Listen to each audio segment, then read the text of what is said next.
the mic right, pause. Seeking a place where young free, and I got what it takes to round the mic right, pause. Chill, watch what you say out your mouth, cause 50 shots still, you turn the gun down. I'm Mr. Hood when I'm traveling. Hood when I'm traveling. Hood when I'm traveling. Hood when I'm traveling. Get that when I'm traveling. Six pack wood when I'm traveling. Hood when I'm traveling. Hood when I'm traveling.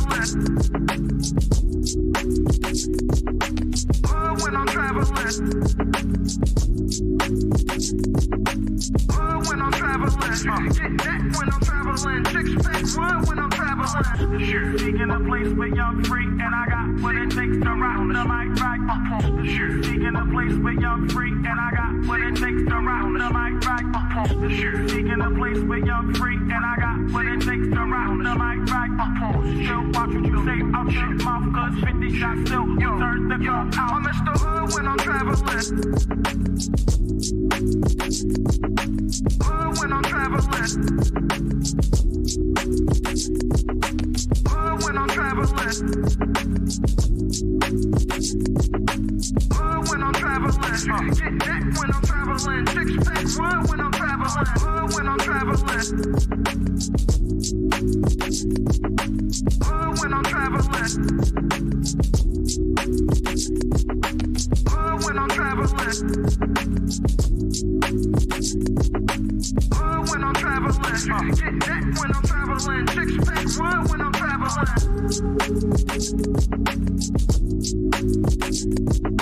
Hood when I'm traveling. Hood when I'm traveling. Hood when I'm traveling. Get that when I'm traveling. Six pack wood when I'm traveling. Hood when I'm traveling. Hood when I'm traveling.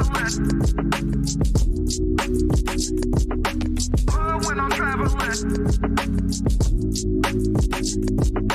Hood when I'm traveling. Get that when I'm traveling. Six pack wood when I'm traveling. Seeking a place where young free, and I got what it takes to round the mic right. Seeking a place where young free, and I got what it takes to round the mic right. Seeking a place where young free, and I got what it takes to round the mic right. Chill, watch what you say out your mouth, cause 50 shots still, you turn the gun out. I'm Mr. Hood when I'm traveling. Hood when I'm traveling. Hood when I'm traveling. Hood when I'm traveling. Get that when I'm traveling. Six pack wood when I'm traveling. Hood when I'm traveling. Hood when I'm traveling. Hood when I'm traveling. Hood when I'm traveling. Get that when I'm traveling. Six pack wood when I'm traveling. Seeking a place where young free, and I got what it takes to round the mic right. Seeking a place where young free, and I got what it takes to round the mic right. Seeking a place where young free, and I got what it takes to round the mic right. Chill, watch what you say out your mouth, cause 50 shots still, you turn the gun out. I'm Mr. Hood when I'm traveling. Hood when I'm traveling. Hood when I'm traveling. Hood when I'm traveling. Get that when I'm traveling. Six pack wood when I'm traveling. Hood when I'm traveling. Hood when I'm traveling. Hood when I'm traveling. Hood when I'm traveling. Get that when I'm traveling. Six pack wood when I'm traveling.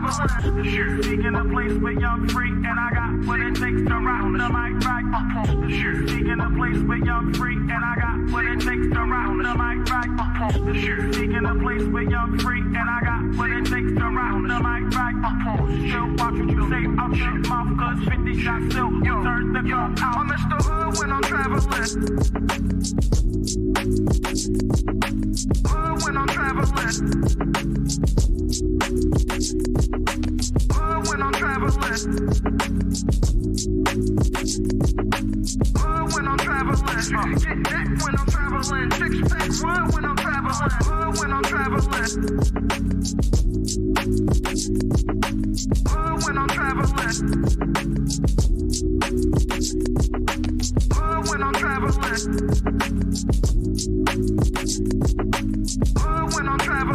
Get that when I'm traveling. Six pack one when I'm traveling.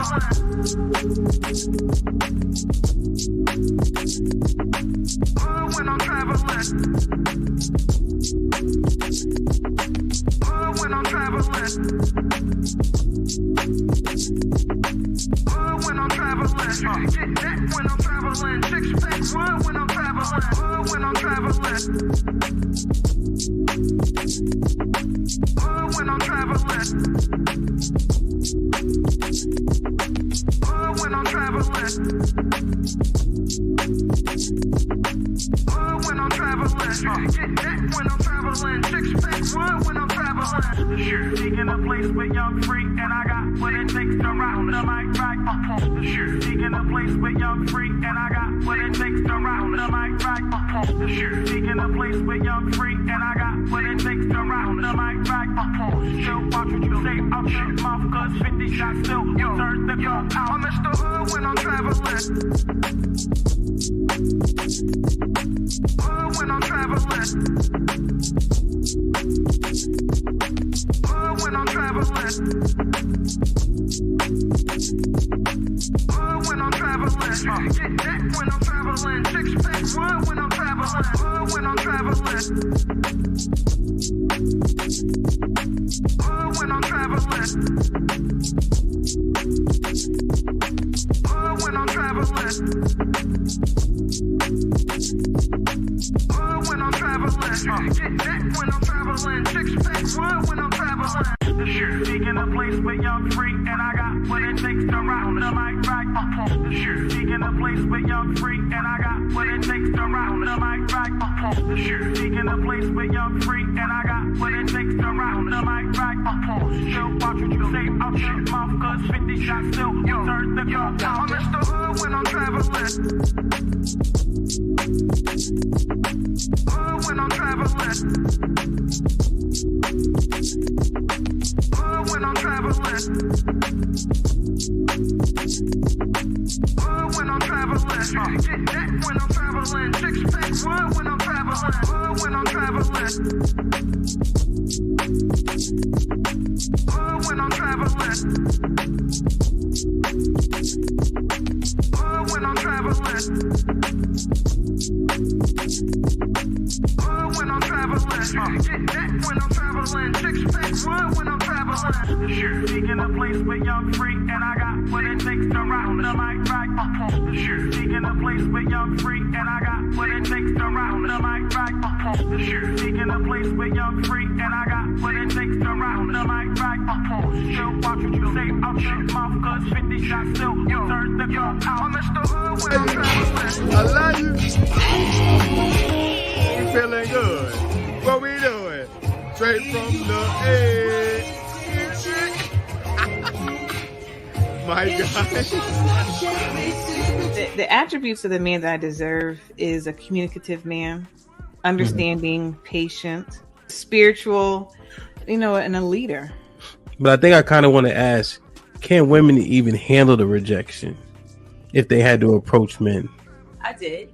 I handled it pretty well because I got rejected in the end. But if you are confident enough to go up to the man and approach him, then you should be confident enough to take the rejection. Yeah, so I definitely don't want to be rejected by no man. Do women have game? A lot of women actually do have game to the point where, because we don't put it out front and we don't let you know what we're doing, you don't see it. Bro, do women have game?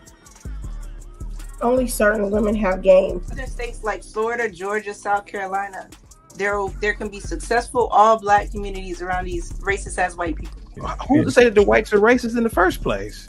I don't think that you've experienced racism in your life. And that's your opinion. We'll be able to be billionaires, have Maseratis, all this shit. I said that, right?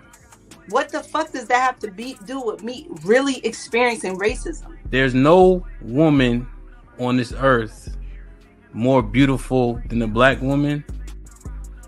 Like, we come in different complexions, even our hair texture. I mean, like the bone structure, like that's just so like dope. Like, black people are just so dope, and we're like multifaceted. All the talents that we have, like nobody's and better. Is a good man and is good to you and honors the house and honors his wife and does what he can because his gift may not be your gift. Exactly. He makes most of the money. All I can pay is the light bill. As long as she's comfortable enough to say, I'm going to cover the mortgage and all the other stuff. You turn the light bill, baby, you can take me to dinner every now and then. First, Tyler Perry can go eat a bag of Damn! Women don't miss your blessing because he makes less than you. You wouldn't date no man that could only pay the light bill? Everything else is perfect. He can only pay the light bill. You wouldn't date no man like that? All the ladies? Love, Dana, Q, none of y'all? No. And they should. How difficult is it dating modern women? I'm not going to say it's difficult. And you can take it how you want. But I don't think I've never had a problem getting women. It's about just finding the one that's compatible to take it to that next level. Do you have fuck nigga tendencies? Absolutely, we all got them. True or false? Your value is objective based on standards set by society. Intrinsic value only matters to you. All right, so break that down. I'm a little slow. Wow. But if you know you dumb, then aren't you acknowledging that value isn't subjective?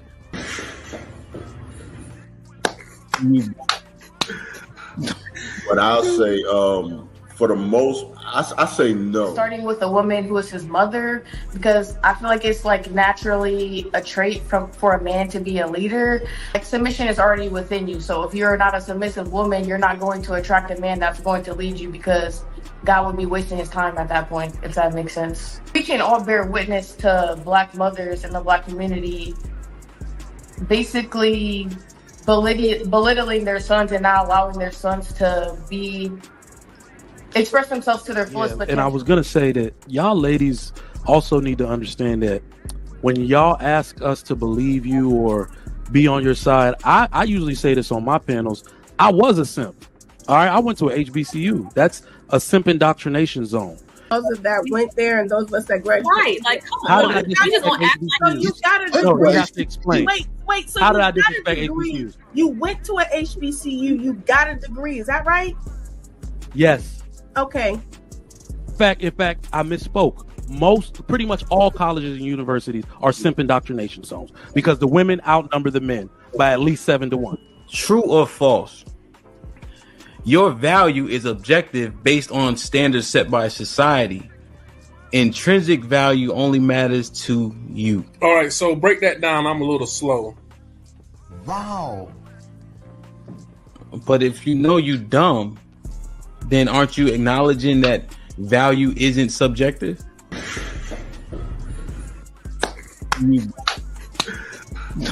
But I'll say, for the most, I say no. Outside is human. She turn up her location. She must think I'm stupid. She wanna run the street, so let her ho. But Ish, what can't be fleeting? And then you're letting him lead you. It doesn't matter how you feel. Saying he's led by God, but you feel like God is not telling y'all that. Do you still follow him? You said something interesting, Ish. You just said like men don't think the way that women do. So it almost sounds like you don't fully trust their expertise. So how could you successfully be led by So the women? majority of men don't have kids. Y'all are picking wrong. Y'all are literally picking the minority. Every man that's on this panel, y'all have more kids than all of us women? 51% of black men are single and childless. Excuses for the statistics. The statistics don't bode well in your favor. So you say things like, okay, are they shooting blanks? Or they because men, I don't feel like men are overall passively aggressive. The majority of men. Do you think that silence is that passive aggressive? Because we will do that. Yeah, because there's niggas that'll use that as a way to trigger a woman. Like, because a lot of time a woman will tell you, like, when you're silent, it makes me feel like I'm ignored. So a nigga will do that intentionally. Yeah, no, I'm just because I didn't agree with the passive aggressive part until Mary said that. I'm like, okay, I can see men and be like, you know what? I ain't saying nothing else. Will unsubscribing from the Democratic Party help fix Black America? Let's just unsubscribe. No, you got to know why. I don't think so. That's the only thing that get Black people together. You know what I'm saying? Like that's shit like that. Shit like that. Shit like that. Wow. Shit like that. What I think will fix is if Black people truly understood politics. Because for a guy, because listen, it's so many different reasons for a man to want to hang out with his friends. Adrian, I'm not gonna let that slide. I heard you. Why do you think that it's older single women who share that opinion? Sometimes that's the case. There has to be Explain what White History Month is. It's honoring the achievements of the greatest ethnic group in human history. Wow. I think all of that shit deserves a put him in the bathroom. Would you rather have a whore of a daughter or a gay son? Let's see here. Bruh. Because if she's a hoe, that ain't my problem. Hell, she just be a hoe. Shit. That's a whore. Definitely. Like, Yeah, is going to college a waste of time? Absolutely. I wouldn't think for biology. It's ridiculous. And can I just piggyback on that? Read this for me, Q. Okay, $5 super chat from Omega Green. Depends. Go for STEM, medical or law. However, if you go for BS degrees like communications, is that supposed to be policies or criminal Poli-sci, political science, poli-sci, okay. Or criminal justice? It's wasted time. Final thought. When you take a man's time, it's like taking his money. When you take a man's money, it's like taking his time. Simply put, we want something for it. If you're not interested, don't go out. Sis, hit me up. Let's clear your coochie balance. Do women, should they still be covered by men? Do women need to understand what it takes for men to feel like they should be covered by men? Yeah, absolutely. Like, women don't value men anymore, and it's evident. For women to admit that they're not equal to their men, women have to come to that conclusion that you are not equal to your man. Are you for spanking? Let's go around the room, yes or no. Q, you for spanking? Absolutely. Age. Okay, so big kids don't get spankings? You gotta fight them niggas. There's no difference between divorced women and single mothers. The man will, in both circumstances, suffer comparably with no benefit to himself. The benefits don't outweigh the cost. But it's still better to go with someone who hasn't gone through that. It's still better to not choose them. Have men been getting over on household duties all this time? Listen, but I don't touch a trash bag to save my life. So let me ask you. Direction, choose your own path. Don't just wear anything. Wear garments that mean something. We got hats. We got sweatshirts. We got jackets.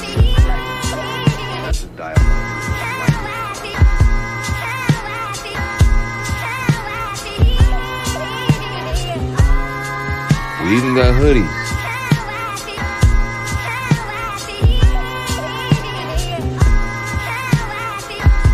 Let's not forget our classic tees. Direction, choose your own path.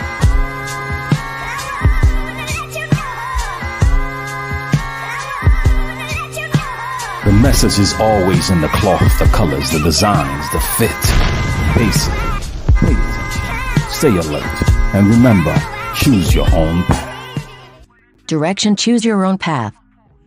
You know, this is the home of We Major, Me Frosty, Unfamous, and the restricted clothing brands. Let's get it.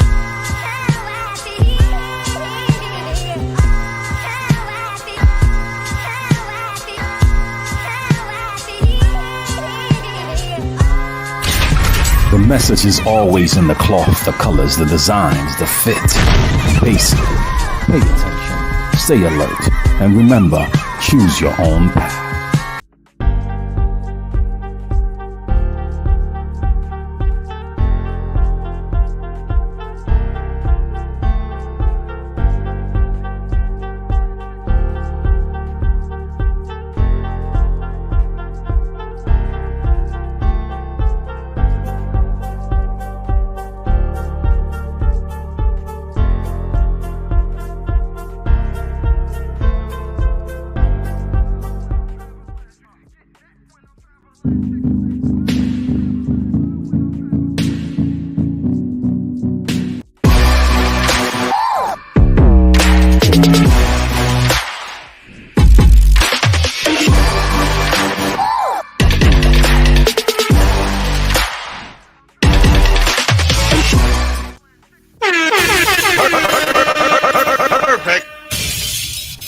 Hello.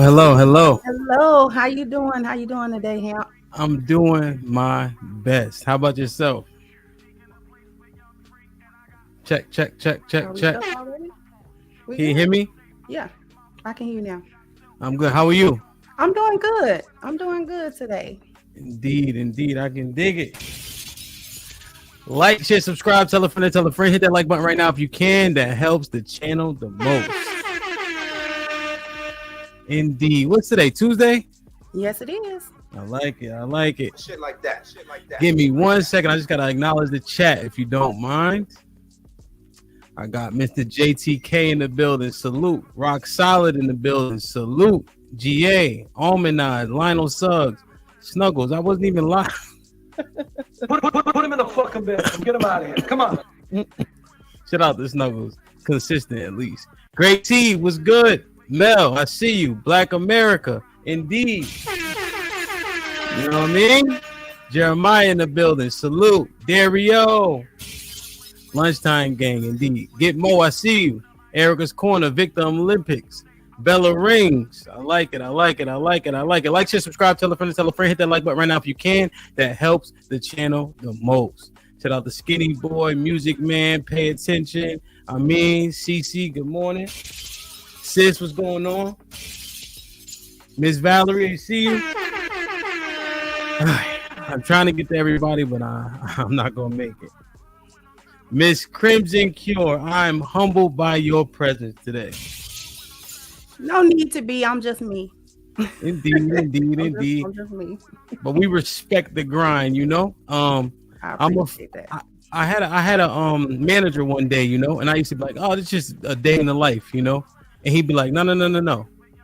When somebody gives you the compliments, you take them because you earned them. Well, I appreciate it. Indeed.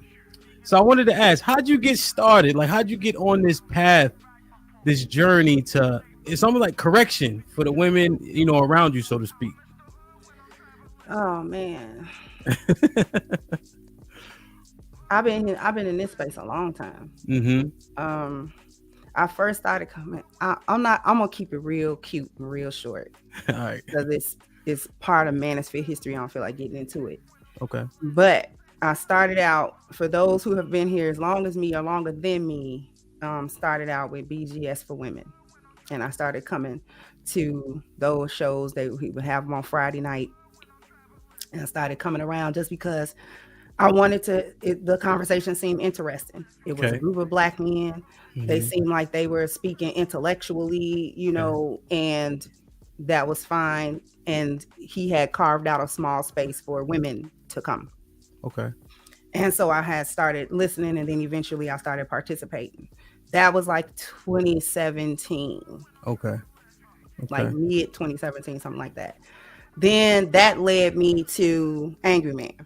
Okay. So around about 2018, I started kicking it real hard with Angry Man, that whole crew. It was a time to be alive. If you was there, you was there. And so I started getting a lot of encouragement to do my own channel, because I had been participating on the women's side. Sure. Every once and again participate with some of the men conversation, but this was back where there wasn't a women in this space. Okay. right? Okay. You could count the women on one hand in this space that was consistently here, and there were no female content creators. Okay. Okay. They participated in conversation, but not creating content. Yeah, on their own. Okay. And so this was a time where the men here were they were vetting women hard. Like you couldn't even participate if you was like half a, you know what I'm saying? Like if they didn't like what you was talking about, you could be. So eventually I started doing my own channel at the encouragement of Angry Man, BGS, and a couple of other ones, heavyweights pretty much in the space. And so they really supported my initial channel, right? Okay. And my initial channel, it was just Kendra D. Right? It wasn't Crimson Cure. I wasn't Crimson Cure. Okay. It was just Kendra D, and I was just getting on there. At first, it was just videos. I wasn't doing a live streams. And I was just sharing my thoughts. I wasn't even on camera. I was just sharing my thoughts. Okay. And so I've been here since there was no money to be made talking about any of this stuff. Right. So it wasn't money or the bag. There was no bag. Yeah. You were just here for the sake of being here, for the love of being here. If you know what I'm saying, appreciated what was going on and what was taking place. Okay. So that eventually evolved. And I got one really good piece of advice for starting my channel. And I got it from Angry Man. And he told me, he said, don't start your channel. He said, start your channel with you. You run your show. Because if a channel can run on the strength of you, you know you got what it takes to run a channel. Yeah. Can't run on, if they don't tune in to see you, it's problematic. Yeah. And so I was like, oh, you know what? I took that and I took it and ran with it. And it's been paying off ever since, because my content depends on me, what I do, what I don't do, things of that nature. So fast forward, I eventually rebranded myself into Crimson Cure. Okay. And the elevation has just been going up. The name Red Cure, Crimson was referring to the idea of the red pill. Okay. And All it right. being a cure for what ails us. So that's why I came up with Crimson Cure. Yeah. Okay. Okay. I was just about to ask too, you know. So that definitely clarifies. That's dope. I appreciate it. All right, I got that. Like, share, subscribe, tell a friend, hit that like button right now if you can. That helps the channel the most. And the reason why it was so edifying for me, and I would say a good portion of the audience, is because I just got started, you know. And outside I DJ, and so I was able to build, like, I'm like, hey guys, I'm doing this now, come over here, you know. But generally speaking, they're not in this space, so that's quite edifying for us. So we appreciate it. No problem. Let me make sure I don't get too far behind. Uncle Rick was good. He said, DJ Hampton, the incomparable Crimson Cure. Peace. Mr. Payne, how are you with the $10? He says, get ready for a great conversation. Indeed. Lucky was good. She says, Queen Kendra. Because I saw this picture and I was interested to get your thoughts on it. Let me show you this. So it says, a man is not supposed to cook, wash dishes, or wash his clothes if he has a woman! Exclamation point. What's your thoughts on this? Is this hyperbole, or does she have a point? There's a point. I don't know that that's absolute, because I've married twice now. Okay. First husband passed away. I'm married currently. God bless. They don't do this stuff. My husband doesn't cook. He does, but he's been known to go in there and wash a dish. If I'm busy or indisposed, I can't do it right now. It needs to be done right now. I can't do it right now. Okay. He's not opposed to going in there and busting a sud, you know, or things of that nature. He's not opposed to helping me clean up if I have to. He just did it. Like had a hair appointment, had to go, had to hurry up, get my house together. He helped me. He was like, okay, I'm gonna help you get the house together. I mean, so he's in the house too, and I always thank him. Oh, thank you, baby. He's like, I live here. So, okay. so why wouldn't I help you?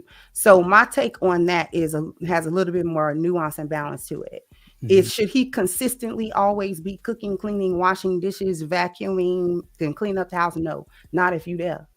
Because why are you there? That is a part of your wifely duties. Like you are supposed to do that because you're managing the home.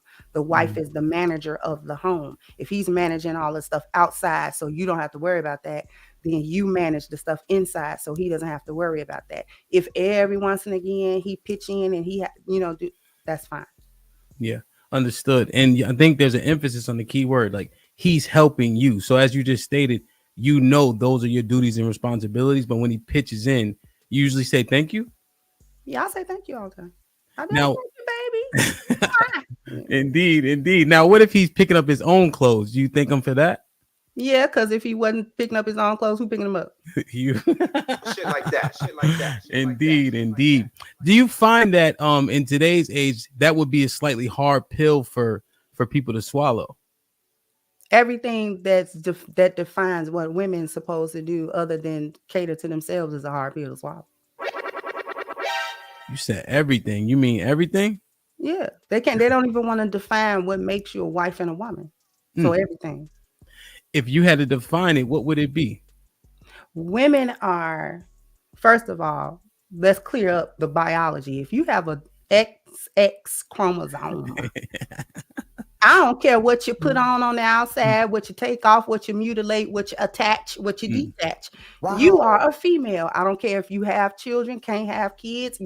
If you rocking, look me in my. If you rocking a double X chromosome, you are a woman. Okay, shit like that. Indeed. Okay, that's clear. I agree. That's from the biological standpoint. Indeed. Now they try to change that culturally. Into women don't have a definition. There's nothing that actually defines it. What ended up happening was this, though.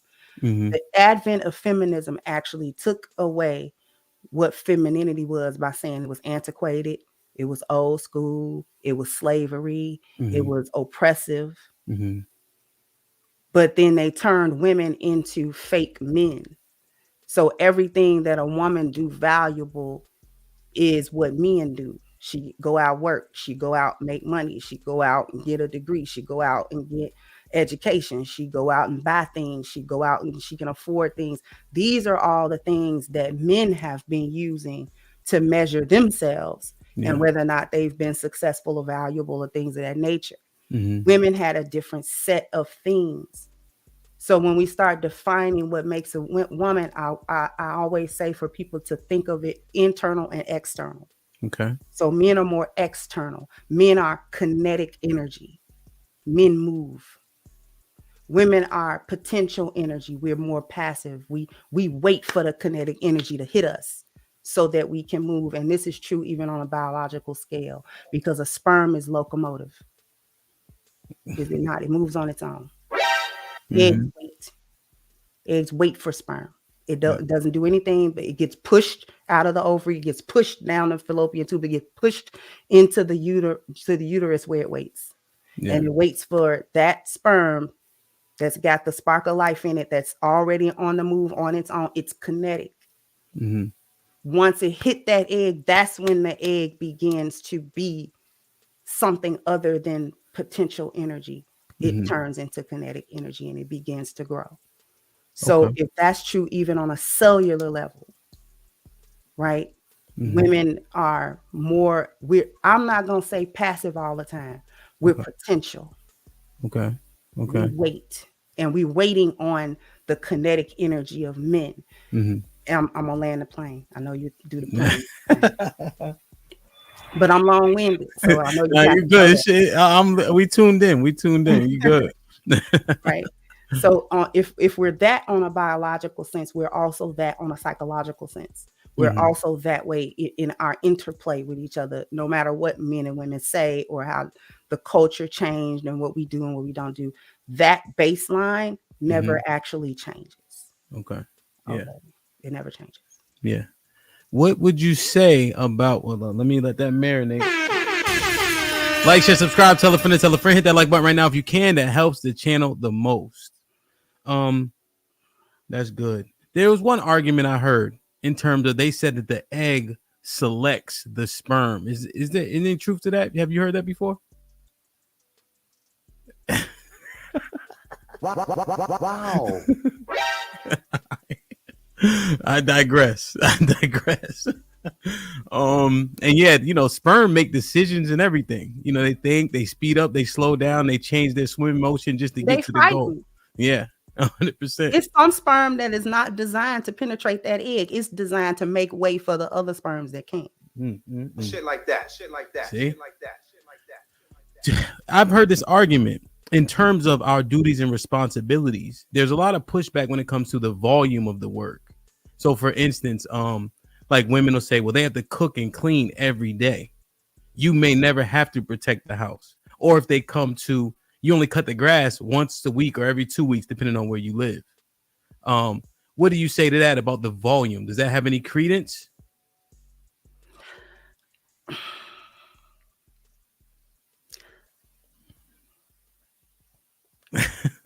I'm trying to get myself together here. It's called work. Mm-hmm. It's called work. Mm-hmm. What we doing if we ain't working? Because you working somewhere. In some aspect of your life, there's work. There's work to do. Mm-hmm. Whether it's in the house, out the house, for yourself, for somebody else, there's always a work to do. The volume of work. There's a little bit more when you're raising kids. I don't have biological children, but I raised my siblings from me babies. Sure. Mm-hmm. Right? Mm-hmm. So they was in my house. And I had to clean up, I had to teach, I had to homeschool, I had to cook, I had to, all that stuff. Yeah. Right? The only part of motherhood I didn't do was the pregnancy and the birth part. I got you. Okay. Mm-hmm. So there was more to do. Of course, you got to keep things straight, and all that kind of stuff. But it's that question is funny to me because it's work. I don't even measure it in terms of volume, because if you keep in your house clean, how long is it really taking you to clean it up? How nasty is it, baby? We nasty, beloved? Cooking take about an hour. Cooking take about an hour. If you got a family, because if you got a family, you ain't making no piece by piece meals. Listen, we getting chili. Volume. We getting a pot of greens. Mm-hmm. Mm-hmm. Okay, we getting something that's spread. So, okay, we baking up something so everybody can eat that. Mm-hmm. Okay, so we not doing no, everybody get a filet mignon tonight. We are all going to eat this chili mac now. Indeed. You know what I'm saying? And then that's what it is. So it don't take that long. It takes is a system. It takes order to be able to run the house efficiently. What makes it more work than what it needs to be is when there is no order to it. Yeah. It's happening haphazardly and chaotically. You might clean up here, you running here and there, you know what I'm saying? There's no order to it. So once some kind of order is being put to your home, we doing this at this block of time. We doing this at this block of time. We doing this at this block of time. It may not be perfect strictly on the time schedule, but there is a schedule that you can refer back to and keep to. Even if what's going on today spins a little bit off that schedule, you can come back. Yeah, if that makes sense. That makes sense. The organization is key. My wife and I, we have this back and forth. I wouldn't say back and forth, but let's say I get up with the kids, right? When they wake up first, let's say I get up first. It's quiet.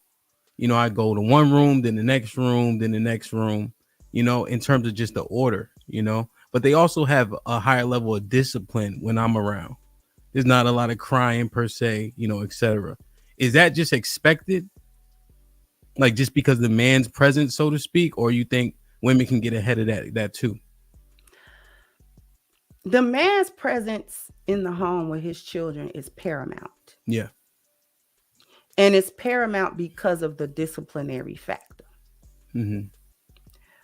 Women can discipline their children, but it don't feel the same as when men discipline their children. Mm-hmm. It's not the same thing. Mm-hmm. When they're very small, it's kind of can be the same thing because mama can carry a mama voice and get the kid together. Yeah. But even when you're talking about toddlers, right? The mama voice and the daddy voice is something different because see, mama might have to yell that out 3-4 times. Mm-hmm. Daddy come in the room, just look at you. Yeah, 100%. What your mama say? Mm-hmm. Huh? See, if you can you can hear. What your mama say? Uh-huh. And he may not even have to say that. Because the kids know what they're doing. Like they try to play mama. Yeah. Because mama will be, come on now. You know, she'll give you chance after chance before she bring the hammer down to you. And that's just most women that I've seen, most moms. Sure. So Yeah. Okay. Shit like that. Like, share, subscribe, tell a friend to tell a friend. Hit that like button right now if you can. That helps the channel the most. Shout out to my brother Hank with the $5. Shout out to Hamp for having a beautiful soul like the Crimson Cure on the panel today. Indeed. Marcus Evans with the $5. Shout out to my brother Hamp and the Lioness Crimson Cure. Oh, sir, was popping, my brother with the $5. Much respect, Hamp. Peace and blessings, sister Kendra. Shiesty Bum with the $2. I feel like only men follow her. It's giving mammy. Tim Smooth with the $5. What up, DJ Hamp and Miss Crimson Cure? Skinny Boy was popping with the $2. I feel shaking my head in quote unquote shaking my head. Lazy people don't research.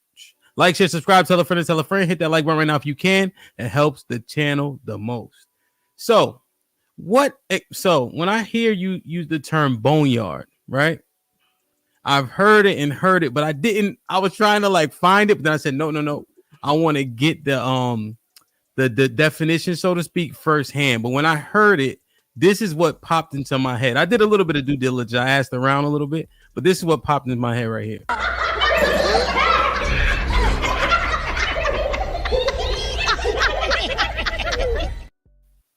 That's exactly the boneyard. That's what I'm referring to. That's what I'm referring to, where the hyenas stay. Damn. So for the people that unfortunately are blind and didn't see that video, can you articulate it out for us? Okay. So the analogy of the hyena and lioness, once again, this credit goes to AM. Okay. A few years ago, he actually did a whole thing where he was like, you know what? The Black community operates like a hyena clan. Okay. And because they are matriarchal. All the females in a hyena clan are ranked above all the males of the hyena clan.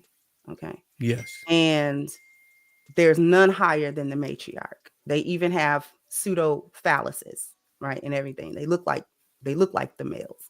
Oh, okay. The males are scrawny because the females don't feed them. After a certain point, after they've been cubs and they grow up a little bit, the hyena mothers do not feed the males anymore. They feed females. Yeah. And the males get the scraps and the bones and this and that. Okay. Damn. And they're typically abused in a hyena clan. Damn. And they are used as fodder. So if the hyena clan got a fight, they send the males out to die first, and then the females, and then the only other function that the males have is mating. Okay. But other than that, hyena clans run female led, and it is female based. All right. So, and he was like, now, if you're not a part of that, if you're not a part of that mindset, then you're a part of the lions, the lion pride. Okay. So lion prides are patriarchal, of course. The male lion runs the female lions, and it runs like a well-oiled machine. The lionesses hunt, they take care of the cubs. The alpha male lion protects, and so he makes sure that the pride is safe, and he makes sure that they're cared for, right? And lions and hyenas are mortal enemies. Yes. They always fight. They don't get along at all because their way of living is so incredibly diametrically opposed to one another that they don't get along ever in the wild. Okay. So that was the initial analogy, right? So I took that and I expanded on that concept. Okay. Okay. So when I say hyenas, I'm not referring to Black women in general. I'm specifically referring to women in general, not even just Black, but women in general that have this feminist, gynocentric women on top, misandrous mindset. Okay. And they live their life like that, and they think like that. They think like a hyena. They run their life like a hyena. like a hyena's clan. They run their families like that. You've Okay. seen plenty of families that was matriarchal and all the women run it. Mhm. That's a hyena clan. Damn. Okay. And the Boneyard is Wow. simply the reference of the Lion King. That's where they stay because they can't Okay. be on Pride Rock with the lions. They're in Okay. a whole different place. Okay. So when I initially heard Boneyard, I was also thinking when I heard that get a dog, die alone type of sentiment.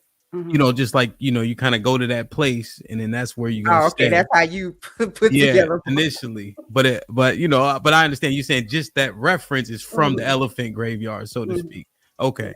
When I say that, does that resonate at all, or is that something totally separate? That's a little bit separate. Okay.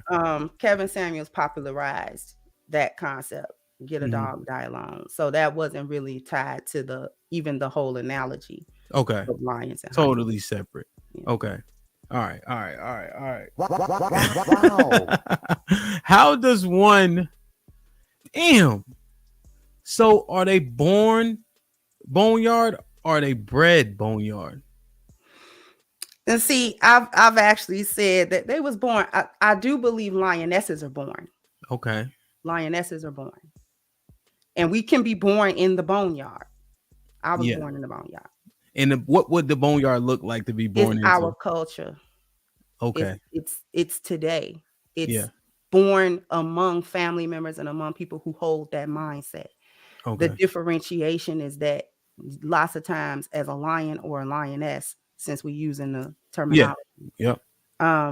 just that don't sit right with them. They're always somewhat outcast in some way because they don't really go with that. The mindset, like the women don't really go with the mindset. It was always weird to me how the women would get together and trash the men that they was married to and the men that they having kids. That was always weird to me, even as a young girl. Like, why you don't like him? And if you don't like him, why you here? Why you here with him? Why not just leave? If you don't, why he gotta be on that? I don't understand that. Yeah. If you don't like the guy, he ain't no good. Okay, well, let's go. Yeah. Yeah. I didn't know. I didn't get it. Mm. So it was weird. Damn. So when you say fight your way out the boneyard, so let me ask. So two-part, I guess, right? How did you do it? I would assume people can duplicate it, right? What you did to an extent, and then how do you avoid the boneyard, so to speak, or women? I would say. I don't know that you can avoid it. Most of us are born inside of it. Damn. Or Now, if grow you're out of it, I fortunate guess. enough to not have been born inside of it, you need to avoid it. What's the construct look like? Like, what is a typical boneyard situation? It's life. It's the way that the life is led. It's the way Okay. the family is structured. It's the way that the concepts get passed down. Mm-hmm. Because you could argue to say a hyena is made. Mm. She's made. Yeah. If you have a mother, if you're a girl, Yeah. let's say you're a little black girl, Sure. and you have a mom, Mhm. and your mother is always mean to the men or your dad, You're gonna duplicate. you're probably gonna, and she tells you, because see, sometimes our mothers are quite inappropriate with us, and they'll tell us what we don't need to know as kids, right? Mhm. And they'll divulge to us how much she can't stand your dad, and how much he's a this and he's a that, and he did this and he did that. Now, in a girl's mind, her mother is her mother. Mhm. She doesn't look at her mother as the ops. Yeah. Her mom is her mom. Yeah. And whatever her mother says is gonna be true. Mhm. Okay? And as a girl, we look for the acceptance of other females socially. Mhm. That's key. Mhm. Girls do not like to be ostracized from other girls in their group.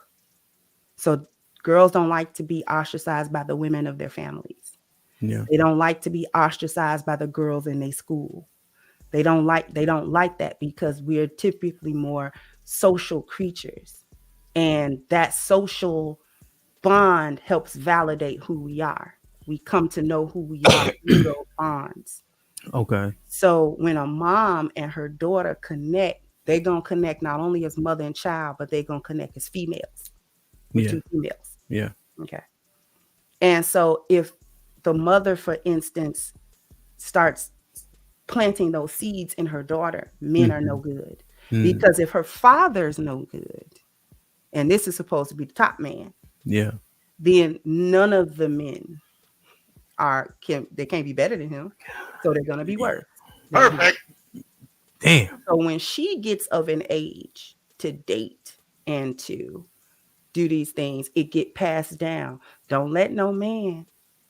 Don't come back here with a wet behind and an empty purse. They teach you how to hoe. This first thing teach you how to hoe, how to be a hoe. That is teaching you how to hoe. Damn, that's crazy. Okay. Not wow. Vet a man, and you know what I'm saying. Make sure I raised you to be a wife. Make sure he is prepared to be a husband.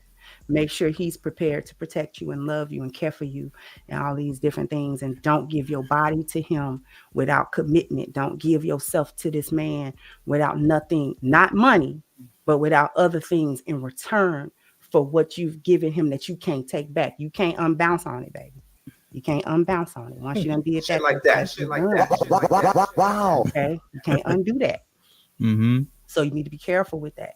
And we're not necessarily taught that in the Black community. We're not really taught that. Later on, we taught, okay, go ahead and get your husband. But initially, we are taught, go out, have some fun. Don't let a man take your body or your time without being paid for it, which is a form of prostitution. And we get that in our heads. And then we do that because why? Our moms and our aunts and the women who have been charged over us, been putting that seed in our head since we was girls. Yeah. That's crazy. And I can hear it. And you know, when you mention the culture, obviously being your rearing, but you know, you remember how popular Players Club was? And I think the biggest line in that movie, it was from Ronnie when she said, use what you got to get what you want. You remember that? Yeah. Shit like that. Shit like that. Like, share, subscribe, tell a friend, hit that like button right now if you can. That helps the channel the most. Snuggles with the 2000. DJ Fish Grease is what's Snuggles we talking about? Joker Bed with the $5. What's up? She says Crimson Cure. The embodiment of the adage. Sit with women who are healed. The conversation is different. End quote. Indeed. I appreciate that. Beloved with the 2000. She is elegant. I like her. Thank you. Aaron with the 2000. Diametrically opposed. Hear that, Hamp? Indeed. That's you usually say that. Walk the talk with the $2. Boneyard equals Section 8 housing project. To a certain degree. Lee walk. He always Blue Collar was popping with the 2000. Salute, Hamp. Crimson dynamic breakdown always on point. Keisha with the $5 says the number one killer of lion clubs are other male lions. Apply the logic across the board. Would you say something to that? Which cubs do they off? Their own or somebody else's? Somebody else's. And what do men say they don't want to do? Date a baby mother. Because who's the child belong to? Another man. Somebody else. Now he may not gonna off them because we human beings at the end of the day.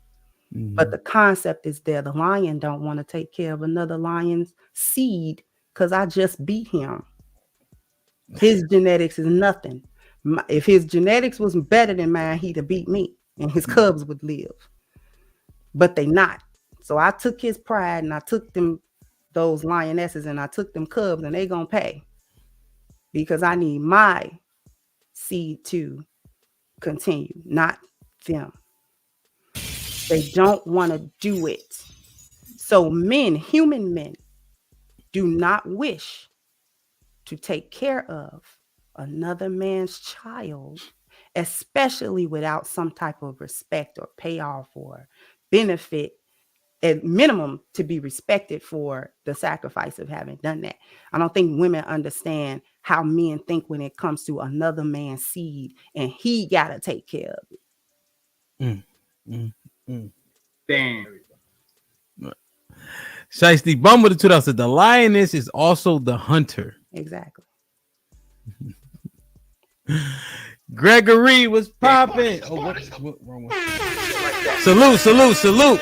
He said, Shahrazad Ali in her book, The Black Man's Guide, quote unquote, she spoke about how black women were taught by their mothers to disrespect men. Salute, Gregory. Appreciate the 20 ball. Come on, I'm broke, baby. I ain't got no money. Bullshit. I see you shining, nigga. I can smell a motherfucker with money. Even Ray Charles can see you got money. Walk the talk with the 2000. Sexy Red reminds them of their own grandmothers. Lil, what's going on with the 20 ball says, salute to Mrs. Crimson Cure. Great conversation. Mac with the $5. What's poppin', Mac? He said, you speak to predominantly men. That's why you sell enhancement pills for men. Isn't it out of order for a woman to be teaching men in a man's space? You want to respond to this or no? I don't teach men. Men, let me clarify this, because this is a shot that likes to get thrown at me. Okay. She's in the men's space teaching me. First of all, that sponsorship for the male pills has been over for like a year or more. Let's get that straight. I'm gonna do that. It was a sponsorship. That was business. There were men channels who were also sponsored to sell that same product, and that sponsorship is over with. So there we go for that. Now, for the, isn't it out of order for a woman to be teaching men in the men's space? I don't teach men in the men's space. I don't teach men at all. If a man can listen to me and learn something about his wife, or learn something about, or he can get something out of what I say, then he can get something out of what I say, right? Because if you are a person who is searching for the truth, do it matter where the truth comes from? Because I got double X chromosomes, I can't speak a truth, and a man can't hear it. Do he got ears? So that's one. Number two, teaching men predominantly come to my channel. I pioneered the female accountability space. Let's start there. Shit like that. I pioneered the space where women held women accountable. The reason why there is not a slew of women that listen to the channel in terms of subscribership numbers and things of that nature is because women don't like to be held accountable. If most women agreed with my message and was lionesses, we wouldn't have half the conversations we have in this space at all, because men wouldn't be having the trouble that they having with women in relationships and in the dynamics and the interpersonal interaction between themselves and women to begin with. So if women was listening to that, we wouldn't be having this conversation. My channel doesn't go over where the sprinkles are and the synthetics G's are and these other female content creators, because I don't talk about misandrous topics. I don't talk about how men ain't ish and black men are this and black men are that. Black men have their own issues. They got their own problems. If you listen long enough, if you watch shows like DJ Hampton, where he's got all the men on the panel, you can actually hear what black men go through and some of the issues that they actually have. I let the men address that. My addressing is for the females. Only a few are going to come and actually listen. And that's fine with me, because I get so many women who want coaching from me, who have told me that just by listening, they've saved their marriages that was on the brink of divorce. I had a man yesterday in my chat, put it in my chat and said, your explanation of how women think just saved my marriage, because it made me understand my wife better. Wow. Shit like that. Damn, that's a hell of a response. Damn. Like, share, subscribe, tell a friend to tell a friend. Hit that like button right now if you can. That helps the channel the most. So, Miss Cure, you know, I know you said that Boneyard is unavoidable, right? But let's say a woman comes to a realization that something needs to change, right? When the plaque is no longer fulfilling and they're looking to, let's say, create a portrait, right?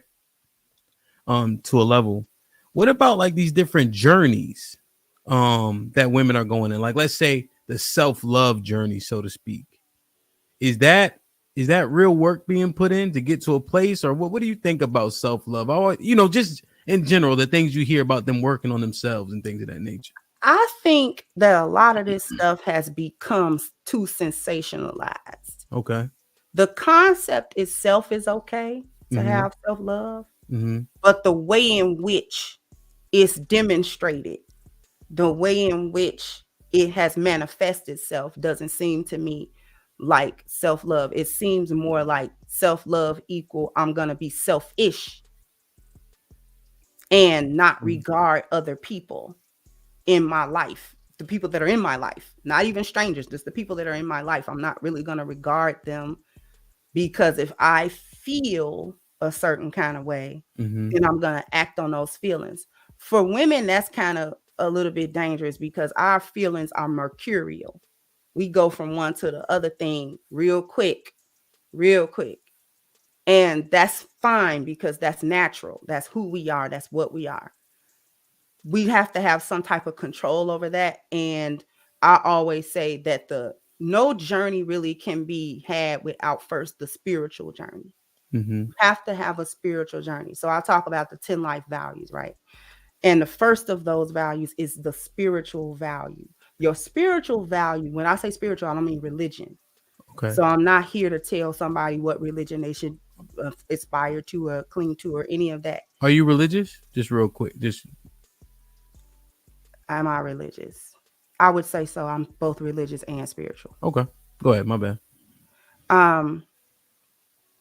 So your spiritual value is the place where you receive your principles, your moral code, your guide, the things in your life that are unshakable no matter what. Mhm. Your guiding principles.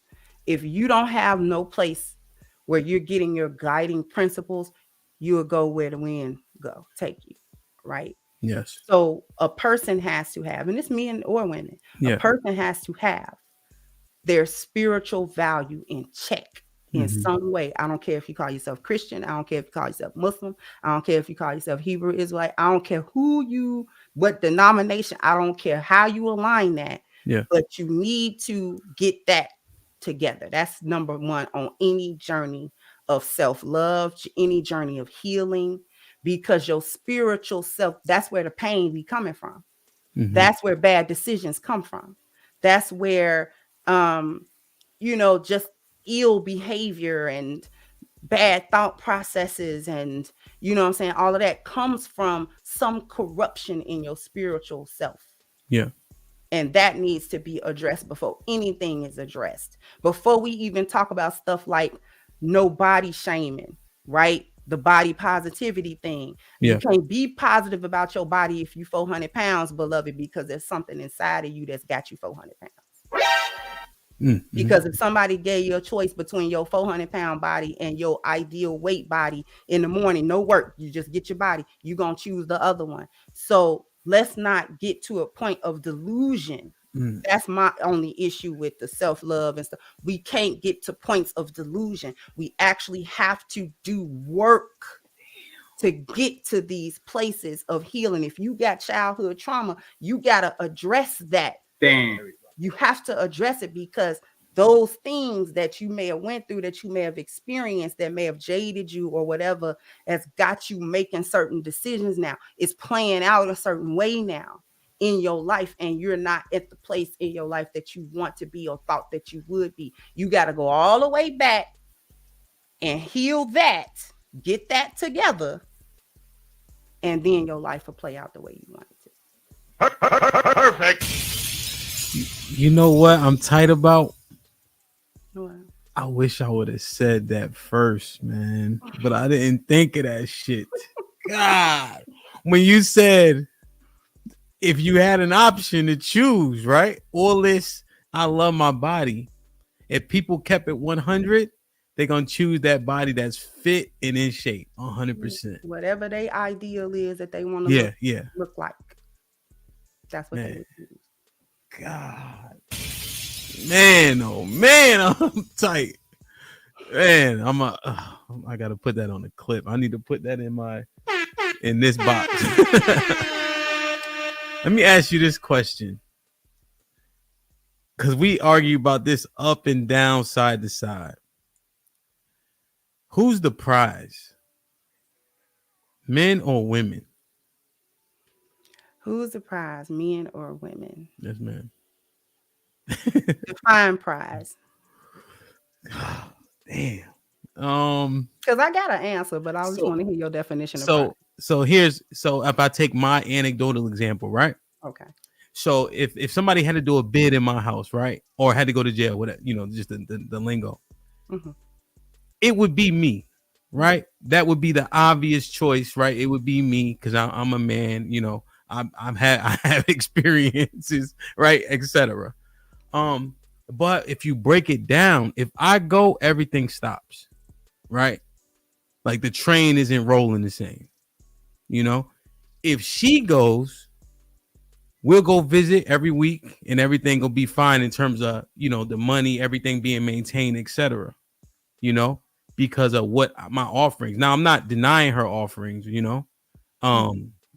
but just if I use that anecdotal example, so with everything I bring, including the stereotypical things, provision, protection, it would be me in that instance. Does that make sense? That makes sense. I just wanted to hear your explanation of prize. Men are the prize, and when women hear that, the reason why there's such controversy to it is because when women hear that, they hear we're nothing. Yeah. Men are the prize, so that means women are nothing. I have never once ever proposed that women are nothing in relationships and in marriages. Indeed. If you are doing your duty as a woman, as a wife, as a mom, then your contribution is never nothing. It's never worthless. It's never useless. It's never poo-poo. It's just not the same as what a man do. It's not and it shouldn't be the same. Just because I bring something different to my marriage with my husband than he brings to his marriage with me, don't mean that what I bring to it don't mean nothing. Because he want it. That's why you marry me. Yeah. He want it. Shit like that. Shit like that. Shit like that. Shit like that.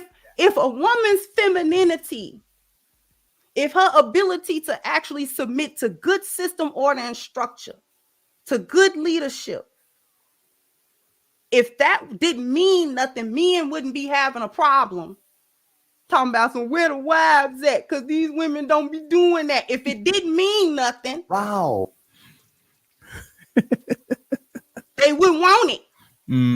Sitting somewhere asking for it, trying to figure out why the women ain't doing it. Right? Yeah. So and I say this on my channel all the time because I don't want no woman listening to me to walk away thinking that her contribution as a woman to her marriage and to her children and to her household and to her family don't mean anything. Just because it might not be as concrete as what men do. Yeah. 100%, man. And I think that gets lost so much, right?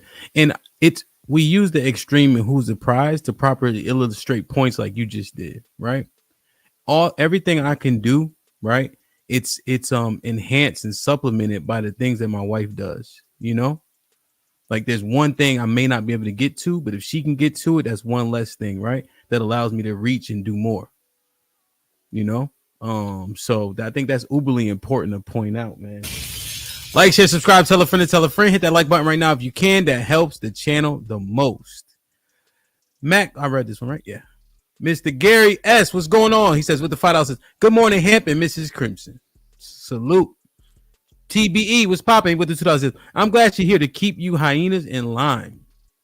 Rebel Rose with the $5 says, Crimson, in your opinion, what drastic measures men need to take or take back order when it comes to family and divine order between men and women? I'm gonna come, but let me just make sure I read these real quick. Dada, salute. Dada, appreciate you. Wesley, salute for the sticker. And Wesley, you have to ask that at another time, all right? Crims, you want to answer this? Let's see. What drastic measures men need to take to take back order when it comes to family and divine order between men and women, that is also in the spiritual value. Yeah. 100%. Right. And it happens on a personal level. And because it has to happen on a personal level first. Right. Men in their own personal lives need to be ordering themselves from the spiritual to the health, family, appearance, dwelling, and then mobility, education, his profession, his leisure, his wealth. Right. So there are 10 areas, 10 major areas in everybody's life. Everything we do falls in one or more of those categories. Right. So if you getting yourself together, because a lot of people say, I need to get myself together, but they don't know where to start. They don't know how to do that practically. Right. And the 10 life values that I just named off, that I talk about on my channel, is used as a guide stick, a measuring stick to see which part of that we're failing the most, that need the most work. For a lot of people, it's spiritual. Not everybody, but for a lot of people, start at the top, have to start at the top, because the reason why it's number one is because that undergirds how you go about everything else in your life, right? Your spiritual value dictate how you run your family, right? Your spiritual value dictate what kind of job you're gonna get, what type of profession you get. Your spiritual value dictate what you do with your money. Your spiritual value might dictate where you live. Your spiritual value might, you understand? So these things are in the order that they're in for a reason. The first 5 of them are your internal self. The next 5 of them are your external life, your external things, right? Things that you have in your life, right? Let's put the question back up there because I don't want to derail, because we only got a few more minutes. Yeah. I don't want to get too far off the. So when we're talking about men and their families, if he gets himself in position to be that man, he has a vision of what he want to do. And listen, vision don't always mean I'm aspiring to be a multimillionaire. It's not always about money. Whatever a man's vision for himself in his life is, right? He needs to get a woman that's going to be on that page. That's what that means. Get on a man's page, get on his vision. If you don't have a vision, there's nothing for her to get on, right? Because she has to support that. So you get yourself together. There are women who you will not be able to choose because they're in the boneyard, right? We're going back to the boneyard. They're in the boneyard. Stop searching in the boneyard for your wife. Okay, go on Pride Rock and get your wife. Damn. All right. Let me go to the boneyard, because that's what I do. That's what my channel is really for. I go to the edge of the boneyard and I call the lionesses out of it. The ones that's caught, because I was caught at one point. Damn.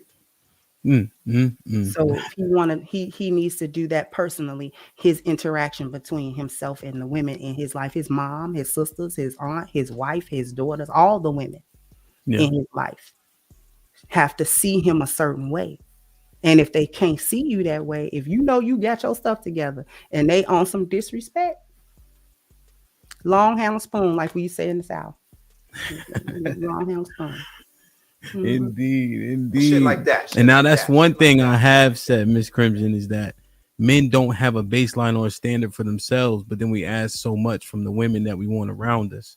And like, the spiritual values in which you hold you accountable. Therefore, when you ask for accountability, there are no excuses. That's exactly it. A man has to have his only true check and balance is the Most High. Yeah. That's his true check and balance. That is who check him, right? That's what checks him. My husband is not checked by me, but he is checked by what Allah and his Rasul sallallahu alaihi wasallam say. He's checked by that. You understand? He's held accountable to that level, and he accept that accountability. He accept that ceiling. The Most High gave him authority, but it's limited. It's not to supersede the authority of the Most High. You understand? So he accept that. I got my authority over my family and my wife. It only goes so far. I can't overstep certain bounds. And these are not the bounds that my wife put. These are the bounds that God put. He overstepped that. So once he knows that first of all, that garners so much respect from a woman that's also sound in her spiritual self as well. So that when he do call me to account, like you just said, ain't no excuses because I know he's accountable. Yeah. Damn, 100%. And I think, you know, when you just said Razul, right?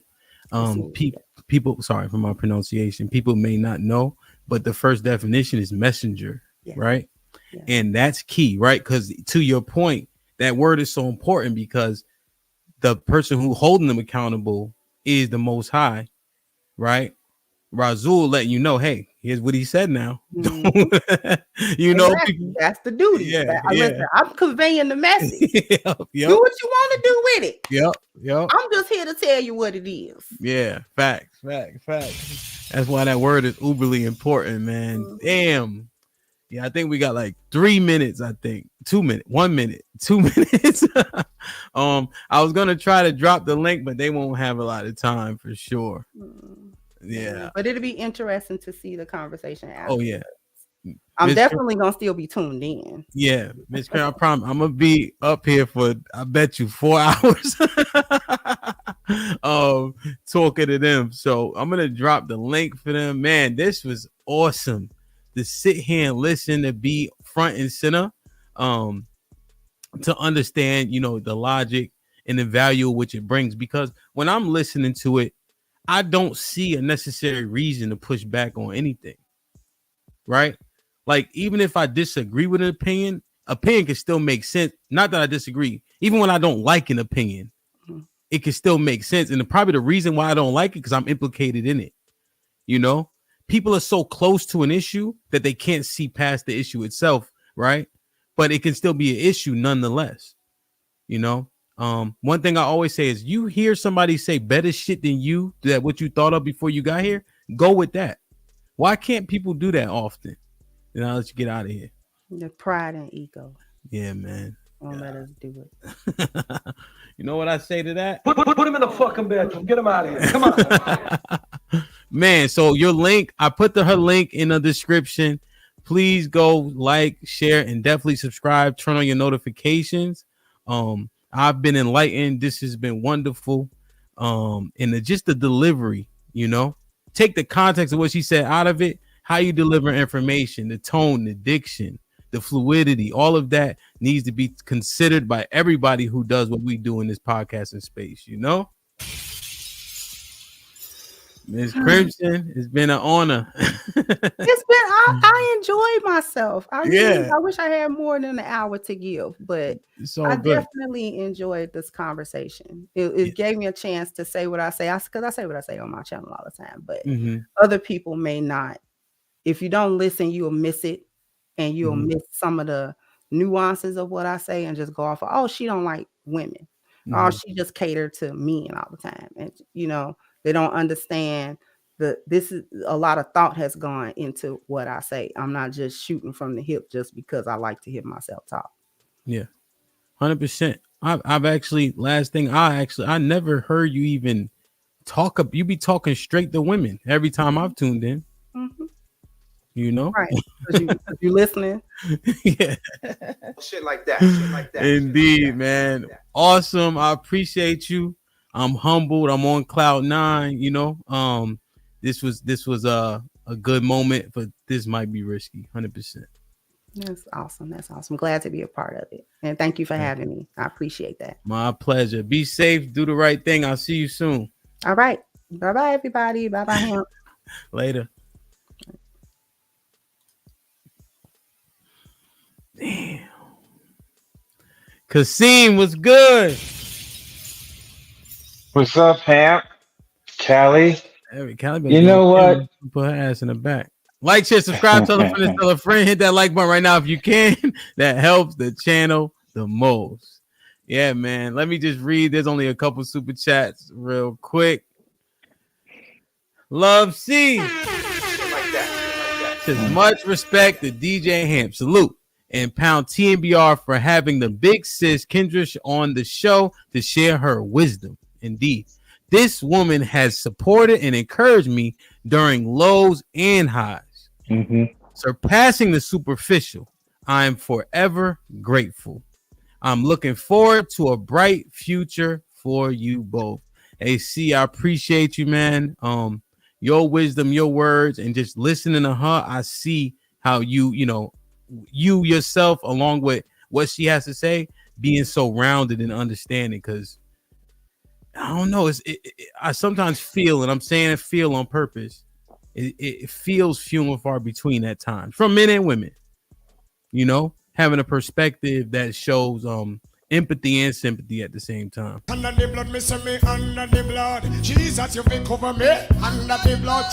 In the morning when me wake up, and the blood that Jesus me take up. And when me feel like me, I go break up, put the blood on me face just like a makeup. Minaj with the $2 says, please receive that, men! Exclamation point. Wrong one. Search Pride Rock. Salute. Ranger was popping with the sauces. Crimson is sharp. This is another good one, Hamp. Salute. My brother Ty became a member. Salute. What up, buzzing, birds, flip a dozen. Holla at your boy, you thought your cousin wasn't. Still low key with the $5 says, thank you for the advice, Crimson. Thank you, Hamp, for bringing her on. Indeed. Go ahead, Kasim. What's up, Ruthless? I think when the message really hits home when Kendra speaks, when you really want to do like the internal work on yourself, when you really want to make yourself better, not just for you, but the individuals that are in your household, the individuals that are in your covering.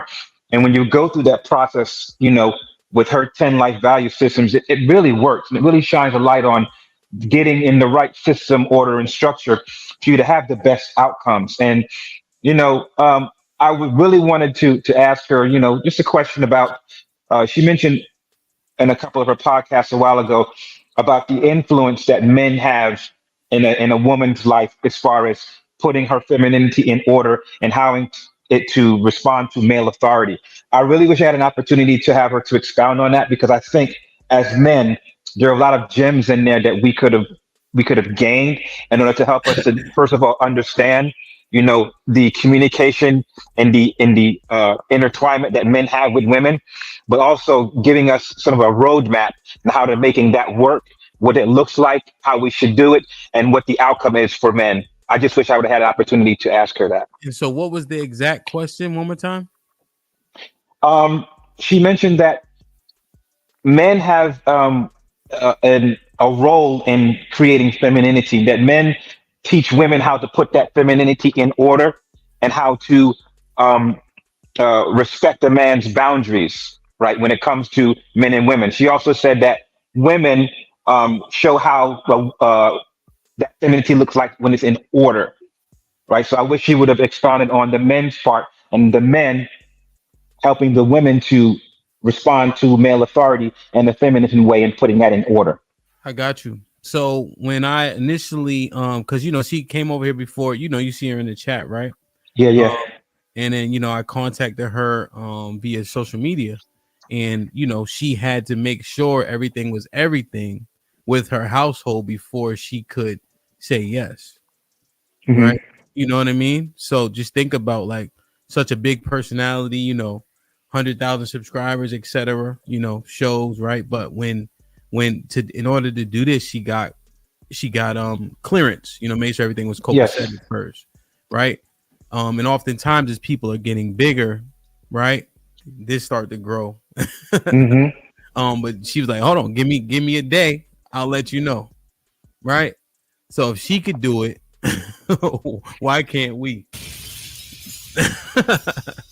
Just as a small example, damn. But yeah, man. Callie, what you think? I didn't hear all of it. I heard probably about like the last 30 minutes or whatever. There's nothing too much that I could argue with or whatever. I don't really have any pushback. I just had a question. That's why I was typing wait in the back chat, because I didn't want her to go. I wanted to ask her a question about the she had a hard 1 hour. Yeah. Yep. What was the question? It was she was talking about the foundation. Men should have a foundation or whatever, as far as their own standards, and then they can go ahead and spread that out across whomever it is that they pick for a spouse. I was going to say that if men, with so many men not having that spiritual foundation, how plausible is it for us to necessarily rely on that route, and is there an alternative to that? No. Does she have like a prescription for that? So she had 10 facets of a man's life. She said that one was definitely the most important. So until he has something that can hold him accountable, because a woman can't, he won't get what he desired, and a woman won't be totally in line. So yeah, she said that was probably the most important thing, him having a standard. And she said the only thing that can hold a man to accountability is the Most High. Right. The 10 things that she listed, is it on her channel somewhere? I can go back and look at it.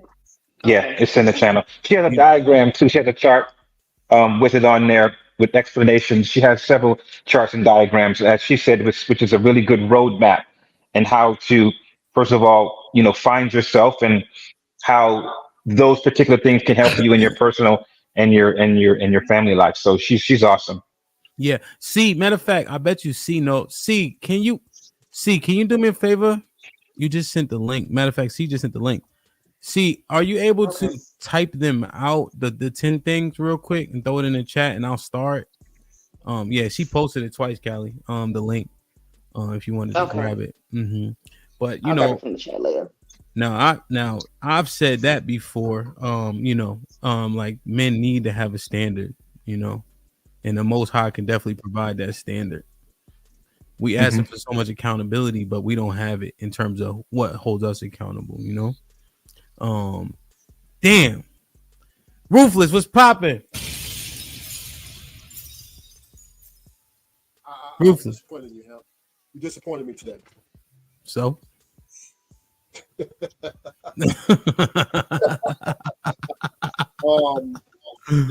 And Kasim disappointed me too. Thank you. To follow the guidelines of a woman, I don't understand what that means. I'm not even gonna go into that. But I do have pushback on. I have pushback on everything. But the main thing I want to address is him saying that men don't have baseline of standards.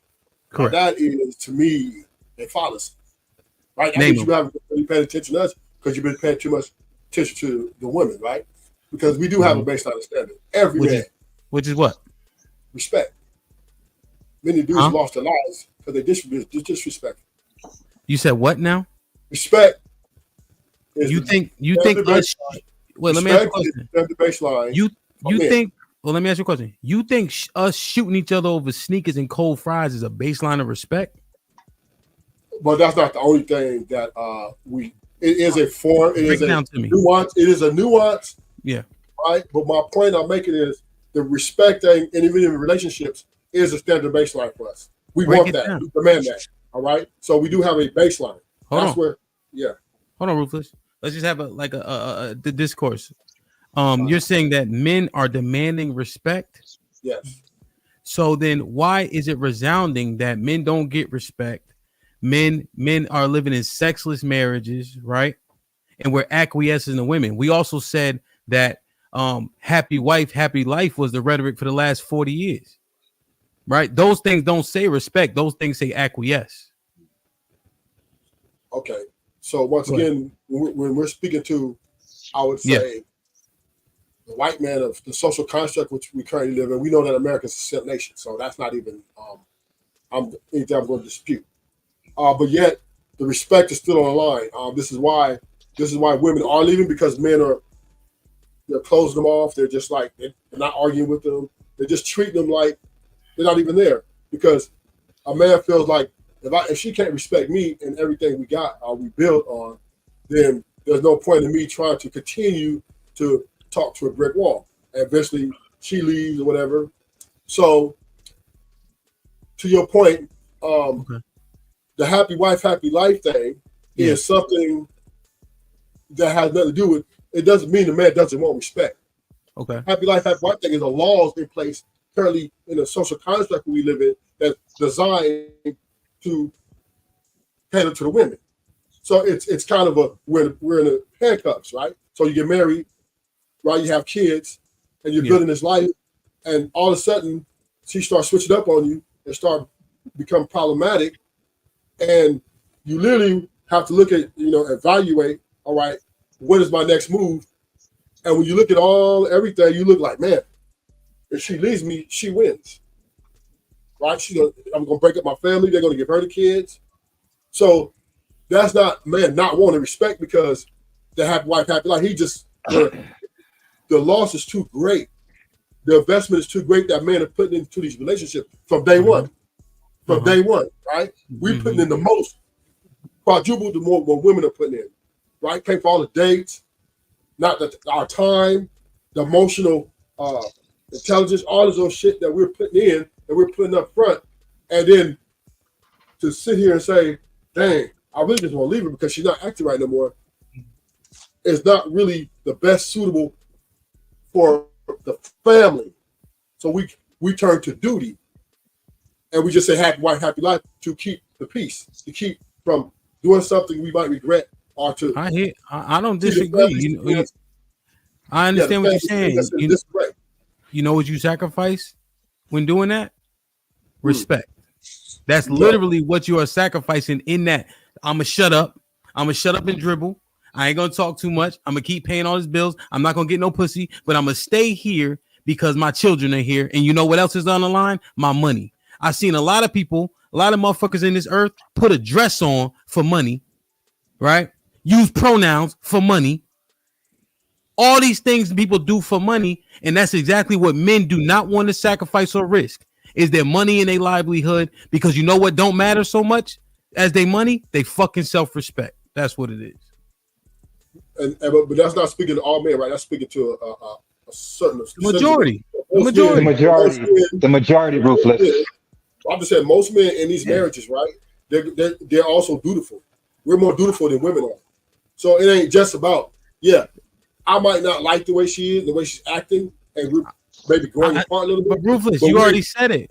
I don't disagree with you, but you said the baseline is respect. What I'm confronting is the baseline of respect goes down to the fucking dirt for so-called duty, so-called money and risk. That's what I'm saying. That's all I'm saying. I agree with that. But I'm just saying is that we do have a baseline though. The baseline is still there. Now, whether we kind of teeter a little bit, you know what I mean, to keep to keep the family together, right? To keep things peaceful in the house, that's that's neither here nor there. That's okay. That's a little bit over. Slow down, homie. But I'm gonna land it right here. I'm gonna land it right here. All right. When a man is dedicated to, and this is where we're better than women at, when we're dedicated to these marriages and these relationships, right? And we committed, right? And the respect thing goes out the window with her.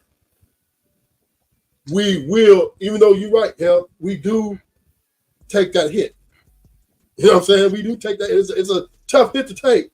Don't get it twisted, because how many dudes we done threw over the bar? How many dudes we done hurt because they disrespected us? And here we are, we letting this woman, who we truly love and adore, is disrespecting us. We're like, I know. That's what I'm saying. So we're taking a hit for the family, though. We're taking a hit for the greater good. And I landed. All right. Can I rebuttal that, because that would drive me nuts? Black Dave, can you at least say hi? At least. Before that, good afternoon. Well, my brother, I'm sorry, because when I heard that happy wife, happy life, I had confronted 3 to 4 pastors in their church when they were doing that nonsense. And when they were doing that, I asked them a specific question: is that written in the Bible? Happy wife, happy life? No. Where can I find it? Not one pastor showed me the scripture. I didn't have a deacon at my wife's former church was spewing that not on the pulpit, and I looked him dead in the eye. When he was done, I confronted him once again. Where do you find that word in the Bible? Happy wife, happy life. Please show it to me. He tried to argue with me, but my African side of me would tell you, I'm not taking that bullshit. Like, this does not make no goddamn sense whatsoever. Because at the end of the day, when I hear that thing over and over, happy wife, happy life, it sounds like pandering. It sounds like ass kissing. I had to poke my foot down in my mouth for so long to the point whereby I have a mean streak. If you want to try that happy wife, happy life, I would act like you never existed. I will walk past you like you're not even there. I could kill less because that is not biblical. That is not practical. And when you say such a thing, there is no respect for men. Respect for men is gone. The Bible said women put a cater to their husband. That was the scripture said. That's not what we say. Submit. And there are so many women in church who are throwing that scripture in their face. I'll say Ephesians chapter 5, verse 22 to 33. It's right there. If you don't like it, go to 1 Peter chapter 3, verse 1 to 7. But you want to quote scripture, but what is in there you don't want to quote. The book of Revelation, what you take out, what you add in, what you apply to your life. If you take out things you don't want to follow, the same thing will happen to you in your own life. When you want to add in, the thing to apply to your life as well. So a black David coming with no gloves on, bare knuckles. Let's stop that nonsense. When there's no structure and order in the household, there is nothing but chaos. There is no peace. There is no respect for them. There are too many men who are working themselves to the ground. They ain't doing happy wife, happy life. They're trying to ignore women and focus on what is more important.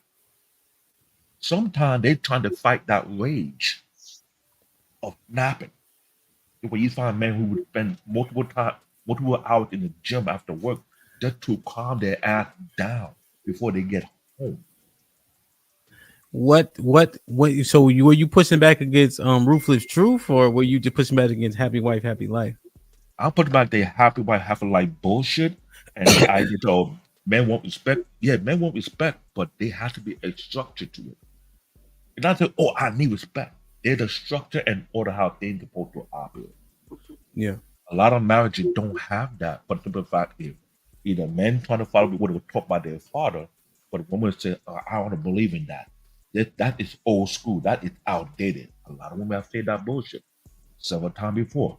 That shit is outdated. If it's outdated, why are you single mom out there with multiple kids with multiple baby daddy then? Answer that question. Sound like you outdated. You know, software upgrade. Okay. Before I get Mr. Payne in, like, share, subscribe, tell a friend, hit that like button right now if you can. It helps the channel the most. Almanaz with the $2 says the 10 life values are for everyone, not just men. Uppity brother with the $2 Canadian says, so bad we are taking risks for single moms. It's done. Still low key with the $5 was popping says, I'm with him. If respect was the baseline, the statistics for divorce would be switched for men and women. No matter what, we lose. Salute to Miss Parker for becoming a member. What up, buzzing, birds, flip a dozen. Holla at your boy, you thought your cousin wasn't. Welcome to the family, cuzzo. Mr. Payne.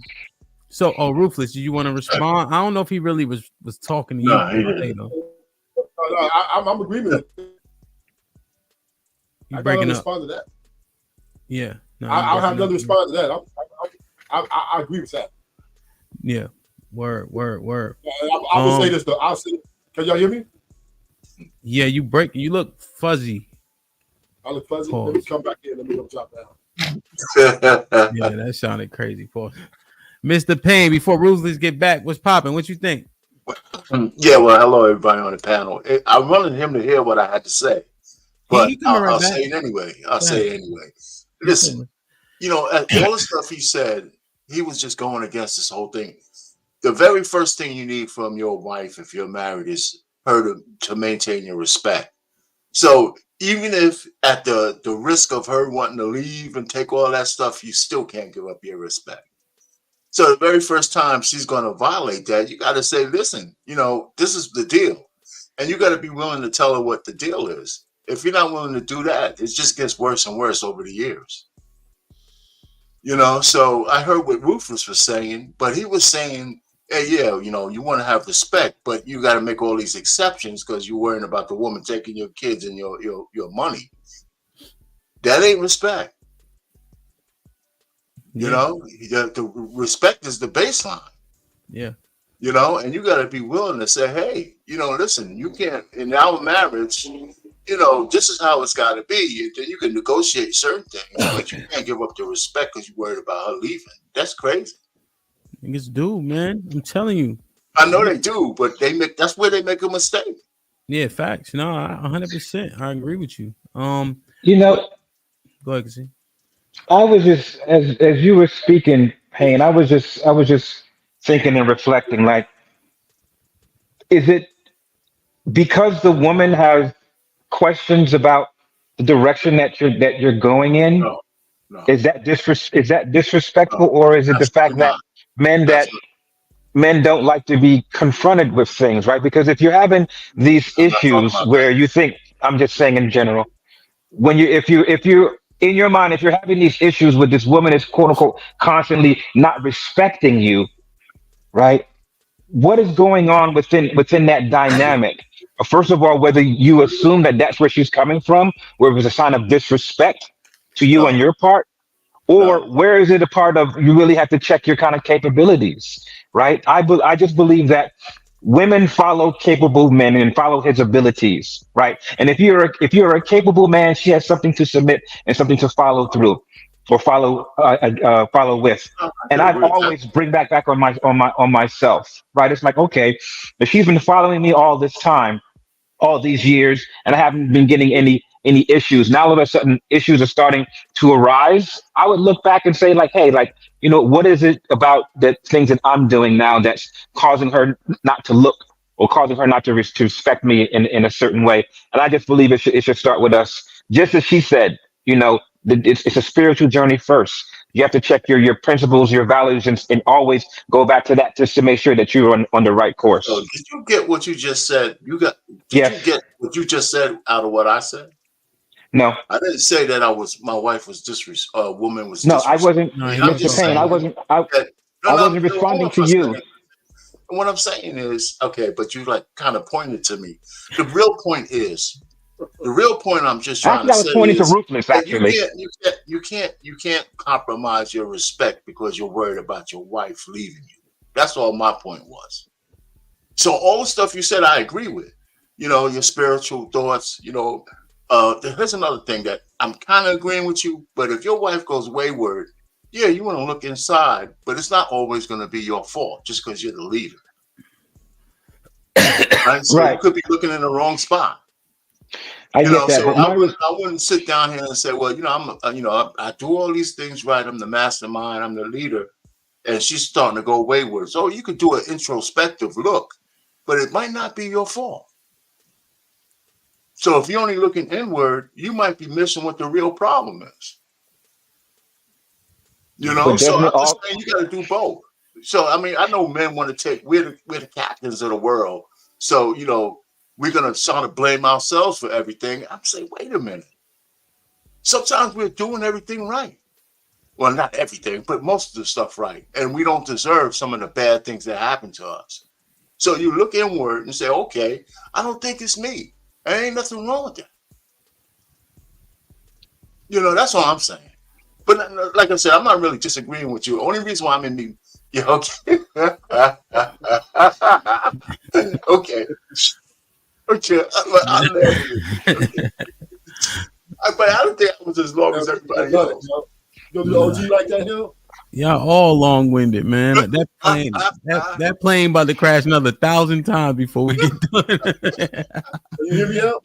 Yeah, we can hear but, you know, my thing was this though, because Ruthless spoke about, you know, not having respect from women and things like that. And I'm just trying to understand from his point of view, because I don't have these issues with women, the majority of them, like with the respect thing. So I'm trying to figure, like, if you're encountering, you know, these particular outcomes one after the other, then maybe it has to do something, you know, with you. Calcine, you missed my whole point. You weren't listening. I heard you, Ruthless. Help, because Help said men don't have a baseline. And I said we do have a baseline, and our baseline is respect. And then I added context. That's it. I didn't say I have Right. this problem. Ruthless. When you added context, Ruthless, you were mainly talking about women not respecting you. Not me. It was general. I speak in general. How y'all know so much unless it's you? It gotta be. You have to be speaking about yourself to a degree, right? Also, if you say, go ahead. I'm not saying it's never happened to me. You know, I was just speaking in general to keep it general. Just so I'm not. No, I got you. You know what I mean? Yeah. I got you. You, Uncle Rick, what's popping? I had another question, but let's make sure we mine this one all the way out. What's good? What's good, Hemp? Kasim, Ruth, Payne. What's up, Rick? What's good, Black David? Great show, man. Great way to start the show off. Excellent work, man. That's a lady right there, man. I appreciate her. But I think a lot of times as men, we miss the point complete because we want to make our own point. Get your stuff together. Right? As a man, you got to give you. If a woman was disrespecting you from the beginning, why are you with her? Because she pretty, right? So that's your first mistake. Two, the disrespect becomes, and I like when she said that women, their emotions are fluid, and women know this and men know this, right? So what you have to do is set a standard and a place and an understanding of her knowing, hey, these are the boundaries and the rules that I operate in. Right? So if she continues to be fluid outside that space, whose fault is that? Hers for being a woman or yours for not holding the boundaries and the standards? But you got to have standards first, right? Yeah. You got to have that standards first. And I think me personally right now, what I think again is that a lot of our men want respect without putting in what she said about the weight issue, without putting in work. Mm-hmm. You want to be respected just because you. Men owe you that because there's violence attached. A woman don't owe you that. Mm-hmm. She doesn't owe you that, especially if you're trying to earn her affections. You have to earn that respect from her. You have to earn that submission. You have to earn that reverence. But y'all thinking because you can put on a pair of skinny jeans and pull up with some ice on your neck that's all it takes. We supposed to be men, bro. I don't understand this. I don't understand. We supposed to be men. We're supposed to set a certain level of everything so that woman doesn't have excuses. Y'all, I done said this 100 times, huh? You relieve a woman of her excuses and you'll see what she really about. Mm-hmm. Yeah. Right? Stop with the excuses. Be the man that you say you are. I speak on this because I went through this. I had to go through it with my wife. Otherwise, I'd have lost her. You have to be the man you say you are. And that's not saying you got to be perfect. You just got to be who you say you are. And that takes effort. That takes work. That takes attention to detail. But a lot of y'all selling wolf tickets without no meals. Mm. I have a little. Can I rebuttal that, please? Go ahead. I don't know what you're saying, Ricky. I mean, a man to put up all this money and time into this woman, pouring into this woman, right? And we're talking about. We're not just talking about hookup culture. We're talking about dating and courting. Words like you vetting, right? The man, 90% of these cases or more, are putting up a large financial input into this woman with his time, which is valuable as well. So I don't understand. The respect is a given right now. How much respect you might gain during this duration, that's subjective. That's how I don't know how that's going to transpire. But off the top, if you're opening doors for this woman and you're taking her out to dinner and you're having a conversation with her, hearing about the shit you really don't want to hear about, but you're just listening, right? And then she's talking. So what we got here is what you call a conversation that's for both of us to mesh and get to know each other. So there is a respect thing right there off the line, off the top. I'm not just grab you by your ass and sitting you in the car like, yeah, give me some pussy. No, I'm having the conversation with you. I'm going through all the motions of respectability and show you that I'm a man of respectability by not only not only my words, but also by my actions, right? Because I'm putting this money up. Yeah, I'm paying for this dinner because it doesn't mean shit to me. The time that we're spending in place in value is the value I'm receiving for this. And this is an honorable thing. This is 98 to 99% of all men in the dating and courting process. All right. So when you're saying the show to be the man that I'm supposed to be, now I can only show you so much because there's times that we're not going to be together, time we're going to be together, right? So over a duration of time, by me doing all these things for you, and because if I don't do these things, you're not going to fuck with me, right? If I'm being disrespectful, I'm being whatever, she's going to cut me off. So if we're going through all these months and doing this, then obviously she sees that I'm the man, that I say I'm going to be thus far. But the problem we're having, and I'm going to land the plane, the problem we're having is the women are writing these checks and they're bounced at the bank. They're the one switching up in the middle of the relationship. They're the ones that's not holding up their end of the bargain. They're not reciprocating the very thing they're demanding. Now land the plane.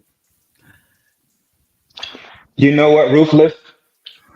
I think your assumption is that once you give women certain instructions, you're thinking that they're supposed to take those instructions and follow them all the way into the end of the relationship. And that's not true.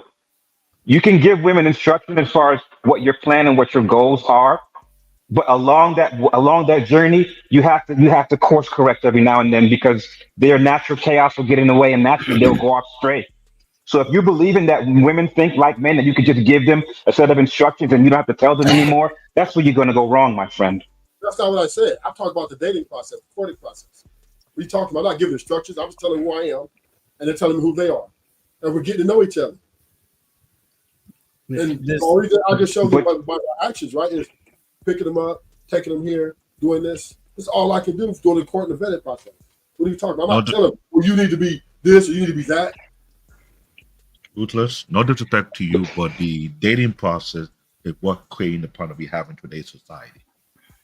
But the people, they weren't doing dating, they were doing courting. In my culture, if they see a woman they love or they want to get married to, you go visit the father. We ask the father for the hand in marriage. We're trying to get to know the particular one we want to marry. They will vet our ass to make sure we're the right person for their daughter. So I'm going to the father, I'm going to the uncle, I'm going to the elder, and so on and so forth. Even the brother will read people and see what the kind of person this is before I can get access to that one. That particular skill set has been long gone within the black community because they used to practice that back in the yesteryear. All the dating thing is open up more problems for more people to test drive. They figure it out. If they don't like this, they go to the next one and do the same thing over and over. That's how you have a lot of broken relationships. Dating does not work. It has never worked. If it worked, the percentage is about what, 5 to 10%. Let's be real here. Let's stop the bullshit. Who make money off dating? The flower shop, the jewelry stores, all these retail stores out there that want to spend your goddamn money, quote unquote, dating. Dating should be happening after you're married. You can try to get to know your wife even more, not before. That's the problem. Yeah, I mean, I don't know if that's going to change necessarily, but Ruthless, It's not going to change like you want to make it change for yourself. Other groups are not following what you're doing. But this is the issue, though. Ruthless, people are doing a whole bunch to get her, right? They can't maintain, nor do they mean those things when they want to keep her. Motherfuckers is doing a whole lot during dating and courting that they can't sustain, nor do they mean. Correct. That's the problem, man. Correct. The women are choosing not to stay. Men are inconsistent because again, the standards in which we hold ourselves to are fluid. Okay, I agree with you, right? But but here's the deal, right? The problem, right, with men is I think we're giving too damn much. In my opinion, we're giving so much, like you said, in this process, trying to impress her, trying to show that we're this type of person, and she's not even guaranteed to be around in the long haul. So we know that women are unstable in all their ways. So when you're investing in the time and money and energy into this woman, it's not a guarantee that she's gonna be with it. She could switch up. There's no guarantees in life. Right, because she has her own criteria that she's looking for, Ruthless. Right, you may be walking your walk, but she has her own checklist and criteria. And if you fail any one of those checklists, she's not gonna follow you no more, fam. So the point really, Ruthless, before you go on, let me just say this real quick. One, when you start using words like guaranteed, then you start losing people. There's no guarantees in anything in life. I mean, we can't talk from guarantees. If you're courting a woman, right, you do whatever you can to reduce the risk of what you might be worried about. Does she fit your criteria or not? And then if she fits your criteria at one point and she falls for you and you get married or something like that, you got to maintain and improve upon yourself along the way. And make changes. Hey, Ham, let me ask you a question. Did Crimson Hold on, you just cut in there. I'll let you in. Now you're taking it somewhere. All I'm saying is this, right? Well, we was talking about. Well, I ain't taking it. Where else you want to go with this? Come on, y'all. Come on. All right, so I was just saying, I'm gonna land it real quick. This is it. 30 more seconds. All I'm saying is this. I'm not sitting here saying that this is utopia. All I'm saying is, to Ricky's point, saying that men need to show the men that they are, right? I think we're more than doing that in so many ways. Now, every man perfect? No. We do have some outliers. But we are out here, if we're in a dating or courting phase, right, with a woman, we are fronting the cost. We are having the conversation. We are seeing it through as much as we can. So it's not that we're not trying. It's not like that we're not capable. What it is women standards are super, super high because of their Instagram account, because of their friends in their ears, because of all these outside distractions. They're no longer the women they used to be. These women now are modern women, and they're shooting for the stars. And I landed. Yeah, but the one thing Crimson Cure said that if you're searching in the boneyard, you get what you want. You get what you deserve. What the fuck you mean, the boneyard? That's what she said. Yeah, that's well, you made an indictment that there's no woman that can get you because they're all looking at Instagram. I don't believe that's true. I didn't say, I'm just saying. But what I'm saying is that it depends on what you're looking at. I mean, listen, if you're vetting a woman and you're worried about her Instagram account, then maybe she's not the one for you. I mean, that's what I'm trying to say. No, he didn't. No, what he's saying is their sense of self and their worth and their sexual marketplace and what they can obtain is heightened to a delusional level because on Instagram they can get 1,000 likes for putting their ass on the sink. So now when a man who comes that they should qualify for, they think he's beneath them because of the dopamine hits they get from social media. I understand that point. No, you didn't, Mr. Payne. You were saying something totally different. That's what Ruthless was saying specifically. All right. So listen, maybe I misspoke on that, but what I'm saying is the kind of women who need that kind of attention aren't the kind of women for you. That's what I'm trying to say. I mean, when we go to the fact that they need that kind of adrenaline rush, if you talk to a woman and she needs adrenaline rush by likes and all that kind of stuff, then she ain't the one for you because you ain't going to change her. That's what I'm saying. And to say that, you got to go through 100 women, 101 women to find the one you want, then go through 101 women. So all of it, and when I say go through, I mean, figure out whether they're on your checklist or not. I'm not saying have sex with them. Yes, you are. So the point I'm trying to say is I'm not off of his point. When you start talking about the fact that the modern woman is influenced by social media, that is true. But it's degrees to that. So a couple of things real quick. So when Crimson Cure was up here, you have what Ruthless Truth just pointed out, along with being born in a boneyard, right? In a gynocracy, in a matriarchy, right? You have all that coupled with social media and etc. that Ruthless is articulating, and he said men are putting in so much, but the return is not equitable, right? So when we say go through 101 women, what's the actuals? What is the reality? Do you have to compromise? What are you going to have to deal with realistically in this day and age? I think that if you really want to, be with a woman, there's certain criteria that you're going to have to sacrifice with, and vice versa with them. right? So I think if you're able to know what they intrinsically want, right, and you use that as part of your problem solving, your productivity as a man, generally it's going to be a win-win, right? Because you're going to be doing the things that you need to do to increase, yourself, your finances, your mental. You're going to be doing all those things regardless, right? So even if that particular woman doesn't want to follow along your particular goal, that's okay too.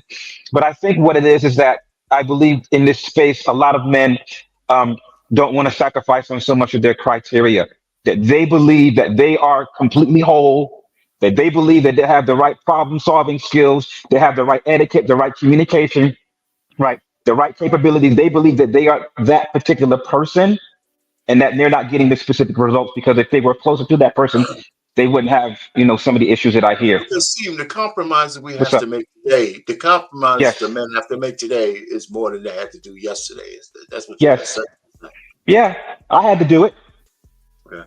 We all have to do it. Right. And in today's modern man, we understand that when we engage with a woman, we understand that there's a certain cost that we have to pay, a certain toll that we have to pay. We understand that if we want to deal with a woman.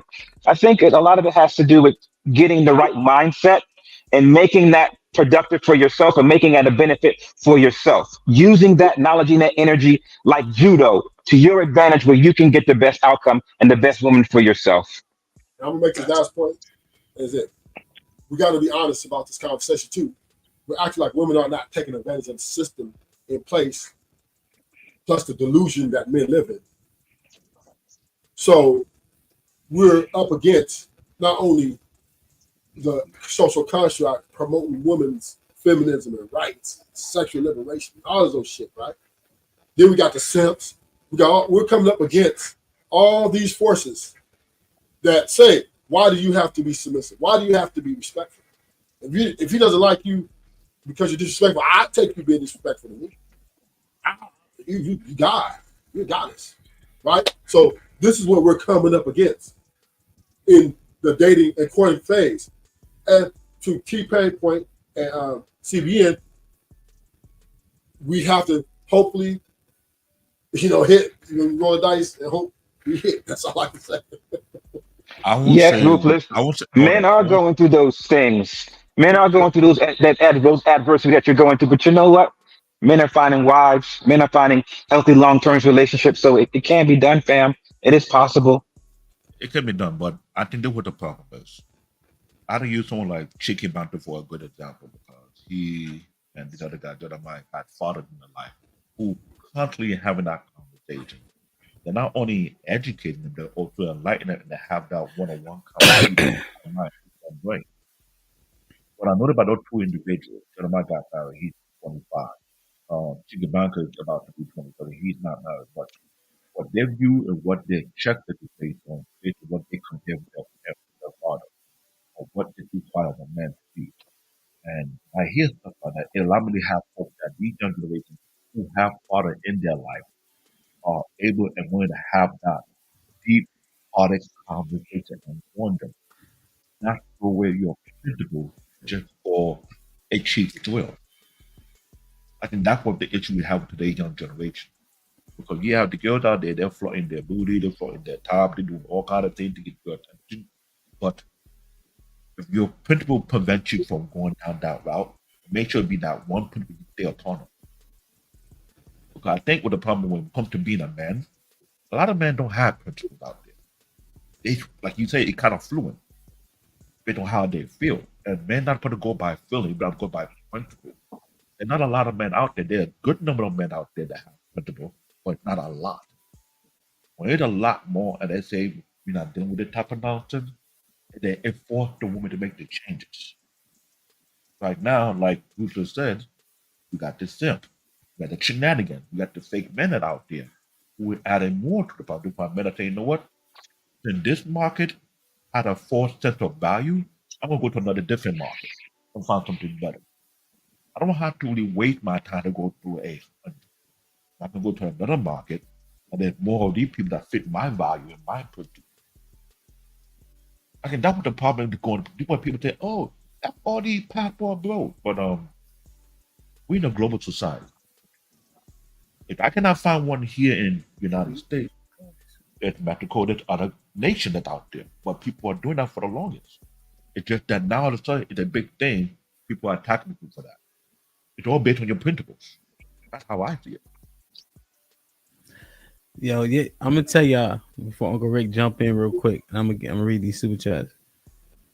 Y'all, I'm just gonna be honest, and I'm saying y'all because I actually did this part. You have to really see what time it is. One of my mans, he sends 3 cats at his Ali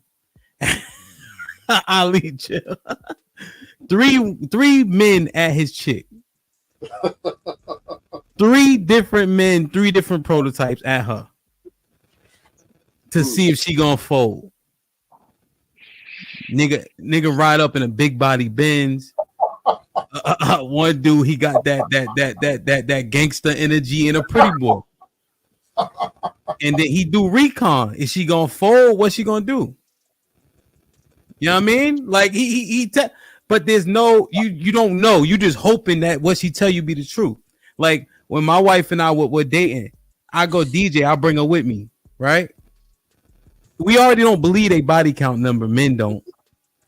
So my thing is, if she too popular in this motherfucker, niggas would smash it. You give a fuck. That's the math. That's the math. You know what I'm saying? Oh, she talked to somebody got some cheeks. You gotta see what's really up in the world. Who she know matter. How many men she know.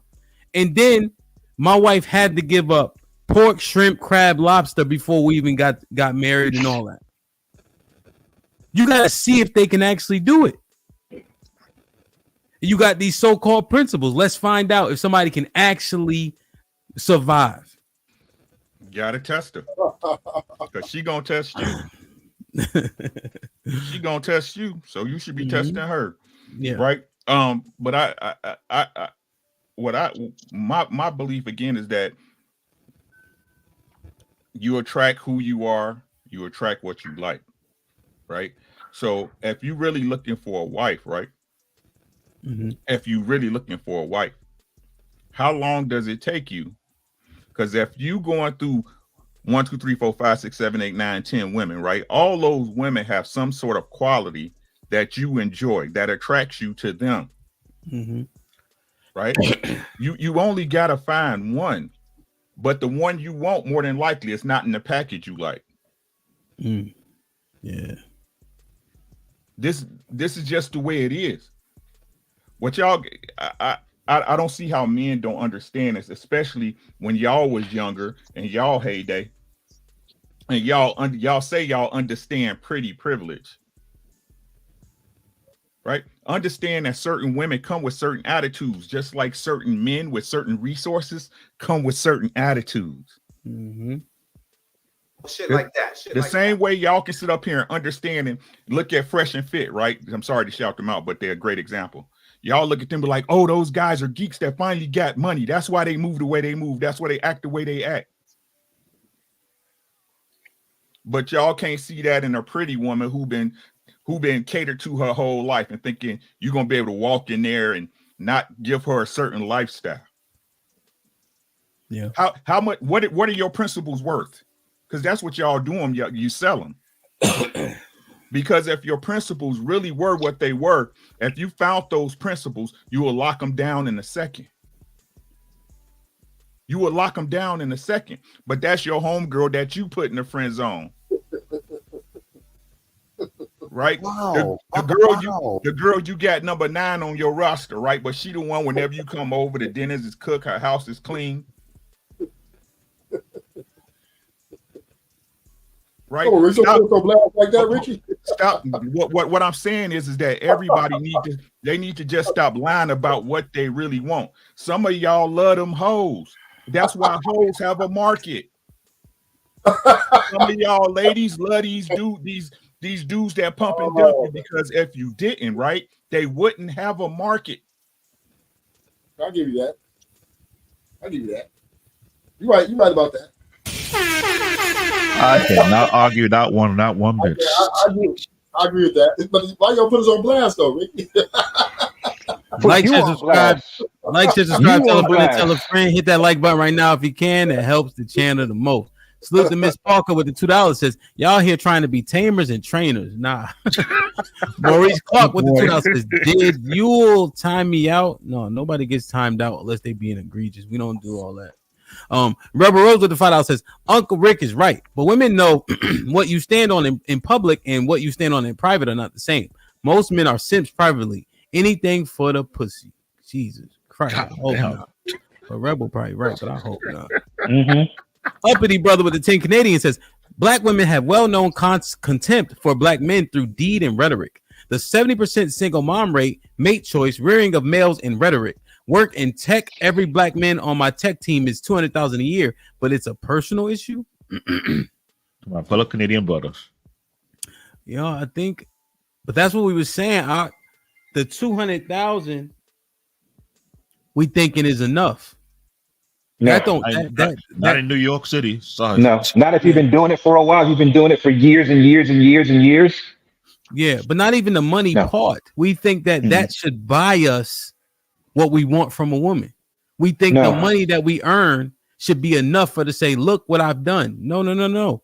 You have to have enough to get their attention. Yeah, it's enough to get their attention.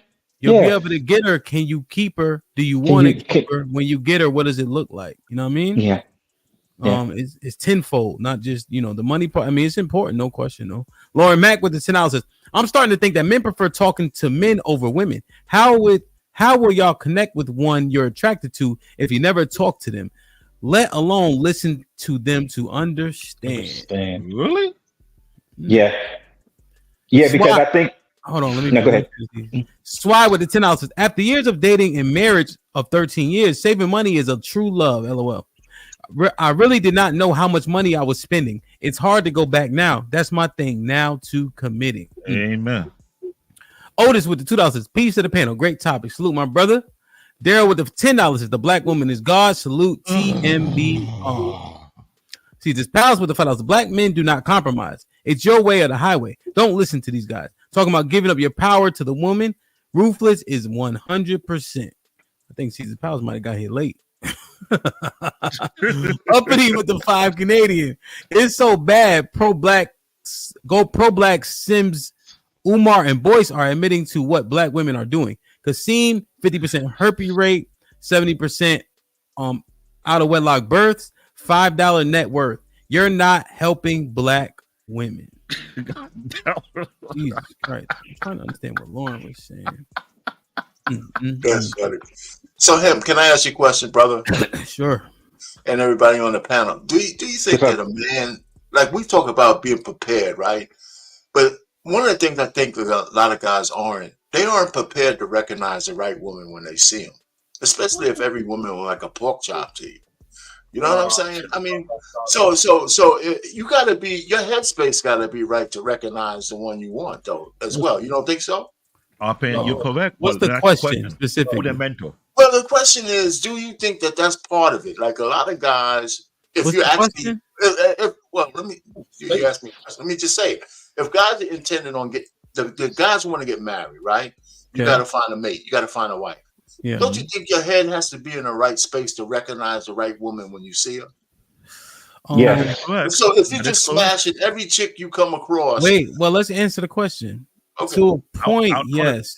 But I'll be quick. Y'all talk way longer than me. So, but I found this though in the middle of a game, right? It was like a championship game, and I was trying so hard. Pause just in case. I was too early to the play. I was overrunning it. I was wrong shouldering shit. I was being selfish, right? Cause I'm trying so hard to play my best game, it wasn't working. You got intercepted. That but when I was relaxed and let the game come to me, there was a couple games where I had 20 solo tackles because I was doing what I was supposed to do, no question. But I was letting the game come to me. So I'm just using that analogy, thinking about what Mr. Payne is saying. Like, I want a wife. I'm looking for a wife, and then you over pursuing shit, overrunning shit. Go ahead, Yeah, Black see, Dave. what I said the wrong way. What I was trying to say that No, just my analysis, Mr. Payne. Everybody can answer. Just my I get analysis. what Mr. Payne is saying, but my question is, who is their mentor? Who is their coach? Who is that white counter behind their back? Because sometimes there's some young guys, they may think they got it, but they need that coach who will constantly remind them, like, yo, do not move from your principle. Stay where you at. The right one will come to you. Like in any sport, we have a coach. Either in boxing, do MMA, which I don't normally do, or any other sport, you have a coach who directs you in the right path. A lot of young men don't have mentor or have coach. They don't have fathers in their life. This is why there are too many sims out there. And I have to be frank about it. Yeah. Anybody You know what, Hamp? Go ahead. Going to your point about, you being too overzealous, right, in particular positions, but then when you kind of fell back a little bit, things just came to you. That really boils down to the amount of confidence that you had and the amount of abilities that you had in your skill, right? And that can really translate to the dating world when you're ready to get out there. When you know that you have built yourself to a certain level, when you know you can change somebody's life for the better, not just financially, but like mentally, spiritually, and all of these things, you just exude a certain confidence and a certain energy, and people are drawn to that, right? And then you don't have to put as much effort into it. You're really focused on the individuals that you speak to. You're focused on the conversation that you want to give. You're focused on the exact information that you want to give to those individuals to kind of vet them out. I think that's where it comes from. Okay, let's get one more right? answer. When you know that you could up somebody's. If you just everything about you is different. Men, I do believe men know what they want. Right now, we do sometimes do things according to our lust, but ultimately, when we looking at a woman, we know the signs we want if we continue or decide to pursue. Right, there is a standard. Men do have it's not the greatest standard, but we do have a standard of what we would pursue for wifey material or what we pursue for just smash. So we do know what we want. Come on, Ruthless. The standards for smashing is vagina. Yo, Ruthless, they put a vagina on this lamp pole outside my house. Niggas been out there all week. Yo, there's no way. Ruthless be killing me sometimes, fam. You good people be killing me sometimes. You don't have to say that. I'm in New York City, and we know that's very clear as day. Real shit. I'm telling you. Shit like that. See, what up? What's going on, love? Steve, been a while. Hey, how's it going, Hamp? Doing the right thing. What's good with you? Good. Hey, everybody on the panel, how are you? Hey. Good. I was listening to the conversation, and one of the things that I think that we skip over in these conversations, and it makes the conversation muddled, is that everything is contingent on you having the foundation intact. And that's for the woman and that's for the man. So when you say, if you get this type of woman and she's doing this, that, and the other, the foundation is not intact.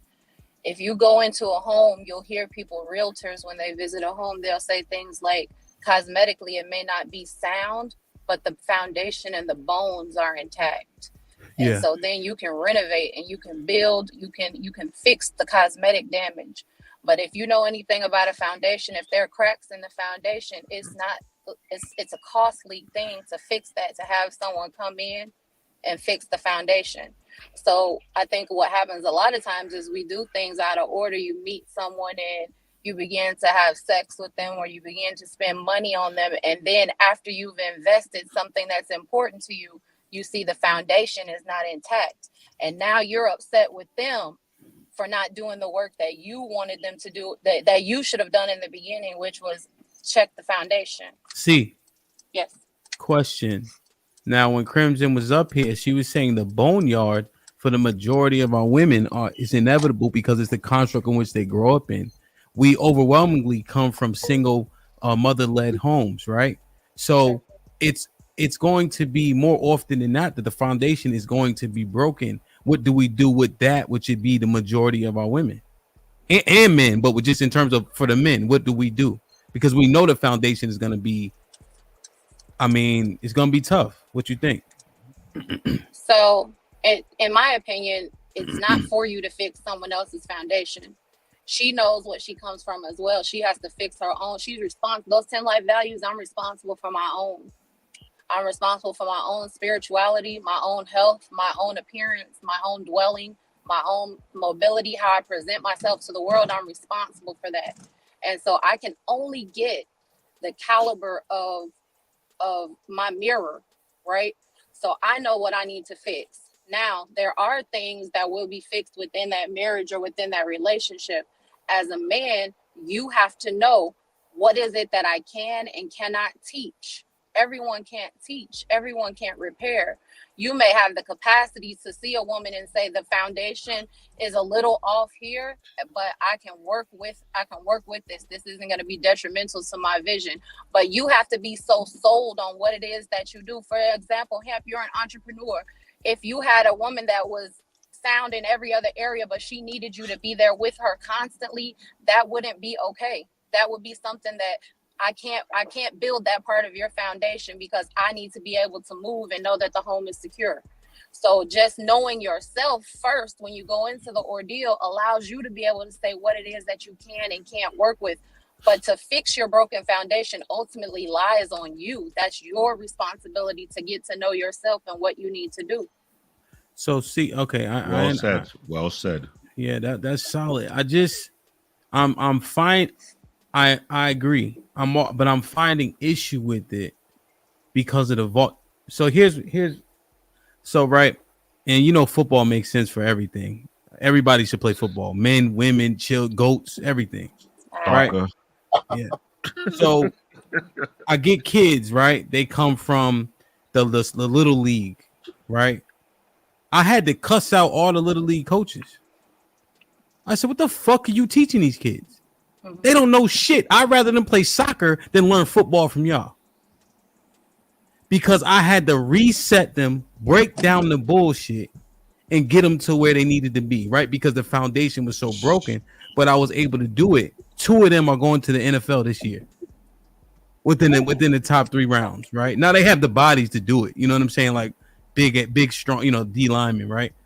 But there's that, and is football too surface level when it comes to something you bred in? Because if I could break down those kids to get them to that level, do we need to consider this when it comes to dealing with the women that coming from the constructs in which we grow up in? You're correct. So the same thing we do in soccer. Man, it's a good point. I think. Sorry, see, you do it. And what now? What'd you say, Black David? I think we do the same thing when you come to playing soccer. You got to break them down. I'm out of here, man. Nobody care about no damn soccer. You kick the ball back and forth. What's so hard about that shit? Go ahead, see. Damn it. So I think in that respect, when you come from those homes, right, we're looking at a majority of us do come from a single mother-led home, or we come from that broken foundation. I'll say I think that in a lot of aspects, the spirituality is what gives you that direction and that foundation for what it is that you're supposed to, that how you govern yourself, especially if you come from somewhere where the foundation wasn't sound. So I'll say personally, I have an experience of, that's why I asked you, like, when you meet a woman, how much of your criteria does she already meet? Because there are certain things that I'm not going to do because of what I believe spiritually. So regardless of what comes or what goes, regardless of the way my husband carries himself or behaves himself, I answer to God first. So there's a way I'm going to conduct myself. And what that did was, where there were cracks in the foundation, where there were things that I wasn't taught, where there were things that I didn't know, I'm able to now say, this is the framework and the structure for my life. This is the way that I carry and conduct myself based on these principles, and those things don't alter and they don't change. It wouldn't have mattered who I met. Those things in my life would have stayed the same regardless. And if everything about him changes, nothing about the things that I have, that stays sound. So if you don't have that and you didn't grow up with that, you have to build that for yourself. Yeah. Okay. Makes sense to me. Let's let that marinate for a second. Let me read these real quick. Make sure I don't get You too hit on the far nail. behind. A lot of women don't think that way. Hold on, Black. Let me read these real quick. I read this one, right? Yeah. This one. Canary in the coal mine was popping with the 7 Canadian. He said, Shalom, Hamp, salute, in the panel. They all going to learn that the real high value men are the brews that follow all the commandments. Isaiah 14, verse 1 and 2. Rebel Rose with the $5 says, men, if it's a woman in front of you that is an 8 or better, willing to do what you want sexually, but she do not fit your standards, would you reject her? Hell no, niggas ain't reject. Stop the cap. No. Lauren, yeah, come on, y'all know the vibes. Lauren Mack with the $5 says, when is Ruthless Truth nurse supposed to bring his pudding? His sugar is clearly low. See the styles with the $5. Hey, I did get here late. LOL. Guys, whatever the man is missing, that's what the woman is going to complain about, even if he makes $300,000 or $50K. T.O. with the $5 says, so Kasim, it's all on men.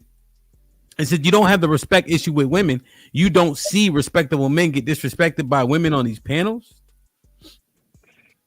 I'll answer that later. Yeah. All right. Yeah. Hold on to that. Hank was popping. Mr. Fantastic was good. What's up? What up? Did y'all? Did y'all? That was a great interview you did. Great interview. Thank you. That was good, man. She was awesome. Mr. Fantastic, were you here? Yeah, I was watching the whole thing. Okay, word. Brother. Yo, do you get any workouts done, Mr. Fantastic? Keep it real. Of course I do. But that panel button be calling you. Do your hand be shaking and hit that link? Nah, man. It's just, you know what I'm saying? Once you get in, I'm done with my lifting now. I'm just waiting to hoop. So, you know. Oh yeah, I forgot. Proper place. See, one thing about Mr. Fantastic, he put so much work in, he was able to retire at 40 years old. Understand? I mean, hey, there's niggas in this chat that all they work out is their fingers in their chat. They can't say the same. Only gyms they know are Bean and Slim. If you know what I'm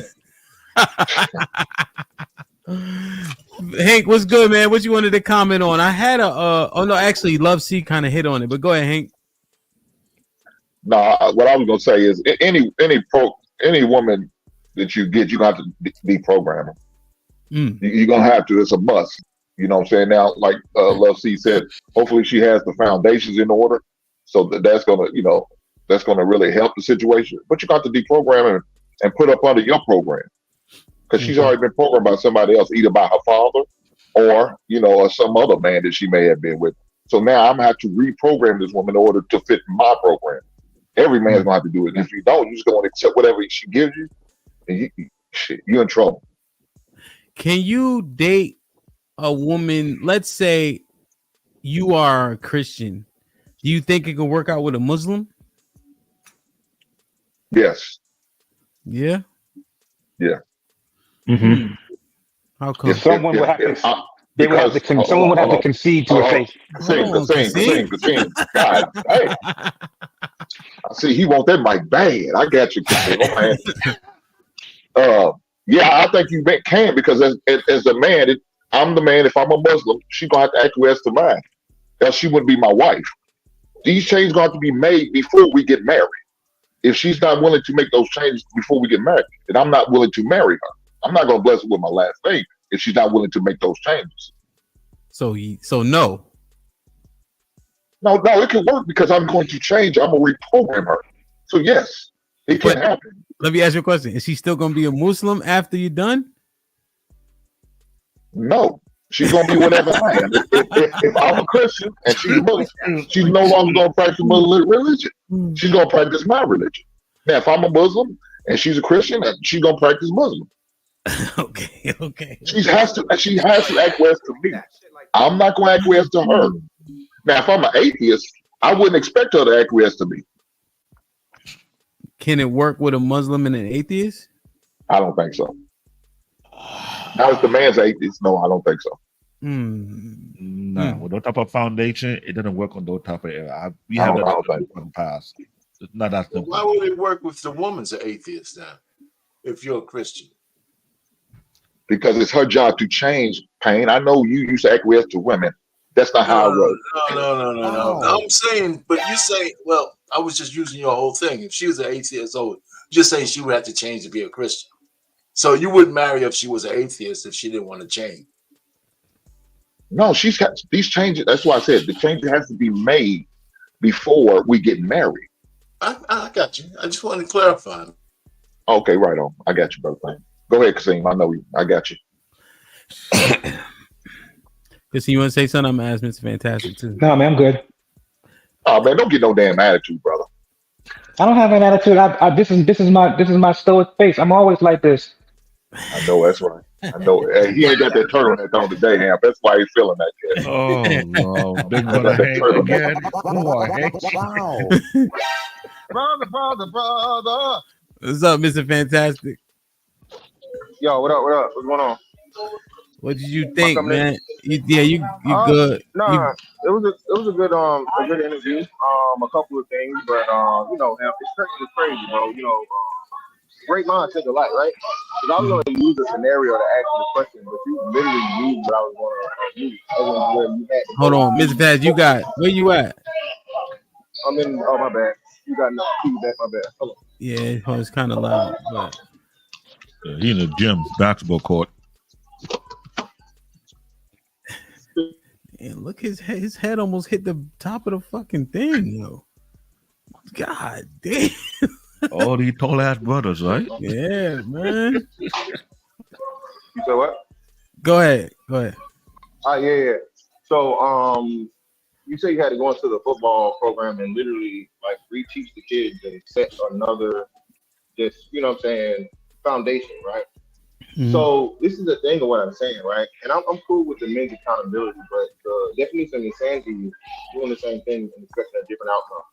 So we're acknowledging that the majority of these women are, coming from the boneyard, have a hyena mentality.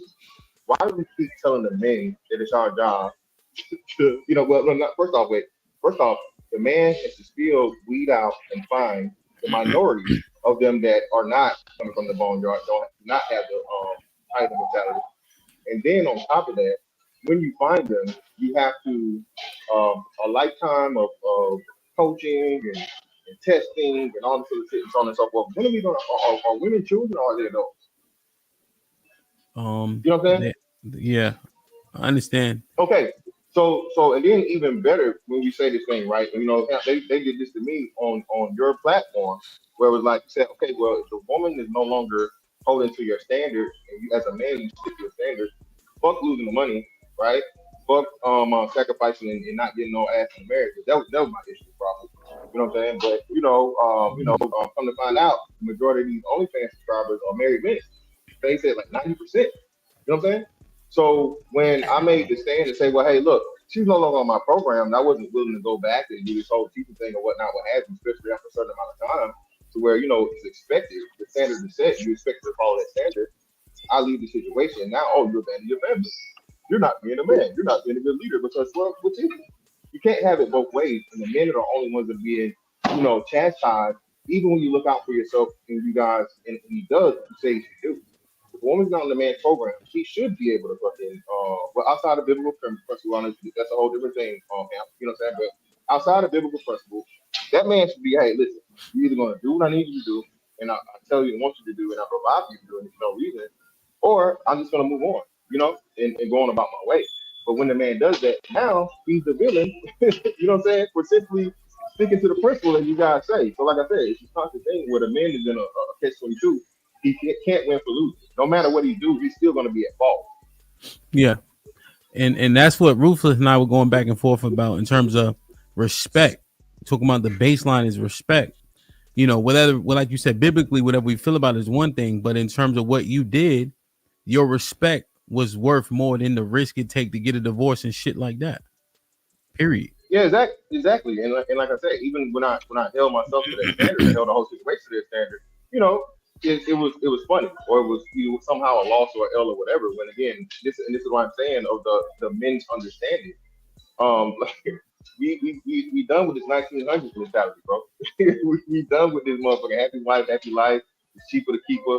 You know what I'm saying? You can train her. You can do. No, man. Listen, no, listen. She's either on your program or she's not. If you're looking for marriage, hey, go for marriage. If you're not looking for marriage, deal with the woman you want to deal with, and when as soon as she's off your program, hey, take the Leonardo DiCaprio route. You know what I'm saying? Now, of course, Yeah. if you're trying to plan for families and things like that, and so on and so forth, hey, lineage and legacy, of course, you need to find a woman that's going to be on your program and, be willing to do what you need to do. You guys be able to work together and figure those things out. But a lot of men are that's why a lot of men are taking out of this thing, man, because it's not forever. You know what I'm saying? And more women are faltering on the contract than the men are. You see what I'm saying? So you can't blame the men and say, oh, well, all y'all want to hold, y'all really don't want to commit men, y'all don't want to do the work, put the work in, be in relationships. When no, again, the only reason marriage stays like it is, like you say, because men want that. You know what I'm saying? Men say, hey, at some point in time, listen, I care about this woman enough, I love this woman enough to risk my own, legal and financial things or whatever, and even possibly, family situations with the kids.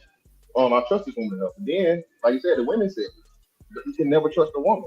So, like I said, so what is the man to do when all these things say, hey, as soon as you deal with this woman, bro, all bets off, and she's in control of the outcome of the situation.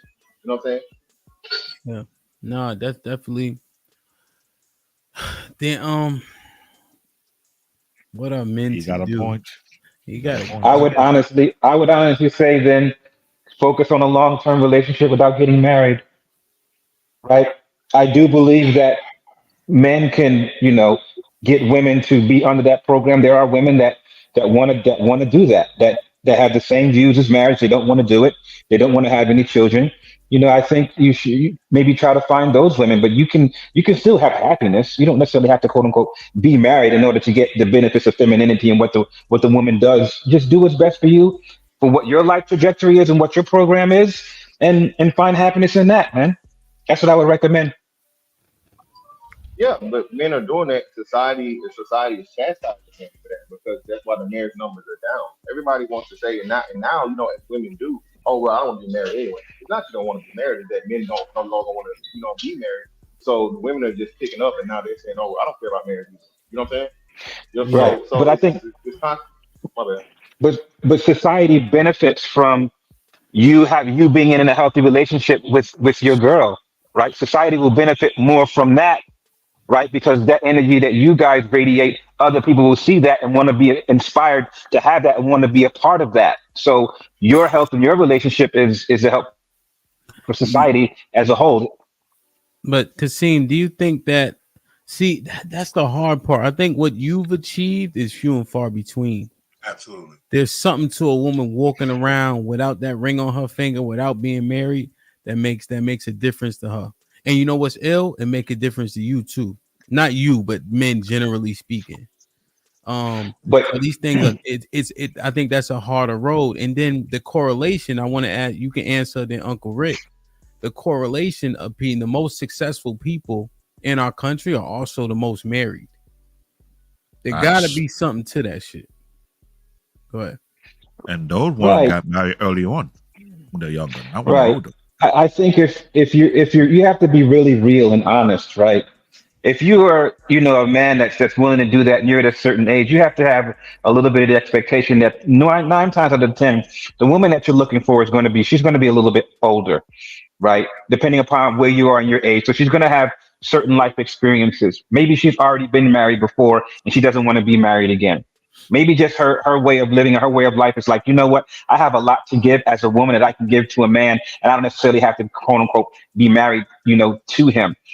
And that was one of the things that I had to face when I had gotten divorced, right, the first time. I really had to search myself, and I was asking myself, like, you know what? Do I really have to be married in order to be in a really healthy relationship? And I asked a lot of people, and the majority of the answers was no, man. You don't necessarily have to be in this particular construction in order to get this happiness. There is a way that you can still have that and be healthy and fruitful. And that's the path that I decided. I was already married before. I had 3 children already. So I was done not having any more children. Right. But I still wanted to be in a relationship, a healthy monogamous one. And I just happened to have that as the criteria. And when I was looking for that particular person, those were the things that I asked, like upfront and honest, and I just happened to find my person. Now, in my circle of friends, it's like 60-40. 60 of them are married, and then 40% of them are not married, but then been in long-term relationships for at least 8 years. So I'm just saying that it is possible, and there are people, out there like that. But I think your criteria is going to have to be adjusted a little bit. Yeah. Uncle Rick, what you think? To address the success, I was doing a live the other day, and I found out I was doing some researching that poverty for Black married couples dropped below like 4% in 2022, down from like it was like 19.3% like 15 years ago. Yeah, right before that. So the struggle of question is really, I think, as far as marriage, it should be eliminated at this form and junction. It's been said, especially with the opportunities that's afforded Black men and women nowadays, that if y'all both in it for each other, money becomes the least of your problems, right? As far as let's just be honest, marriage is not for everybody, bro. It's really not. It's a sacrifice from both sides of it, right? Especially like, I'm a boss babe, right? She's gonna have to kill her ego and her persona, right? Because you're becoming part of someone. A man that's a player or been out there, or he's popular with women, he's gonna have to kill part of that because it's no longer part of him. It's your persona. It's just not for everybody, right? If you're standard, and I don't believe people go with the settle stuff. Everybody settles, right? Everybody settles, right? And not in the way that everybody think about it. I mean, settle, sit your ass down somewhere, right? And the thing is, men, I understand men want it a certain way, right? But God made Eve for Adam, and it was still difficult for him, right? No part in that story did God tell Adam leave Eve alone, right? Even after what happened, when he cast them out of the garden, he cast them out together.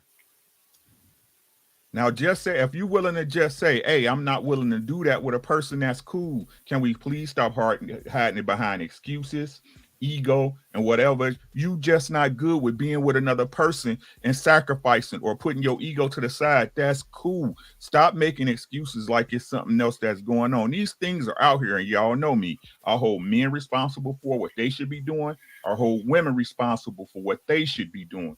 But these excuses about you just not knowing how to choose, that's a you problem. That ain't nobody else's problem. How do you, let me see.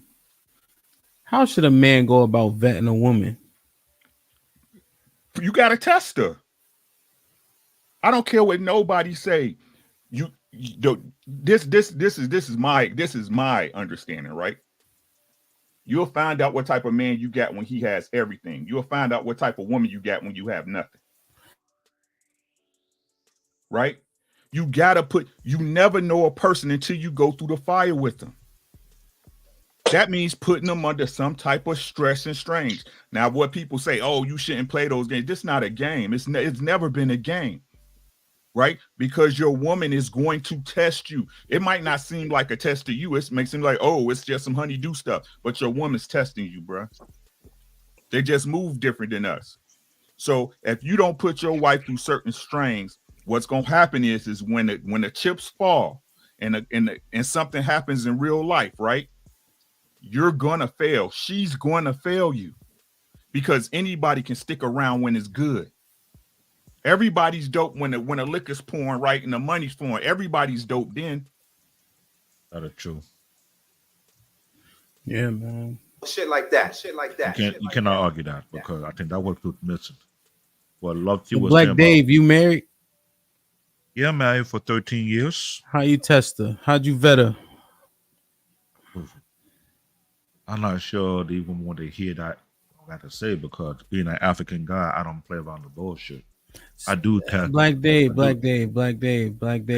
What we've seen those countries over there, it's a lot of bullshit. Stop. But now that we over here Really? with Black Americans, if you look at our GDP, it ain't close. Relax. All right. Okay. So now, how did you, regardless of the African shit, how did you vet your wife? just so you know, my wife is from Trinidad, and I'm Salute. African. Yeah. Salute. So my wife, her father is Jamaican, her mom is a Black American. Go ahead. So when it comes to testing based on certain value, based on dealing with money, we can't deal with doing the bills on time. Deal with what kind of education value we have in place, and sometimes we do bump head. I want my kid to go to a specialized school so he can be competitive. I don't want my kid to go to no watered down school whereby everybody's almost the same, no one competing. We have that bump in the road every now and then, but where I tackle what's more important to me: education, spirituality, and money. If she don't know how to manage money, I take over that thing. I'm like, you're not doing well with that one. That'll be my responsibility. Because when it comes to dealing with money, it's not, we just gonna do it. No, there's a way of doing things whereby you can build wealth over time. If you don't know how to deal with that thing, then that's the problem to me. Because one, you have too many women think they know how to manage money, but you hear what's going on in today's society. A lot of women got a lot of debt. How are they dealing with it? I don't like that because I watch my uncles. I grew up under the multi-millionaire back in my country, so I understand what it's like. And his work ethic was crazy, but I get it. It takes hard work to get there, so there's no time for BS. The problem, a lot of people looking for the easy route. No one to work. I remember spending maybe 25 years of my life to this day taking no freaking vacation. I don't got time for vacation. I gotta go to achieve. Because when there's bills there, there's rent there, and you gotta take care of the bills and rent. But when you want to go on vacation, I'm gonna look at you like you're crazy. We got bills to pay. If we don't pay the rent, where you gonna be at? What's next? So wait, what were y'all bumping heads about though? Because you know on YouTube, none of us bump heads with our wives. You know that.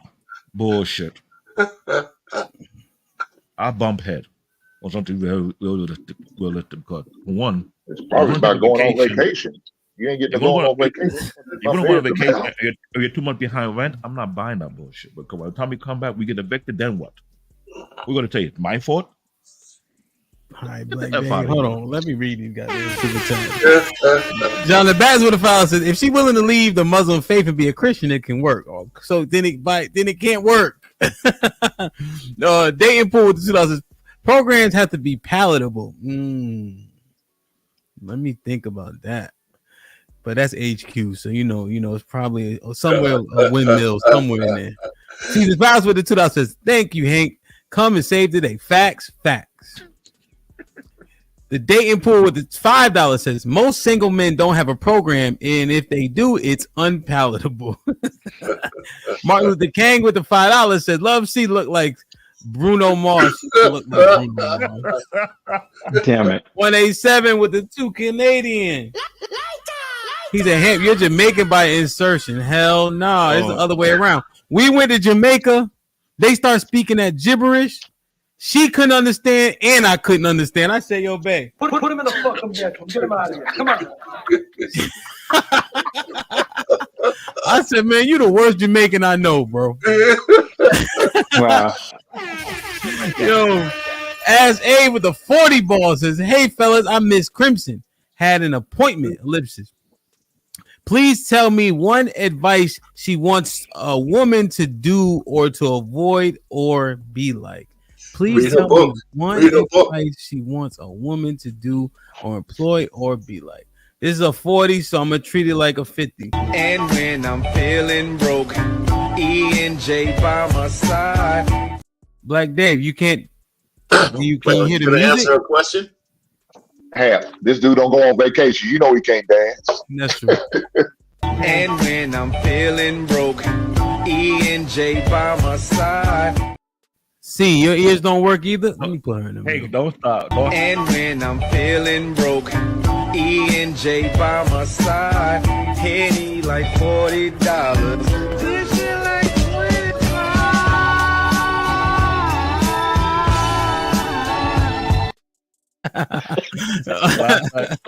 Hey, don't start on out of that. Last time I checked, I'm a dancing fool, so don't do me like that. All right, well, we're gonna have another 50 ball. We're gonna find out.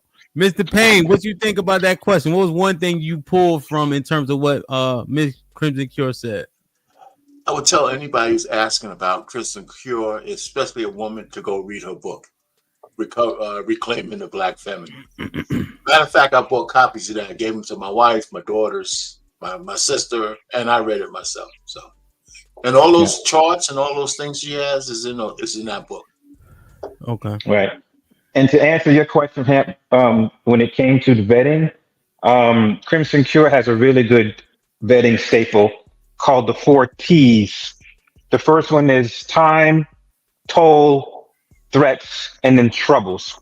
And within time, she basically says that to make sure that that individual is reciprocating the time that you're spending with them. When it came to toll, she said that to understand that there is a price to pay when you want to deal with a woman. It could be tangible or it could be intangible. You have to really assess those. When it came to the threats came about for how society is made. So if she knows some specific information about you and about things that you've done, if she's going to use that against you in the legal system to do you any harm. And then the other one was trouble. Those troubles amounted to the amount of baggage that she had in the past, and if that baggage was really managed and handled, that how could it affect you going long term? So I kind of use those things, even in my relationship, and it really kind of helps to solidify things and keeps things on track. Okay, it almost sounds to me similar to a SWOT analysis. You guys ever done that Yes. for like your business? Yes. Strengths, weaknesses, opportunities, threats. Opportunity and threats. Yeah. Yeah. Okay. It works. Yeah. That makes sense. Mr. Payne, were you done? Yes, I'm done. Really? Wow. Yes. I wanted to surprise you guys. You were surprised. Damn, that's crazy, man. Damn, man, it is interesting. See, why do you think there would have been pushback from anything that she said? Because to me, it didn't sound like there was an attack or an indictment on anyone. It was simply saying our culture, we're derived in it. There's going to be hurdles because of it. Here's what needs to be done. There's an extreme the question of who's the prize is extreme on purpose, right? Because it's definitive. But what she said when she clarified it, I don't see pushback from that from any side, right? So why do you think there's pushback? Because I didn't hear anything for somebody to feel some type of way about. Because it requires work to do. I don't know. I thought about that before. I think maybe because the majority of people don't operate in a very, if we're honest, they don't operate in a very structured or disciplined way.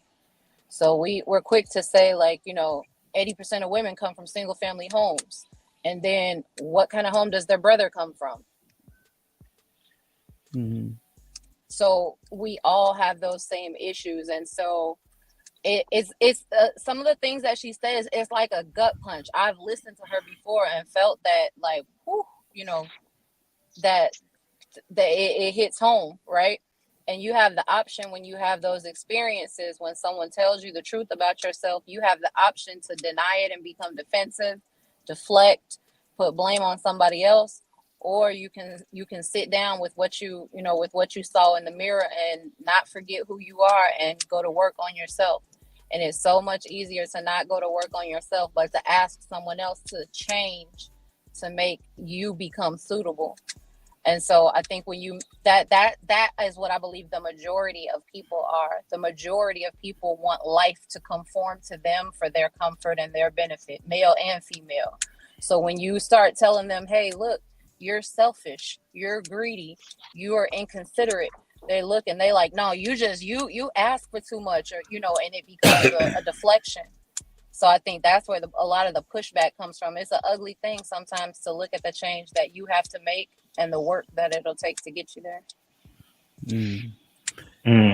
Hank, do you think What did you think about? I mean, see, that makes sense. I think I even said something similar, right? When it hits too close to home, people deflect or feel some type of way. People often will change their morals and principles. I know a person who their sister or niece became homosexual, right? And immediately they were pro LGBTQIA plus, right? Because it was so close to them. You know, you can love somebody and still not agree with everything they do, but people often choose to be like, well, let me, what are the benefits? So to speak. When the pressure is on, if you think about it in the Bible, when they started to say, hey, you follow him. Not only did he deny, man, he went to the point he started, hey, no, I don't even know him. When the pressure is on, that's when you find out what people are made of, and something how dear it is to you, how far you're willing to go, and especially when the person that you have to put the correction on is yourself. Yeah, no, real shit. Hink, did you hear when Crimson said, when we talk about the self-love and the body positivity, etc., how it leads into a level of delusion? Because if you were to ask a person, okay, you can keep the body you have with all the body positivity, or you can get the body you dreamed of. The assumption is everybody's gonna get the body they dreamed of, because the body that they saying is so positive is not actually something they want. Yeah, I definitely. It definitely makes sense because it's like you said, something you dream of. It means you don't have to work for it. It's just something you was given. But the thing, I appreciate her explaining was the thing about the hyenas. I didn't know that. I learned something just listening to that part about how the mother stopped feeding the boy hyenas at a certain age and continue to feed the daughters. I didn't know that. They would feed them both, but I guess not, and they just had to fend for themselves off the scraps. That's definitely something I didn't know. Yeah, scraps. Yeah. So, yeah, shout out to her for talking about that. Well, that in the Boneyard. I heard somebody say it before, but I never really understood what that completely mean. I had an idea, what I'm saying? Like you showed that clip from Lion King. So yeah, well, I kind of understood that clip. I could relate to that because my daughter came up on that, but just the way she explained it to me, or explained it to us more in detail, man, was spot on. So I appreciate her.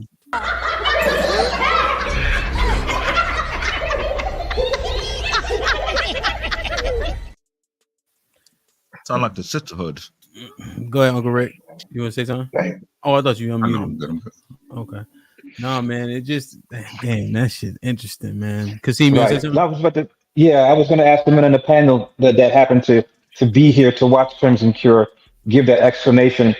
What do you do with that information, right? And are you going to? And how do you make that beneficial to what you have to do? And how you coexist with the women in our lives?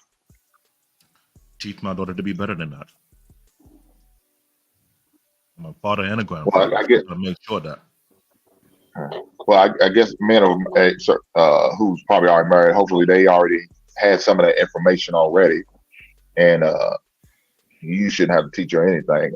But for those who are, young ladies who was in the audience, hopefully, man, they go over to her channel and watch and check out more of her content. Like you said, check out our book for sure, because she's dropped a lot of gems before. That I've seen her multiple times and heard her multiple times talk about different issues and different things.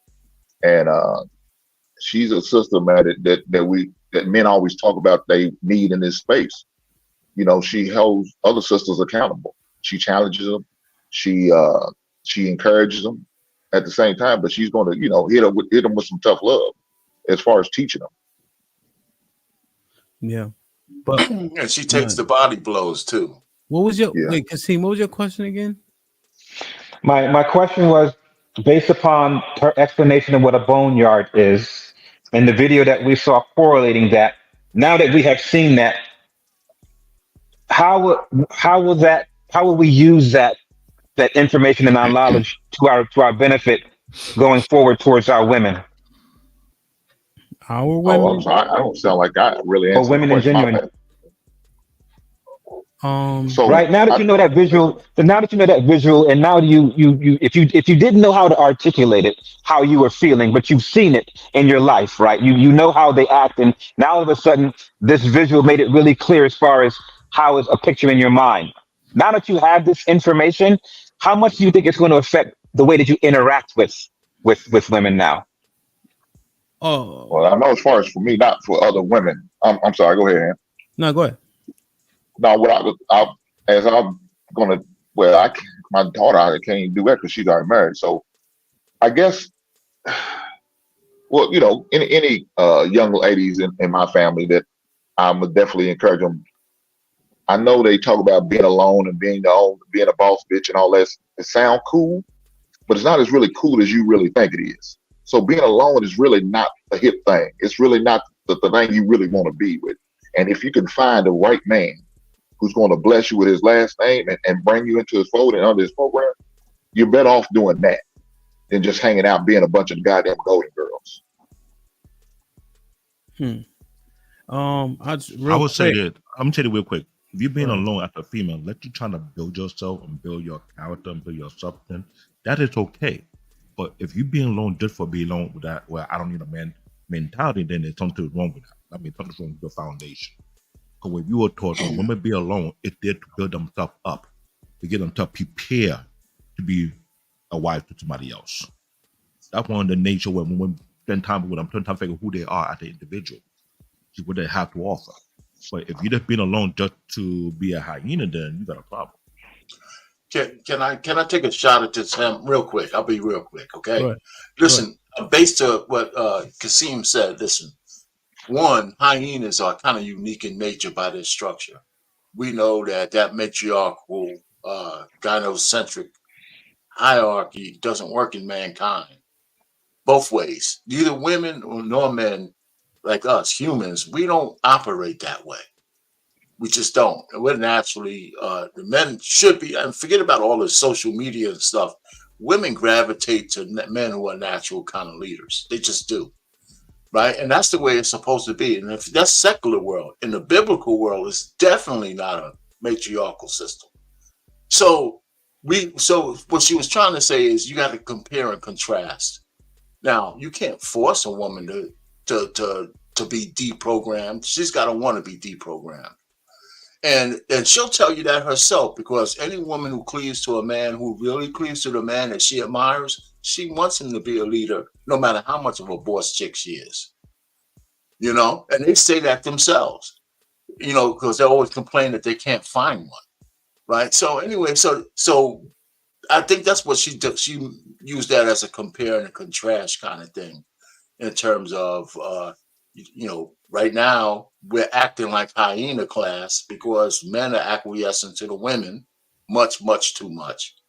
And the women are in a place where they don't belong in the human structure. That's the way I look at it. That's one interpretation of it for me. EBD, what's going on? What's up? Can you hear me okay? Yeah, what's going on, man? Chilling. It's the first time I'm using my computer instead of my my Mac. But anyway, salute to everybody in the panel. Say what's up. It's a good conversation, but I missed the Crimson Cure thing because I got meetings and all that. But what I would say to answer Kasim's question directly, what we do with any information is discern what we can apply to our lives personally, because not all the details and information could be for us at our age and what our experiences and what we've gone through. Sometimes this information is for the younger generation so that they can discern and make better decisions when it comes to their dating preferences and what red flags to look out for. So it may not be 100% for us because maybe we already know to some degree. We already have, when we're at this stage, we already have a program, right? At this stage, that 20-year-old, that 18-year-old who's coming out of high school, doesn't know what he wants to do, doesn't know where he wants to go or who he wants to be. If he's trying to find himself a date or a woman or a wife, he'll know that he has to, but reality will tell him, society will tell him, you got to build, your value in order to get the best outcome when it comes to dating. Maria, can you hear me? Hold on. Go ahead. Yes, I can hear you. You're a real person. Can you wave your hand? All right. How's it going? Ricky Lake. I'm okay, thank you. Good. Go ahead, I'm EBD. sorry. My fault. I'm looking kind of rough today. I just got off work. Nah, you good. You good. You good. Let EBD finish. You can jump right in. All right.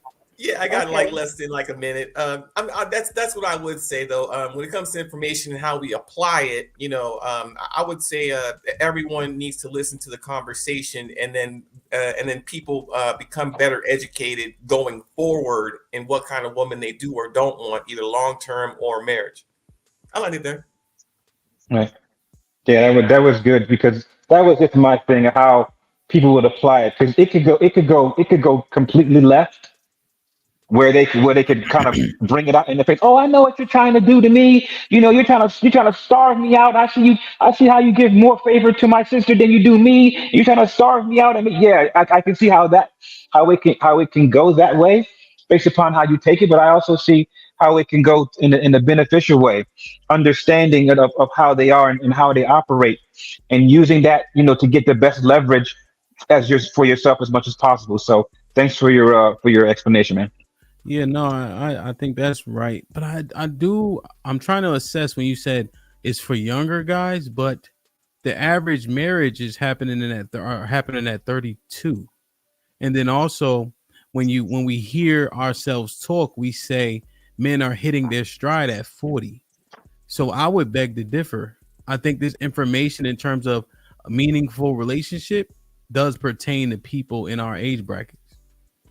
But for younger people, like for instance, the reason why I always mention younger people is because 20 years ago, 25 years ago, way before YouTube, how would we get this information? Where are the Crimson Cures, right? We don't know how to navigate the dating pool, the dating market. We don't understand our value versus a woman's value. We don't understand what women want these days. There is no resource. There's no news channel. There's nothing like that. Before YouTube, everyone was feeling in the dark and buying maybe books from this author or that author. Now we actually have shared space with different experiences where we can actually see the end result of a thing or of a decision that was made or a choice or a mistake. And I think the biggest and consequences, I think the biggest learning lesson of all for younger people is that when you decide to make this choice or decision, there are consequences and results and outcomes you may not want. So a cautionary tale is a valuable lesson to learn. It is letting someone tell you, hey man, if you're going down that street, let me tell you about these potholes over here and over here and over here, because you're gonna mess up your car and it's gonna cost you. As an analogy. I got you. Maria, what's going on? Hi, nothing much. I just wanted to. Yes, I watch Crimson Cure all the time. She's very intelligent and very insightful. Very truthful. But I will say though that the knowledge has always been there. What have women been doing to get men for thousands of years before Crimson ever came on the scene? You understand what I'm saying? Yeah. The first thing is that we're living in a horrible world, and it's getting worse, right? And you see these girls getting on social media, listening to other girls on social media, telling them how to use a man, how to dry bag, all this foolishness, and they end up alone. But I would say that the reason why maybe women aren't able to secure a ring is because they're listening to bad advice. They're not listening to women who have wisdom. And they're not, me personally, I'm not advocating it, but I'm a Bible reader myself. And the Bible is timeless to me on how you treat people. If you treat people decently, then you'll have decent people in your life. Do you think, because we hear what Crimson's saying, right? Would you say that is she the archetype for men's sexual how do you say it? Like what's the word I'm looking for? Desires, right? Because we can hear it, right? And a woman can present a whole lot of shit to us, but if men say beauty is number one, right? And there's a particular stereotype what we deem beautiful, right? That women, I would beg to say, have been saying things that Crimson saying. Women may even live out those morals and standards that she obviously conveys, right? But men have this sexual desire and a particular look they're looking for. What happens with those women? You know what I'm saying? You mean they're looking for a particular look as far as like BBLs or a certain type of facial features Facial, or BBL, light skin, all the stereotypes you hear. well, I will say this, that I've traveled many places in the world, and Americans tend to think that they are the only people who matter on Earth. Beauty, when you go from one country to the next, you'll be surprised what people find beautiful. And it don't have nothing to do with how big your butt is or what your face look like, how long your weave is, how big your breasts are. Many men around the world, they don't even, you know what I mean? You got some men who see that as like a fun weekend type thing. But many men, from my personal small experience, the women that they choose, I wouldn't consider beautiful. You know, sometimes they got a missing tooth or something, or some hair on their face. But guess what? They can cook their behinds off. They take care of them kids. When the husband needs help with the money, she out there all day working. That's what a real man finds beautiful. He looks beyond the superficial. And again, what Americans find beautiful, you know, there's a little bit of a European standard in that because we're all kind of mixed in. The whole world don't see America as the standard of beauty. Damn, well, no. Now, one thing I have to call out when people say it. What you mean by real men? When I say, You good? Non-sim type. is it when I say by a real man? When I say a real man, I'm not a man, so I can't fully say it. I mean, I have a man, but my man had many choices, you know, but what he says he saw inside of me is that I was hospitable. I was on my own vibe. I wasn't looking for a man at the time. You know, I had my own. I kept a job. You know what I'm saying? I wasn't begging, dry begging, using men. You know. Are you there? Yeah, I'm just looking at the top 10 models in the world. Iman. I would invite people to my house, cook for them.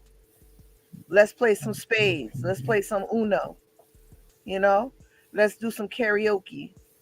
You know, the real men that I know in my life, beauty is just such a small percentage of what they find in a woman as beautiful as a whole. You understand what I'm saying?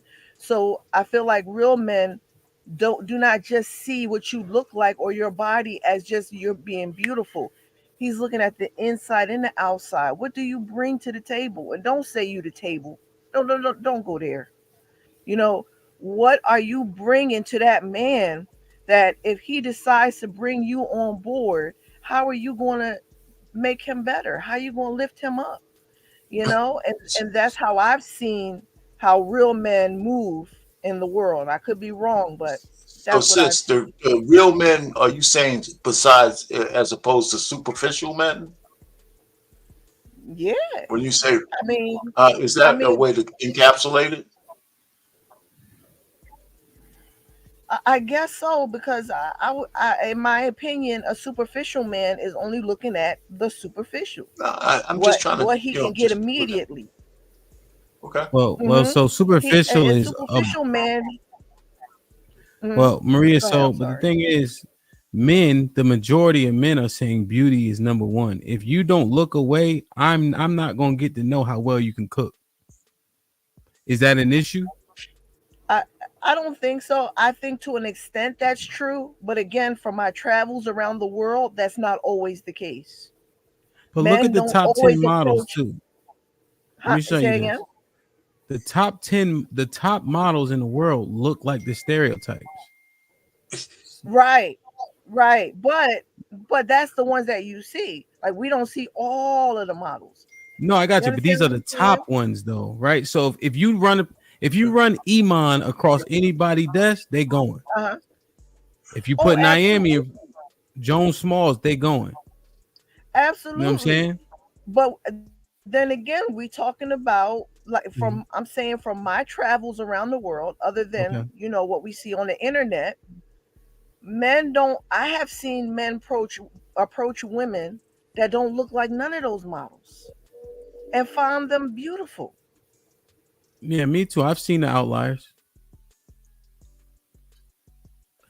But I just think we have to be realistic with it though. You know what I'm saying? But I just Facts. the Facts. term Oh, you she feel me, being Uncle realistic. Rick? Yeah. The term real men, it bothers me a little bit. Yeah. You know what I'm saying? It There's a bothers bad me. term. There's a bad term. It's Well, not a term. It's a term to describe a man you don't like. Well, you know what? Let me You probably help think you I out, Maria. mean, you probably think I'm saying like I know that the way a woman looks is what grabs the man in the beginning, right? And then he gets to know her afterwards. That doesn't make him superficial. That makes him a man, right? That's the way men are. They are attracted to the visual, then they want to get to know you. But what all I'm saying is in other parts of the world, what men find attractive is different from what American men find attractive. And that does not mean that they're not real men. Oh, but isn't it a moot point considering we're in the US for the most part? You on mute, Maria. There you go. Can you hear me? Yes, ma'am. It's not a moot point because I recommend that if it's possible, many Americans need to travel the world because it will help you to grow. It will help you to understand how other people think. It gives you wisdom. You know, um, an American man or woman can go out of the country and find a perfect person for them. Can find this was what I was looking for all my life. I couldn't find it in my own country. So I don't think it's a moot point. I think we are a human race, and the more you expand your opportunities, the more you get to learn and the more you get to know. Okay, so you're saying men, you think they should become passport brothers? In some cases, yes. So I was a passport sis before the passport brother movement ever happened. real quick, we don't use some. So what do you think? You think the majority of men should go out and find a woman outside the US? Absolutely. Yes. Jesus. You gotta I think. come out of that American environment and get to see what the She broke up. She probably come back. Go ahead, Uncle Rick. She back. Oh, she back. Go ahead, Marie. You broke up for a second. Oh, I say yes. I think every man, if he can possibly if he had the opportunity to travel the world, yes, absolutely. Get to know. Damn. There's some life beyond America. And how would you know unless you got that passport? Man, I think women should travel too. Absolutely. See whose rhetoric is correct, right? See whose standards and what they provide is really universal. Mm-hmm. You know what I mean? If our women here are saying that the men here are not enough, go to Rome, go to Italy, right? Go to Haiti, go somewhere else and see if your wares are buyable there. That's exactly what I'm saying. We're a human race. We're not a black race. We're not a white race. We are human beings. And what you may not like here, you may like something somewhere else. And that's okay. So you are like you a that. proponent, Nobody has to be. Maria? Just a quick clarifying question: Uh-huh. Are you proponent of people divesting as well? Um, divesting seems like such a negative word. It is. Divesting to me, correct me if I'm wrong, it means that you don't want to be with your race, you want to be with another race. Is that Yes. what that means? Yeah. I guess that's pretty easy. I guess. I I I, I wouldn't call it divesting. I would call it, if you find, say I'm black. If I find a black man, an African man, a Chinese man, a Spanish man, whoever it is that most likely is somebody for me, I'm going for that person. I don't belong to the black race, and the black race don't belong to me. We are all God's children. I don't know what Bible that I don't know what Bible that is, but so you said you saying that you would so you agree with divesting, just so I'm clear, because that's what people call Sure. it. Okay.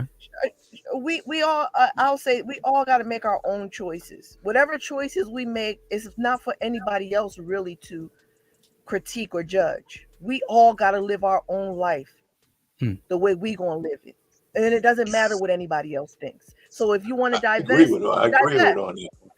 If you I want to agree with her. divest. So You know, what would you say about the you're not hurting my cultures? feelings. But what would you say about the cultures that don't divest, right? And they stick together and they're married and how well they're doing. So now you're saying us separate and you think we'll be better off. Are you like talking about like the white race sticking together, or like Oh no, Spanish people I'm or something thinking like that? I'm mostly thinking about like the East Indians, the Chinese, the Jap. They stay with their own, and you could see it in their Mhm. numbers that their success, in terms of that. So do you think that it would be different for us? Well, I think it depends on what success means to a person. For me, being successful is not just money. It's also family. It's happiness. It's success means a whole lot of things. And I personally feel like, again, that each individual has to figure out what their success is. You understand what I'm saying? If No. I get with a Chinese person, if I get with somebody that's Chinese, I'm gonna worry about our family. I can't, I cannot control a whole race of people or what they're doing, and I can't base my life based on their success. I can only base my life on my own success. You understand what I'm Damn. saying? I hear you. It just so it's very so it's not you're not community based then. I'm not. Well, let me. As far as the black community is concerned, Mm-hmm. I don't get into that as much as when I was younger, Sure. because the climate has changed, and I know you know that, Ham. The climate has changed. The What you mean? music has changed. The people have changed.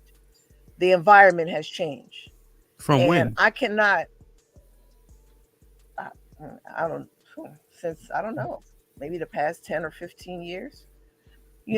I mean, Really? for instance, I used to love rap music. you know, I used to love it. Mm-hmm. It was good. Now Mm-hmm. it sucks to me. You know, I could go in my neighborhood because I used to live off of 29th and Ridge. I don't know if you know where that is.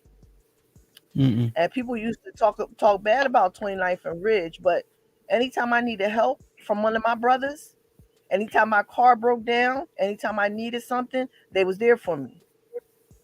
Now I go in certain neighborhoods, they drive right by me, like, yeah, they cuss me out. So I don't live my life based on community anymore. People have changed. That's why I keep saying that, you know, you gotta carve out what's your own success. And for instance, I'm gonna just bring it up. White people, they say, okay, white people, they stick together and they got money and this, that, and the third. But I know a lot of white people, and a lot of them is unhappy. And a Oh, lot of them got children that commit suicide.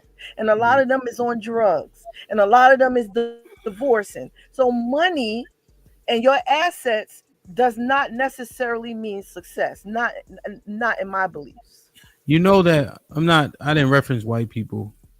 And you know, white people actually separate themselves from the drugs of their community. That's maybe what black people need to consider. Like, we need to call out some of the misfits, but oftentimes in our culture we keep everybody close. I think because we're not that far removed.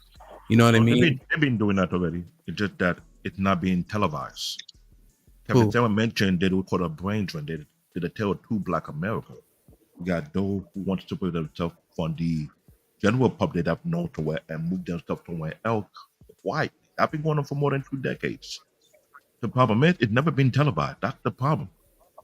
There are some people who don't like what they see right now, and they're moving away from that.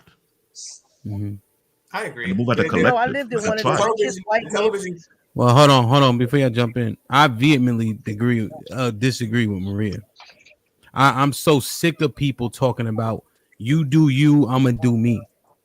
That shit doesn't work in no society. People have to work together, right? If my neighbor is doing something I deem egregious, it behooves me to address it because I have children that gotta come up in this earth. If you are allowing your kids to do anything and they all go to school together, right? Your peers are your greatest influence at a certain age. I'm not gonna walk around here just saying everybody do what the fuck they want as long as you don't bother me. That from a man, that's a weak mindset. From a woman, that may be okay, but I can't accept it. That's all I'm saying. But see, I'm not going to But risk there's different myself parameters within that, Amp. because they'll shoot you now if you say something to their face. So it would be better for you to call the police than to try to address someone who's doing something in your neighborhood. Yeah, you're scared. I understand. I'm not saying that people aren't scared. I'm not saying that. But that's the problem, though. That's one of the issues. I think what you're saying is, what I hear you saying is that you can't run away from your problems. We have to man up and deal with it. That at a certain point, there is nowhere to run. We have to fix and address the problems of our community rather than either ignore them or run away from them or try and say, well, look over there, they're doing better, let's get like them. We have to actually sit down and have conversations and hard conversations like this until we can come to a point where we can all move forward in the same direction. But that usually is going to come from the men's side of it, since we are the ones leading the direction. If we want to go to a better direction of where we're getting more healthy marriages, we're getting more healthy children, we're doing better in business, and we're working together with synergy, all of that's going to take a lot of hard work. And it's not going to be easy. It's going to be rough. There's going to be a lot of arguments and a lot of back and forth. But every community does the same thing. And you're talking about manning up. It starts with the men. Women are not the leaders. We're not the community leaders. Yeah. It starts with the men. Yeah. That's the first thing. And the second thing is, how many hundreds of years have we had to fix things and things are getting worse? I vehemently disagree that it takes humans to fix anything, because look where it's led us. Every time you put a human being in front of you to fix your problems for you, does it get better or does it get worse? Look at Tiffany Henyard. Come on now. No, that's not what we're saying. We're saying we have to deal with the problem in the community. We can't just run to around the world and say, okay, well, my life is better, success is better because I found something in a different community. All I'm saying is right here in the United States, which is where we live, and I was going to mention this before, but some people may not have to travel the world because the world's population comes to America to improve their lifestyle. EBD. So, go ahead. Did you hear? This is the second time Miss Maria, and I like her, has used the taglines. Men are the leaders. It's on the men. There it goes again. That's the second one. The first one was real men. Right. See, I'm getting a little bit. I hear it because like a lot of women we have these debates will say, well, here's what they say. Y'all supposed to be the leaders, and they throw it away as this kind of attack line, like y'all supposed to be the leaders, instead of recognizing that we are the leaders. Y'all aren't good followers. They never mention that part.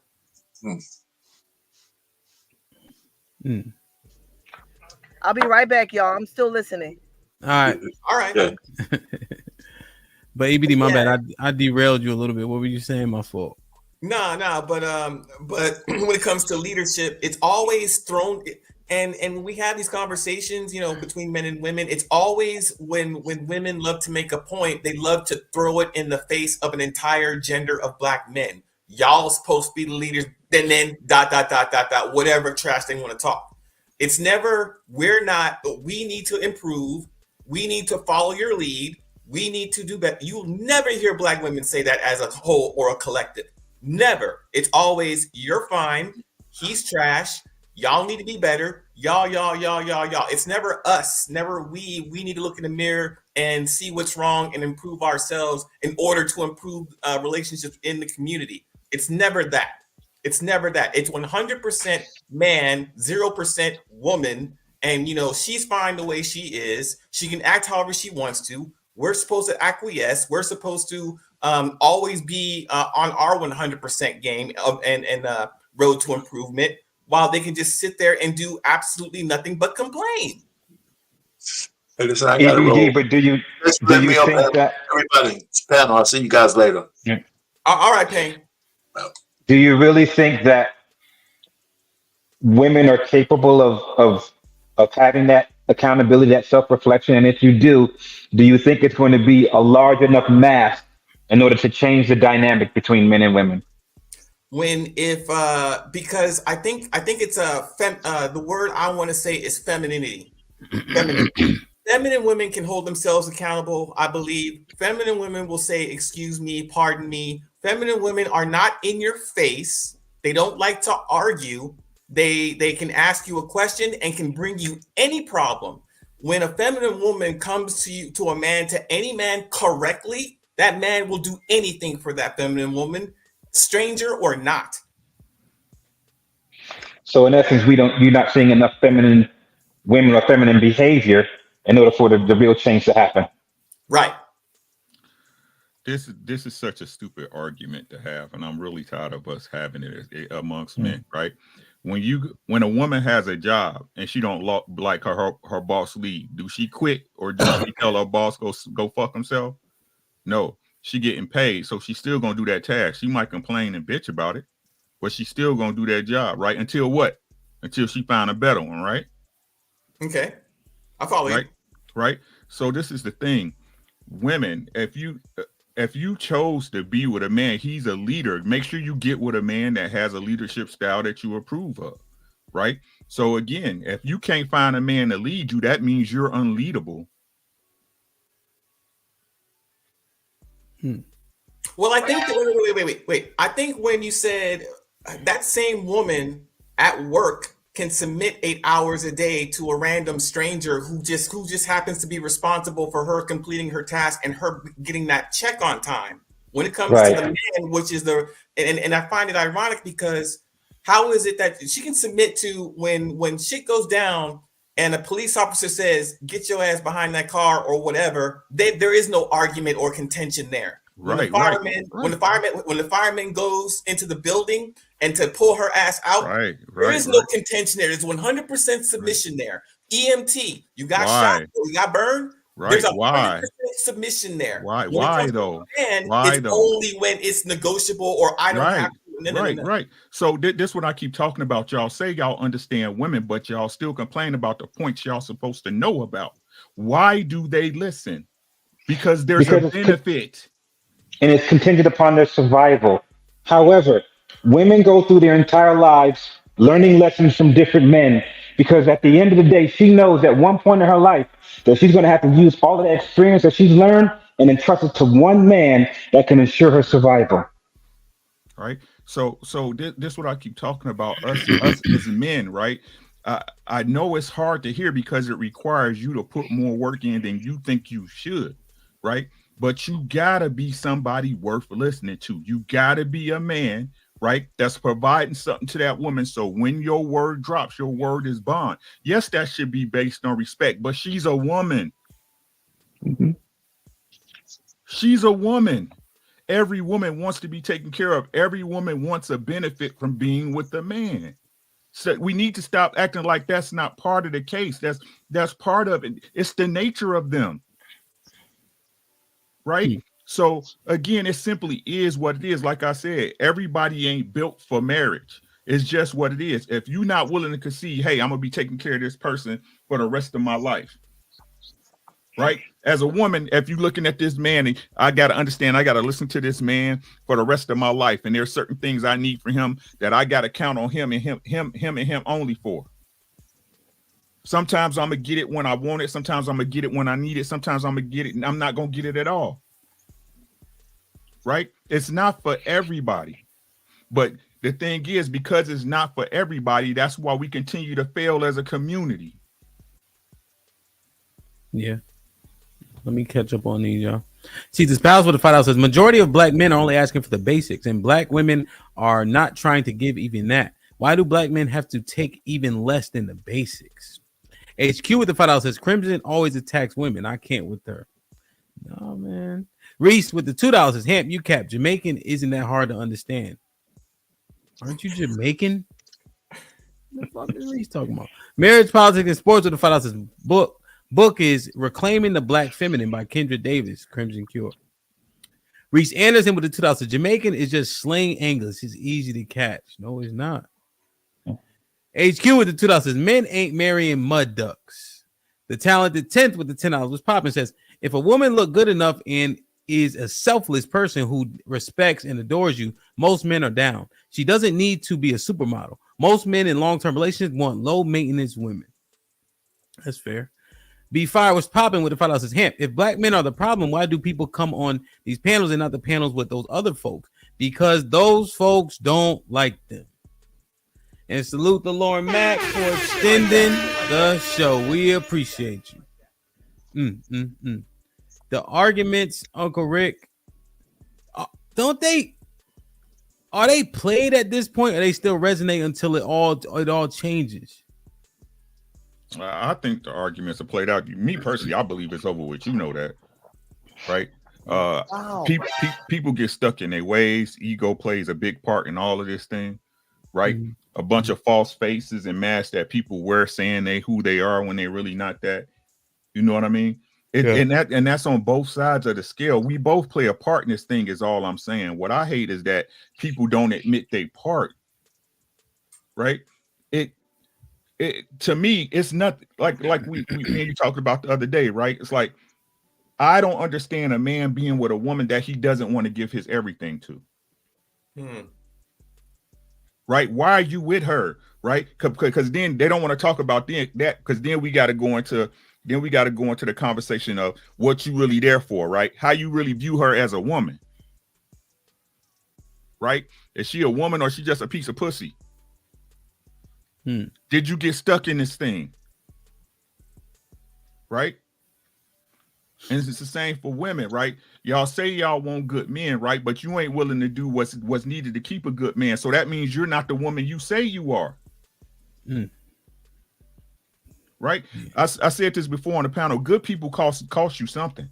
They don't come free. Right? It's the people that do you no good that's around you that's cheap as fuck. Right? We got to get to a baseline, Hemp. That's the whole problem. Everybody baseline is doing this. As men and women that deal with each other on a day-to-day basis, we do not have y'all don't, because shout out to my wife. Like I said, I couldn't be out here. Right? Shout out to my boo-boo. Right? But what's going on right now is that black people don't have a baseline of like I told you, of honor. Right? They don't have a baseline of honor. They don't have a baseline of standards. They don't have a baseline of financial literacy. They don't have a baseline of nothing. It's just my truth, and I can do whatever I want. And if you don't meet my truth, then you disqualify. But Uncle Rick, do you think that's an individual thing, right? It had to start with one person, and that one person coming together with other individuals of like-mindedness, those individuals having a pact and agreeing to it and adding some kind of structure to it to have it to permeate. I think it really starts with you first, right? Yes, it always starts with you. Be correct in the things you do, right? Because and that's why I keep saying it's like I had to learn, right, that my wife is looking at me at all times. Right? Your woman is looking at you at all times, and if you selling wolf tickets, That's where the problems start. Right. So you gotta fix you. I don't say move to right. I don't move because sometimes the right thing to do is not the right thing to do. Yeah. It's not necessary. Yeah. Right. Sometimes you gotta move correctly. Right. So, and I say that look, man, we gotta get a baseline. Like as a community, as a people, we do not have a baseline of understanding among the masses. And that's what the easiest way to win a war is to separate the army. The easiest way to beat anybody is to divide and then conquer. We're divided. So do you think that we as the men should take that on and to make that happen and to push it forward?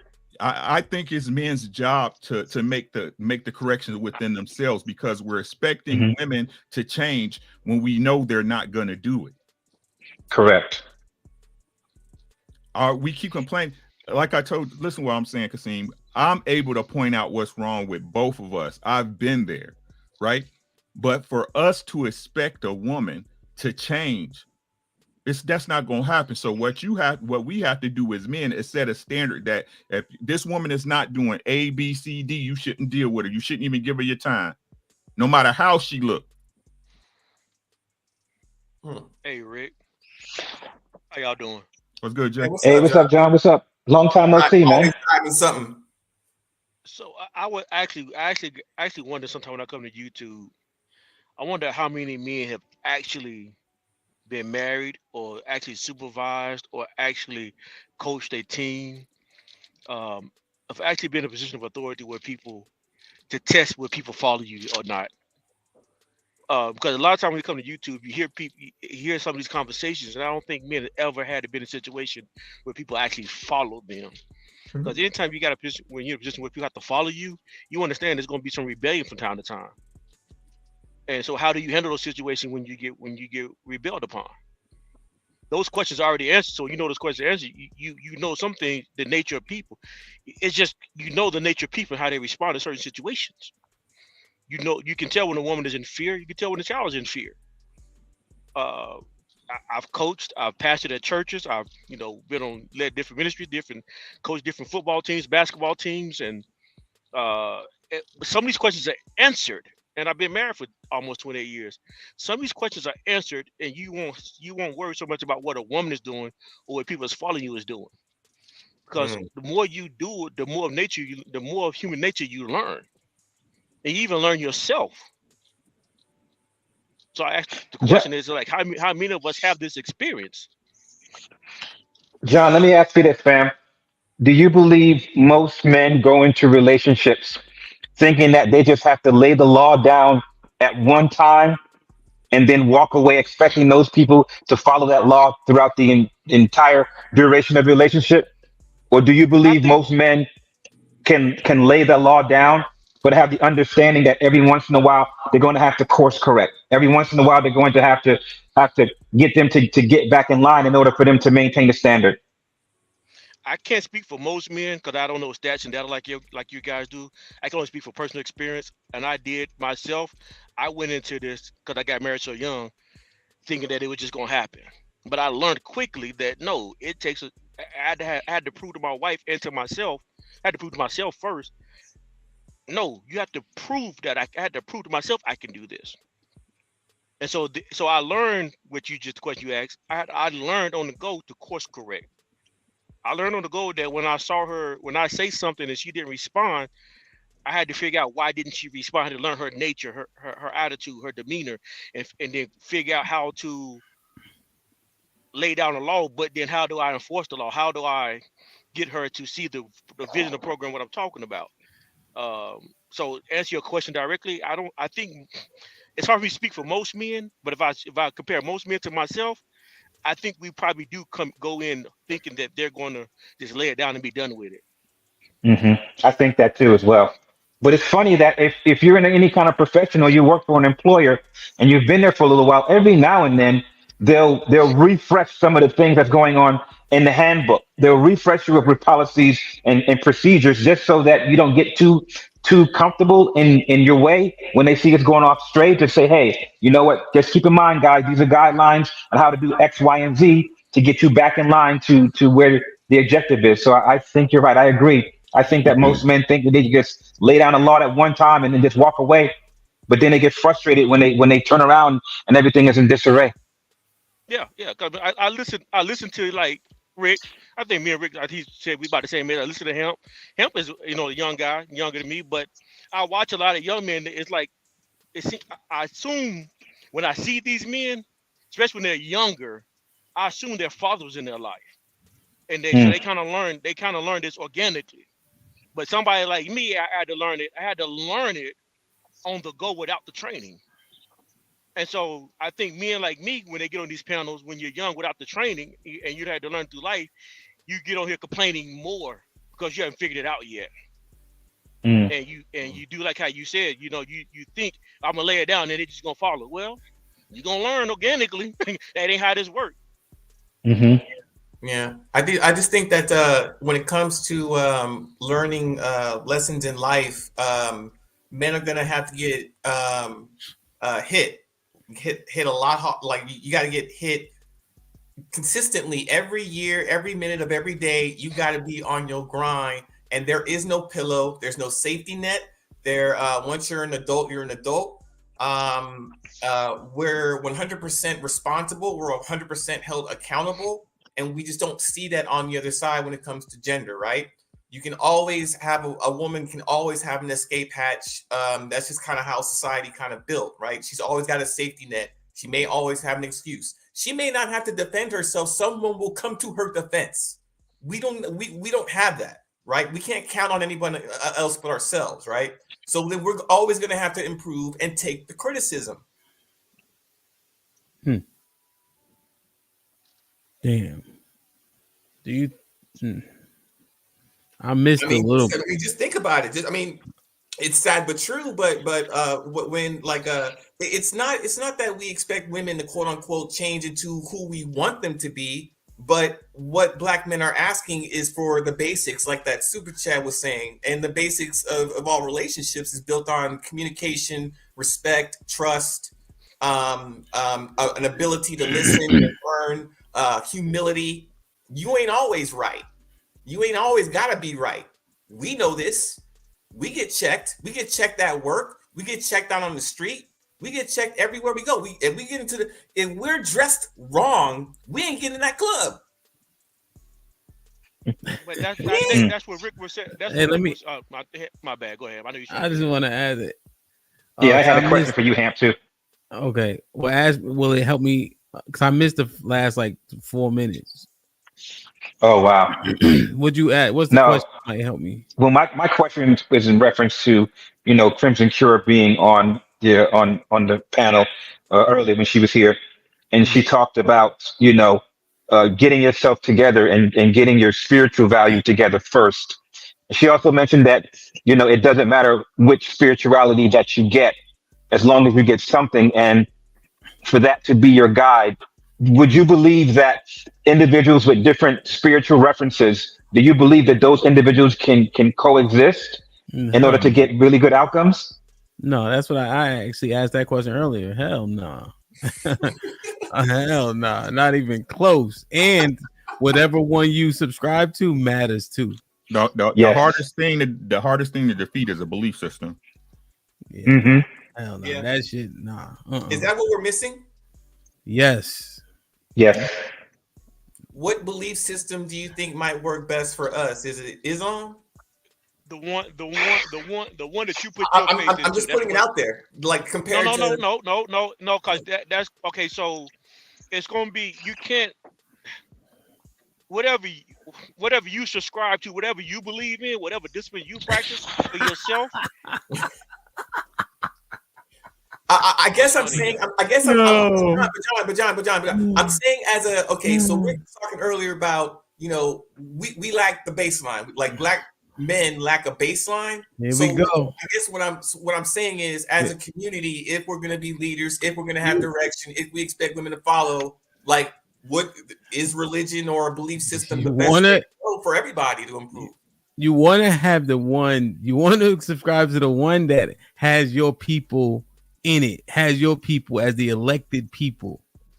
Nah, if EBD be like, hey, I found my spirituality, I'm a Hindu. I'm like, what the fuck are you talking about, EBD? Right.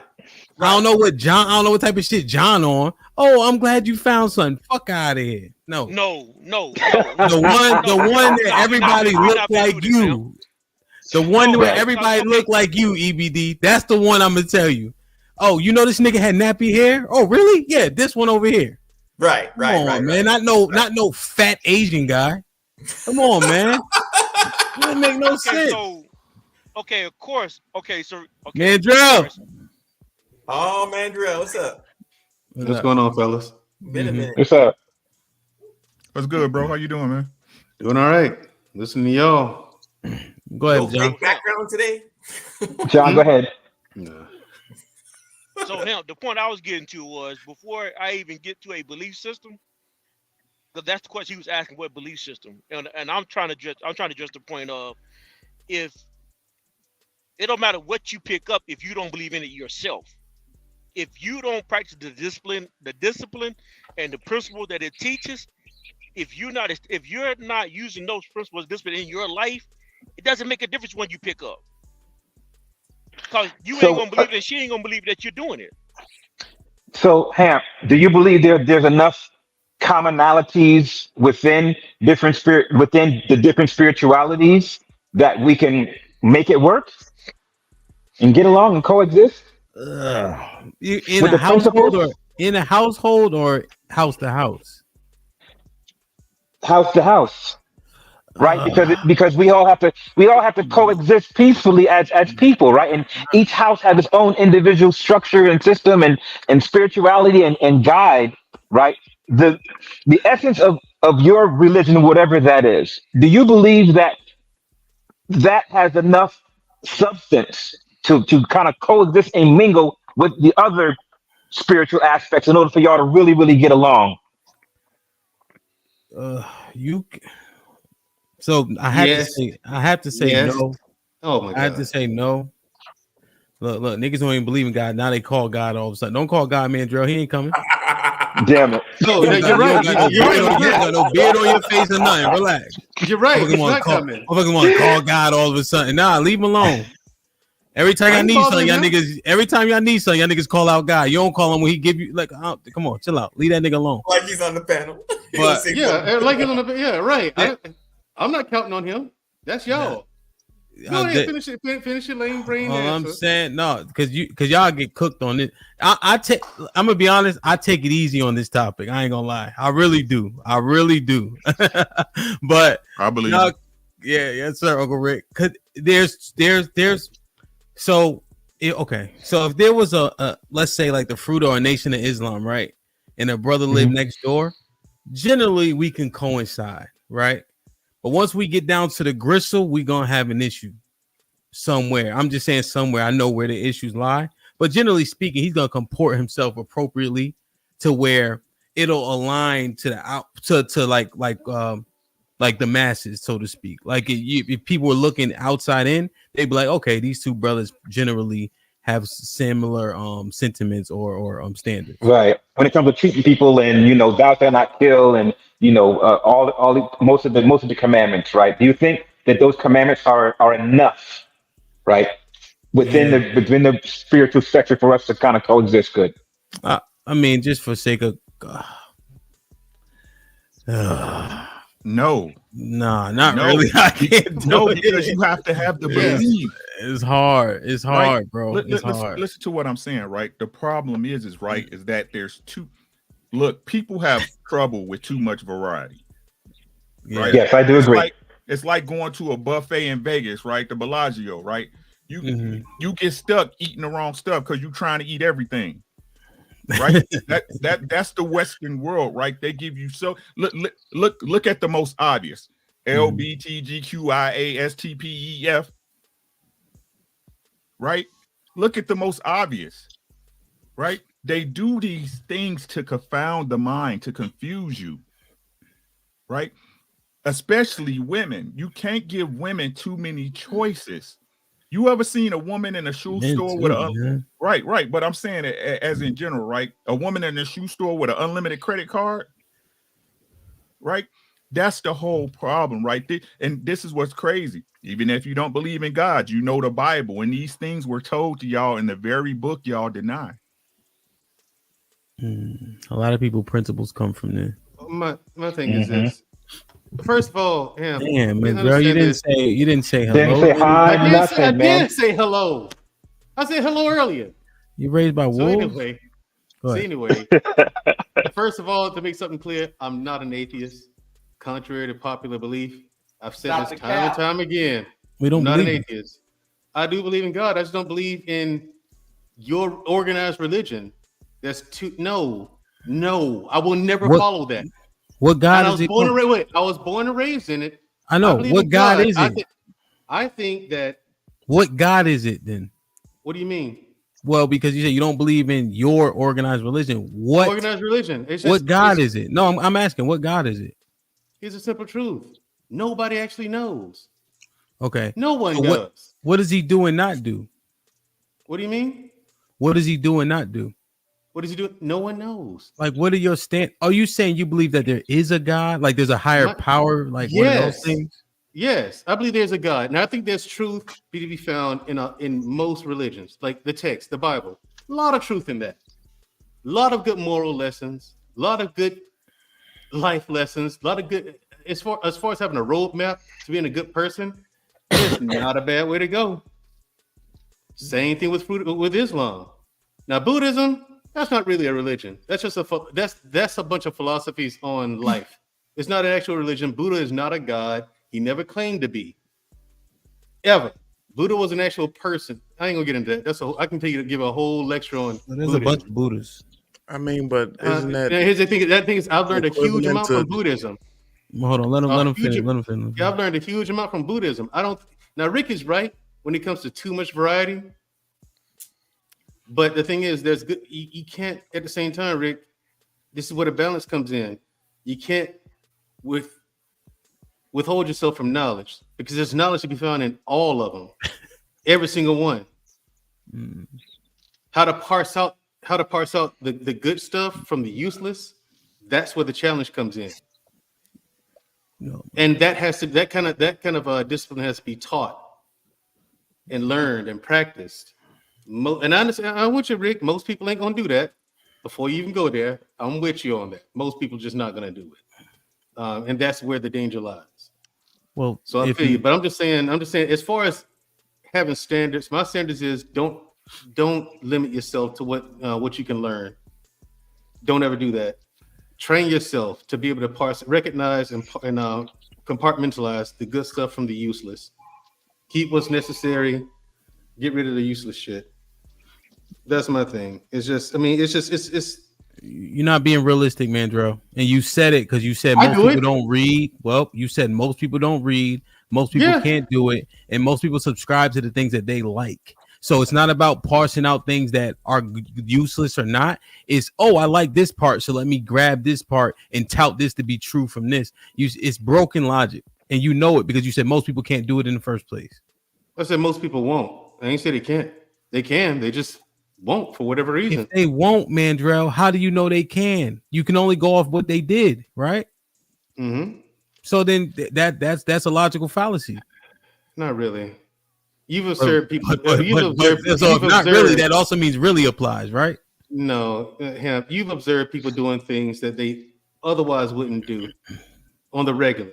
You've witnessed people eating fucking vegetables when they normally eat like shit.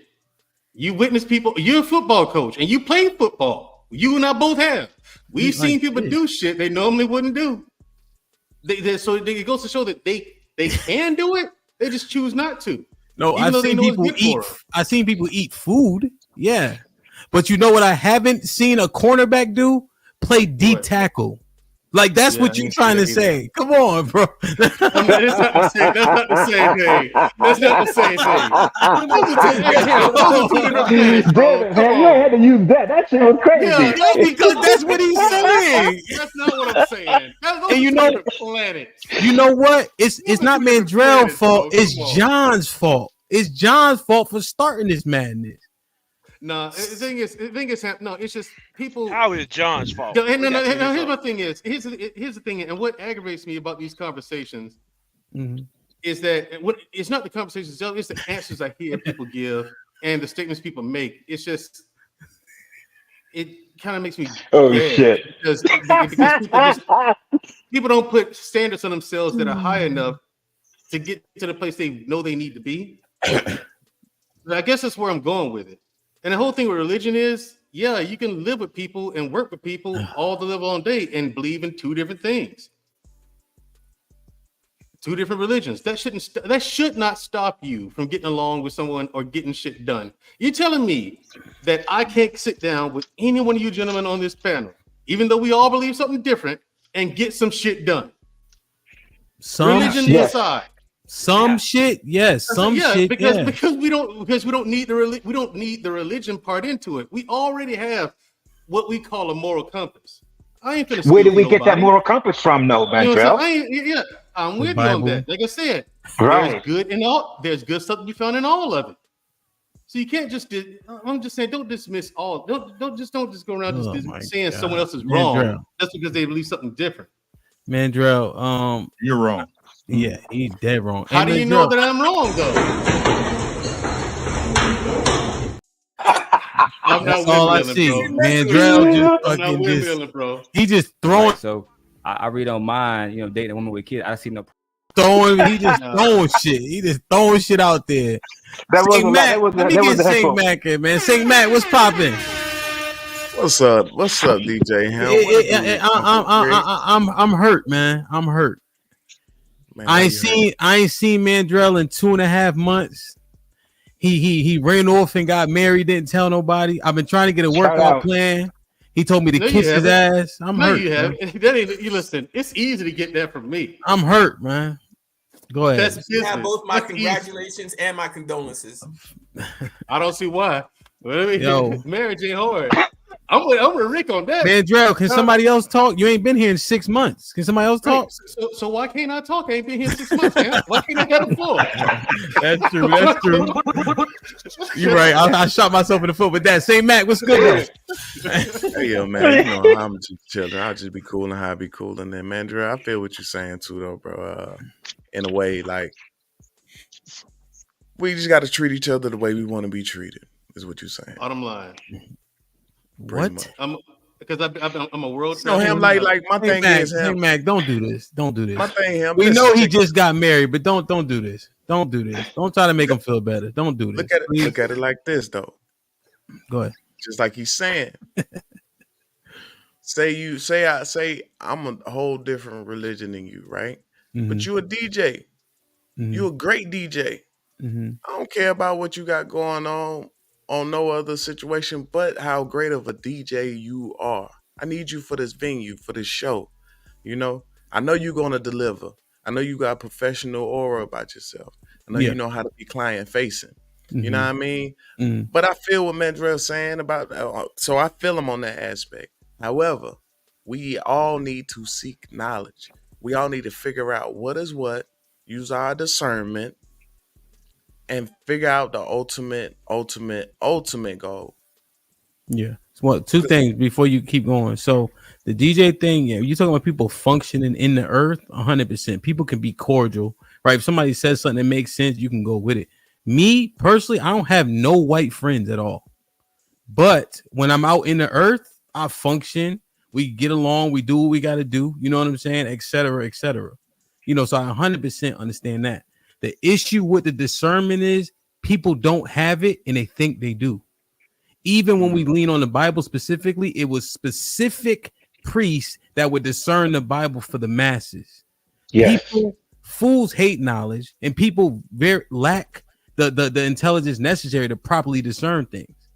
You know what I mean? And so it is dangerous when you put too much shit in front of people because they can't handle it, to Uncle Rick's point. Go ahead. Correct. That's understandable too as well. Mm-hmm. See, that's what it's all about right there. Mm-hmm. We got to listen to each other. We got to see different perspectives. Like him, he said he doesn't have any white friends at all, period. You know, that doesn't mean that it's not any white people in the world that he might be able to be They'd be cool. Yeah, they'd be cool. Yeah. You know, You never know what the outcome may bring. You know, so we got to look at it from everybody's point of view for real first. You know what I'm saying? For real. And we don't know who have the who. I feel like I may have the strongest answer. You know what I'm saying? But I may not. Yeah. Mandrell might got the strongest answer. We just got to figure out who is who, what is what, and how things gonna go.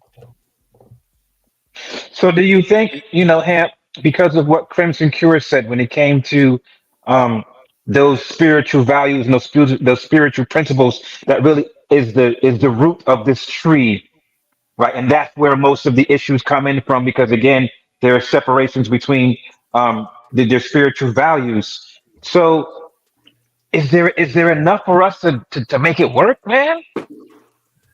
Yes, there is.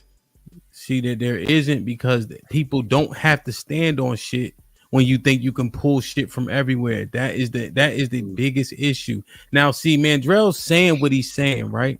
But you know what? You know what values Mandrell has? Christian American values, right? That's where all his that's where all his values come from. Is the goddamn Bible that he grew up on. Not all of it. it. Yeah.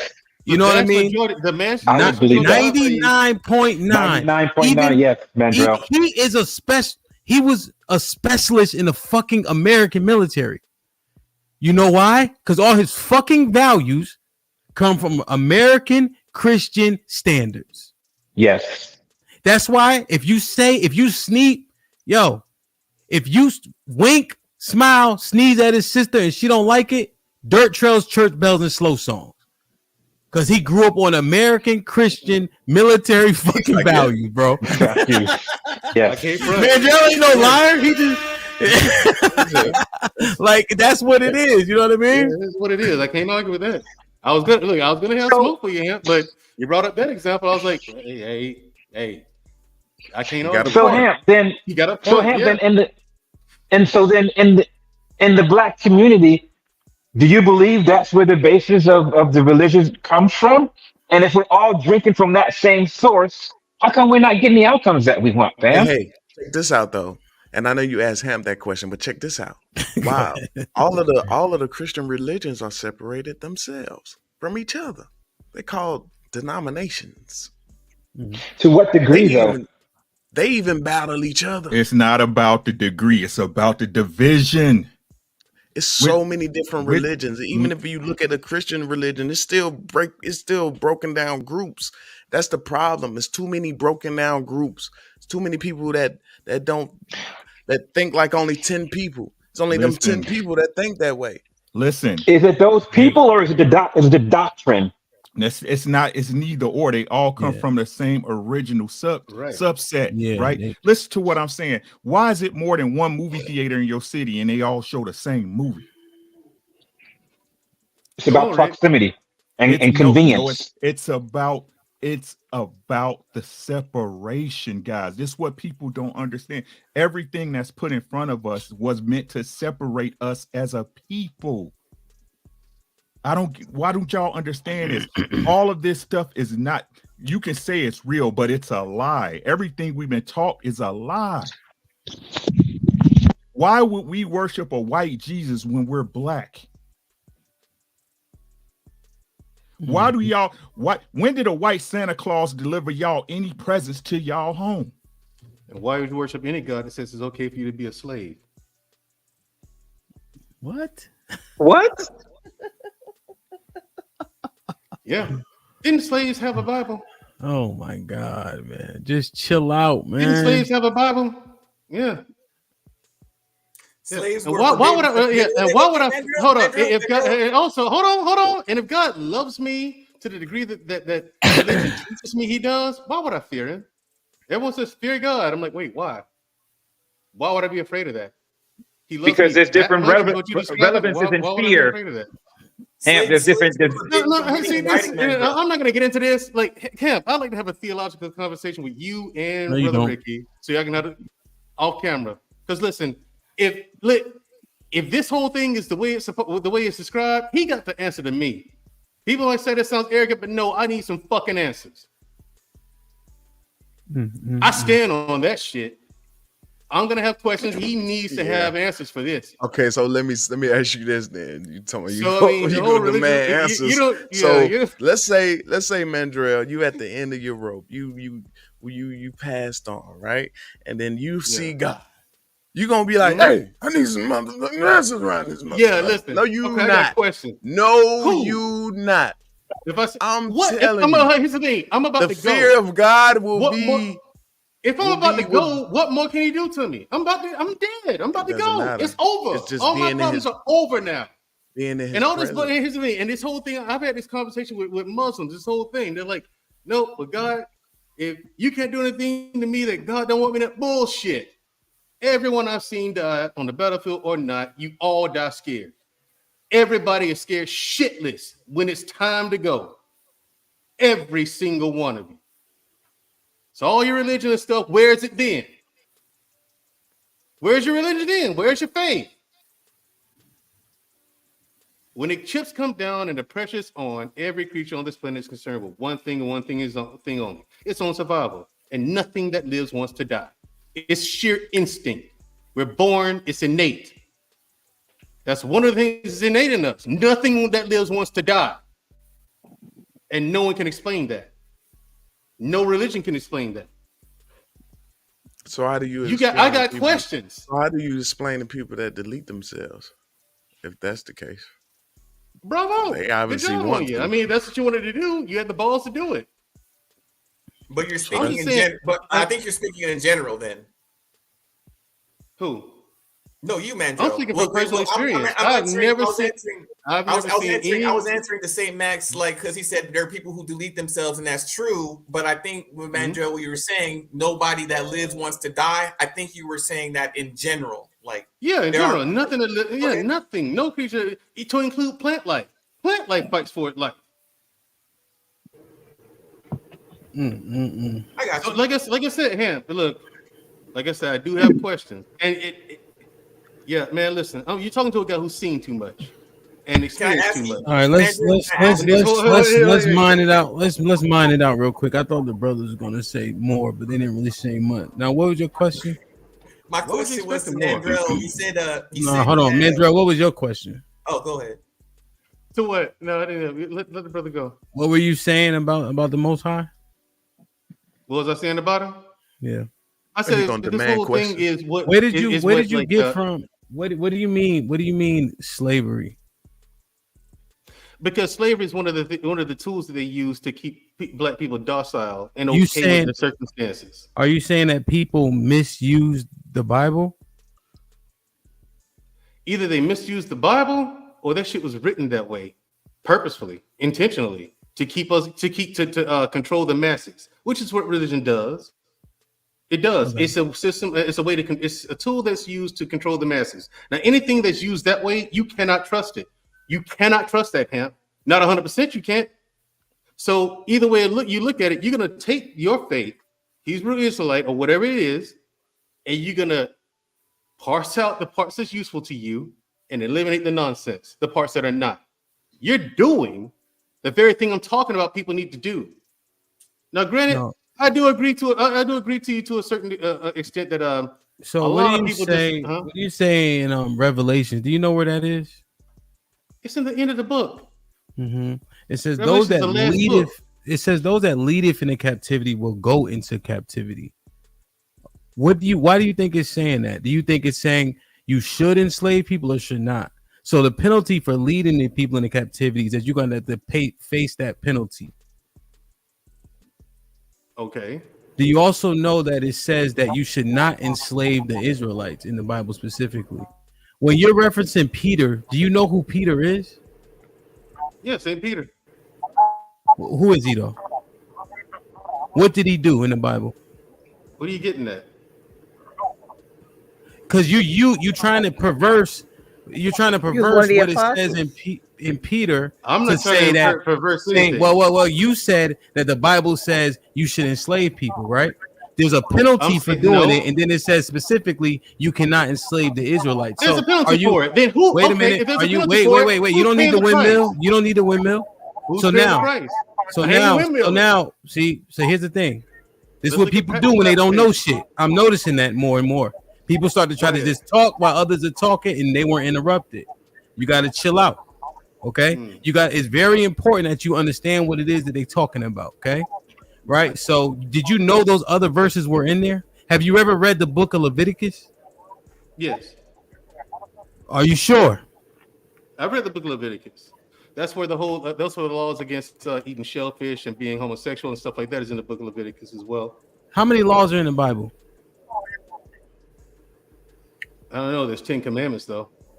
There's 613 commandments. Yeah, 613 commandments. You see what I mean? Look at your face. I was never taught that. I know. So when I'm telling you, because you were just talking, the brother was kind of asking you question. They not. Sorry, I love everybody up here. They are fucking novices too. All right. So it's very important that y'all sit back and chill, understand what the Bible's actually saying, using that so-called discernment you say you have to actually read the whole fucking thing. Did you know that the word? Did you know that the word nigger was in the Bible? Never saw it in the Bible. I know. Just chill out. Just chill out. Right? Just chill, because y'all just saying shit that you thought you heard, but there's so much in there that is to read and consume. Now, I got ways to go too. It's levels to everything, you know. But I'm not a novice at this juncture. Is all I'm saying. You know what I mean? Fair enough. I'm not saying that you are, and like I said, I'm not saying that you are. My thing is this, and because I don't want you to miss my overall point. I'm not saying I'm a great theologian or anything like that. What I'm saying is I'm looking at what's okay. There are things that the Bible says. Then let's look at practical application. What I was trying to say is, yes, the Bible says there's penalties to these things. I agree. I've seen those that scripture as well. However, who's paying that price? I don't see that. I don't see anyone paying the price for these things that they're doing. Like, okay, you leave someone in captivity, you suffer that too. Well, people have been led into captivity? I mean, do you know that there's there's end time prophecy, right? You know that. You know, like it speaks. Of course. Right. Of course. Did you know that there was a set of people who didn't follow God's law, right? And so there's penalties of not following God's law, right? You know, so if you read this book of Deuteronomy, you heard that one before? So if you I'm not completely ignorant when it comes to the Bible. Okay, no, I'm just asking. You can speak the language. You can at least speak the language to me. Yeah. So in the book of Deuteronomy, there's a verse, chapter 28. It says, one of the penalties is these people going to slavery on ships, verbatim, right? Because there's so many things, right? There's another verse in the same chapter that says that his eye will be evil towards his brother and his children, which he shall leave. It says that he'll go to his enemies for want in all things, of clothing, thirst, nakedness, etc. It says that those people have a yoke of iron around their necks. You ever seen those pictures? Yeah. So what I'm saying is, you saying like, where's what? These people are paying a penalty now. Right, there's end time prophecy where the penalties will be paid back too. Right, that's what I'm saying. I want y'all to really read before y'all just saying stuff, because the Bible won't back up what you're saying. Is all I'm saying. Even if you don't believe it, it says a whole lot more than what you think. Gotcha. It does. But here's my question to that though: the people back then, they ain't paying the price. They're dead. Again, their problems are over. So Isaiah, where's the balance of the scales? You know what I'm saying? Isaiah 14:21, it said you will pay for the sins of your forefathers. Why? I didn't do that shit. Well, no, you didn't say why. You said they dead and going. So it also says that you'll pay for the sins of those people. See, that's the thing. Y'all really got to read, right? Because it says so much in there that I don't know if people know. It's not about reading. That's look. Okay. I'm here with you. And here's one of the questions that I had. Okay, this is why I don't mind having theological conversations. It's not an argument. It's more of a Q&A. You're more in depth in it than I am. Yeah. My thing is, if that person committed no crime, why are they paying the penalty for crimes of forefathers? They didn't do it. How is that just, fair, or right? If God is supposed to be just, fair, and correct and right, how does that make that make sense? I'm a firm believer in you pay for the shit you do. You But cash the checks, that's you not write. how life goes, though. That's not how life goes, though. True, but if you're an all-powerful, all-knowing God, you can make it that way. Can I say I just think like as a hold on, parent, Maria, if you real make a quick. mistake, oh sorry. So my thing is, I don't think God Uncle is Rick, either. Uncle Rick's about to say something real quick. I Oh think. no, I was just disagreeing with his point because that's not how life goes. You said that God is about law and the law is truth, right? So to say that you don't appreciate or understand or why you would go through what your father did, that's the nature of life, right? You're gonna not only take care on some of your father's characteristics, but the things he do will affect you as a child. So that's just nature in general. It's not about just hold on, bro. It's not just about the bad things. It's about just the totality of life in general and the way life works, right? Yeah. So yeah, man. Fair enough, and that makes sense. But I'm talking about to this context. Like it sounds like what you're talking about is in a different context. Because I would agree with you. I would even agree with him. I think you're misunderstanding my question, though. It's just like, okay, what it sounds like in the Bible, that sounds like, okay, since your forefathers did this to these people, you are going to pay the punishment, pay the price for what they did. And I'm just like, wait, that's too much, though. That person didn't do it. What if that person doesn't believe in slavery and all that nonsense that their forefathers did? Because a lot of people, most people don't. It's like, how you make them pay for that shit? It doesn't make any sense. There's residual benefits and curses to everything that happens, right? Of course there are. Yeah, so man, like people, if you just make it tangible, like Uncle Rick did, people very rarely move out of the poverty level that they're in. So if people are born in poverty, the large majority of people stay in poverty. There's residual effects of what your parents do and don't do for you. I mean, that's regular. That's regular shit. Can I give you an example? Can I give you an example? The best example, Mandel? Yeah, but the punishment don't. Can I give you a great example that Go ahead, EBD, and then we'll get Maria and then we'll circle back. All right. All right. Oh, I was just go EBD. I'm saying go Rick. EBD. You go real quick, and then Maria jump in. Go ahead. Okay. My bad. Biggest example that we can that's palpable to each and every one of us today about inheritance, about the father and the son and the grandson and this and that is this country. This country and how it was started. The what's written in the Constitution, the founding document that governs what this country will be, is that we are not to be free, we are not to be people, we are not to be equal to said persons, right? All of that is the original plan, and that plan was not supposed to change. A lot of the wars and battles and civil rights that was fought for by our forefathers and who came before them have fundamentally changed how this country operates and how people relate to each other. These are the things that the father or forefathers like written into an actual founding document that we had to fight for so long in order to change.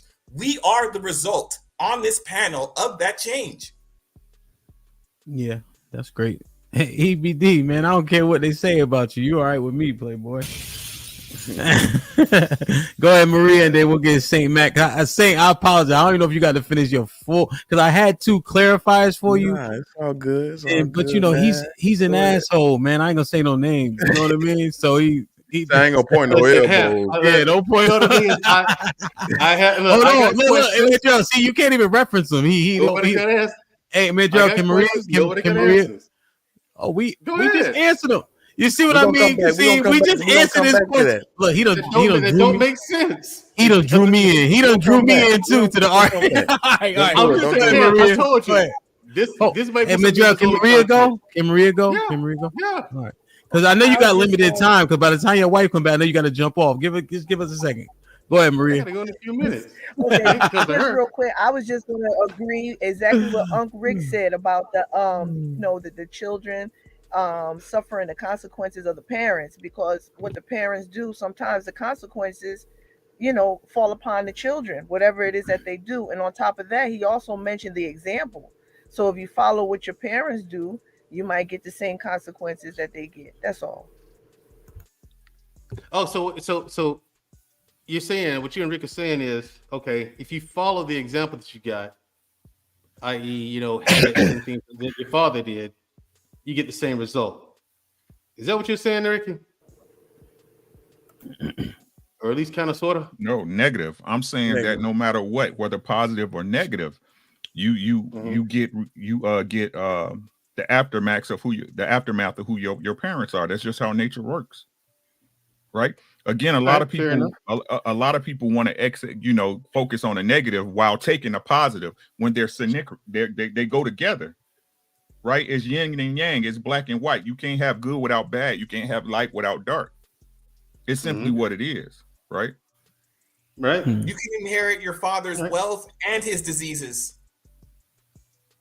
That's good. That's a good one. So basically, all in a nutshell, Go ahead, Saint. what they're trying to say, because they're saying it, but for you to understand it is this. Let's do it on this whole simpler level.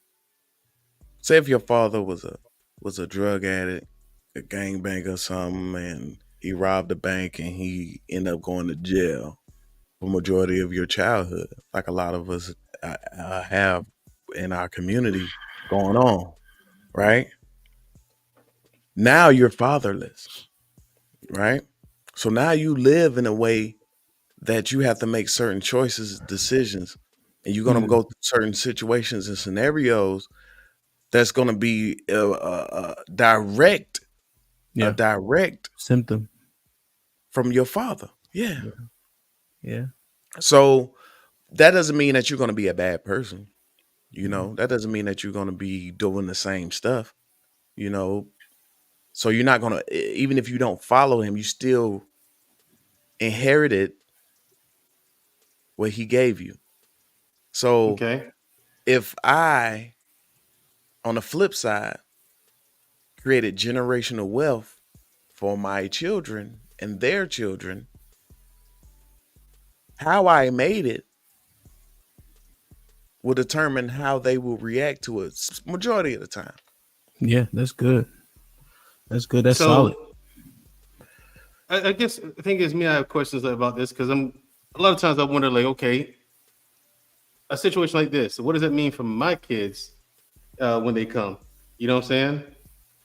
How are they gonna pay for my sins? Because nigga, I got a black book this fucking thing. You know what I'm saying? Like, this shit you do in the name of survival, you in the army, it's like holy, you know what I'm saying? Holy shit, right? Like, is this gonna affect them that way? Mandrell. That's in the Bible too, Mandrell. That's actually in the Bible too. And I'm not a novice either, but that's in the Bible too. Inheriting the sins of your father. So that's what I already said that though. And I don't know if y'all want it. But my thing is this. My thing is, how is that either fair or right for them to inherit my sins? Like, have you? That you heard of karma? Of course, that's my karma, though. Yes, it ain't just you yours. Hope it's your karma.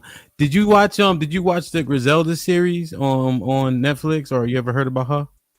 No, I didn't watch the Griselda. You talking about the Coke lady, the godmother? Yeah. See, I knew about her before this the Netflix show. I haven't watched the Netflix joint yet, but I've known about her. But you know the story, same story. I just because Netflix and it was pretty good actually, as you compare it to like the biographical and such. Yeah. But they killed all her sons except for the youngest one. Mm-hmm. And they didn't do none of this shit they got killed for either. Yeah, and see that's not honor. That's not code. That's savagery. But it's karma. If you want to use that word, that ain't karma, bro. That's just savagery. You hope you wish it. That's true. That's we true. Wish it wasn't karma. We wish it wasn't karma. I'm not devoid of reality, fellas. I do know that that's life, Rick. My thing is, if you include my whole line of questioning, if it's just us, I got no questions. It is what it is. Period. But when you throw God in here, I'm like, okay, now I got questions. You telling me he's all powerful and all knowing? Yes. Now I got fucking questions. Yeah. What? That's when the questions come. When you throw God in there. Can I ask you a question? That's when if it's just us, Rick. When it's just us humans, fuck around. No. What I'm saying is. Look, what I'm saying is this, bro. Right? You claim that, right? But your frame of thinking, it makes the point, right? So. Like you saying he's all knowing, You got questions, but you not knowing is not a guarantee that he doesn't exist. I didn't say it didn't exist. Right. So let's keep it. So let's keep it there. Right. So if he exists and we were molded in his image, right? Don't you have standards? Don't you have rules and laws? I do. Okay, then. Can I ask you a question, Mandrill? The questions All right, that you have, the questions, I've been holding it for a while. The questions that you have for God, have you ever took the time to seek those answers from God? Yes. No, that Here's my point. Here's the only answer I've come up with, and people push back on me like, for this one. I'm just like, okay, so I'm wrong with this too. The answer I got, yeah, you're wrong about that. I'm like, okay, here's the answer. The answer is God doesn't make the world the way it is. We do. Okay. Here's the thing. There is no invisible man in the sky. God helped me do this. No, he didn't. God punished you by doing that. No, he didn't. God doesn't touch us. He doesn't intervene. He doesn't intervene at all in the slightest. If he does, we have what? We have free will. Because if he does, he has to take responsibility for sin. Because he's got his hands in it now. And he did shit to stop it. So, and also, why did he stop some sin but not others?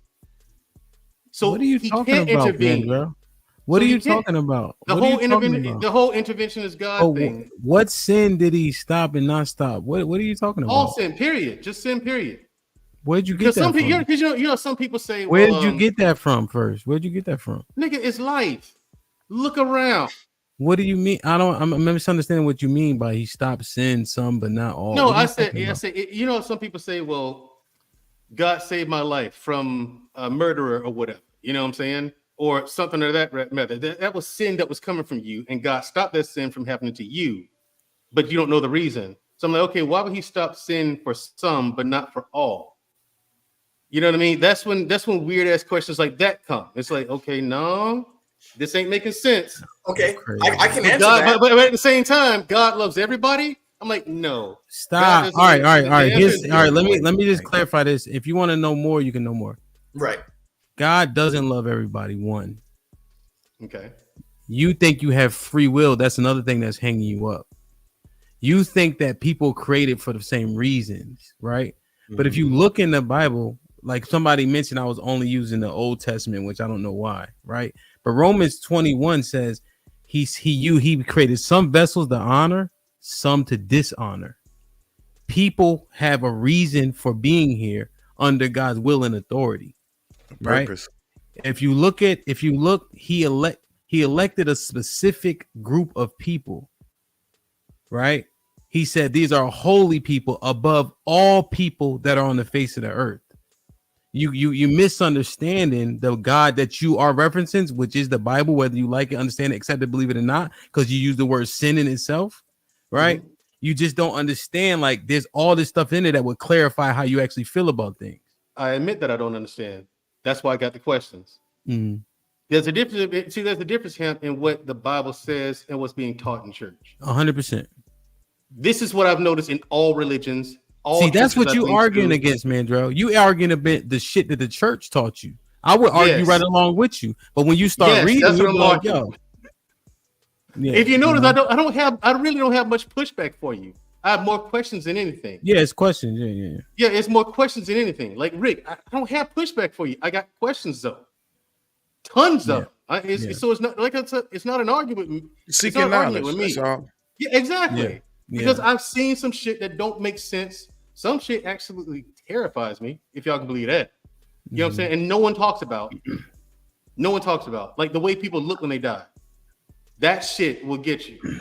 I thought you just said, when it's your time and you see God, you're going to ask questions. You're going to be, I am going to ask questions. I need some answers. God. I do. I need answers. What is this? What is that? Just like I'm asking these guys questions, I'm going to have questions just like that.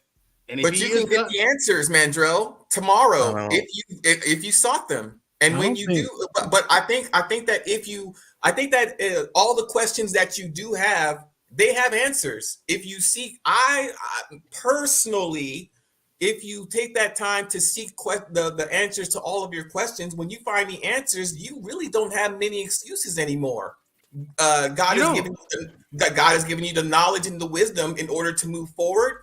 I asked God personal questions, but when I took the time to seek God for the answers, I was radically changed. Not saying I have a cross on my wall or anything like that, and a Bible in the next room. All I'm saying is I sought answers from the source rather than any book written by any man.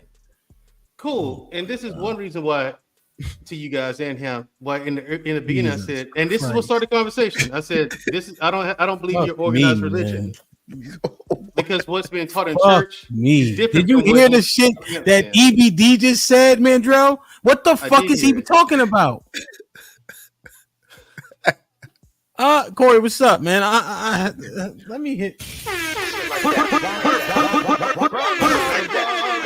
That's what it sounds like. When EBD just finished talking, it sound like this. Put him in the The fuck?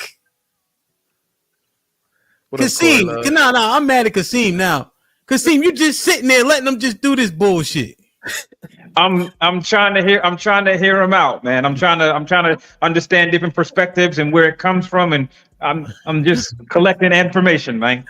Mo with the $10. Let me read. Kasim is not a priest. But Kasim is Kasim. Mo List with the $10 says the reality is our women have been convinced that the black man's authority and leadership isn't something to be respected. Reese with the $2 says black women have 400 years of divesting. Black women will get judged. Mo List was popping with the $5 says facts, Rick. If those women don't claim they are at our top tier and so amazing, how are they constantly ending up with the worst version of black man?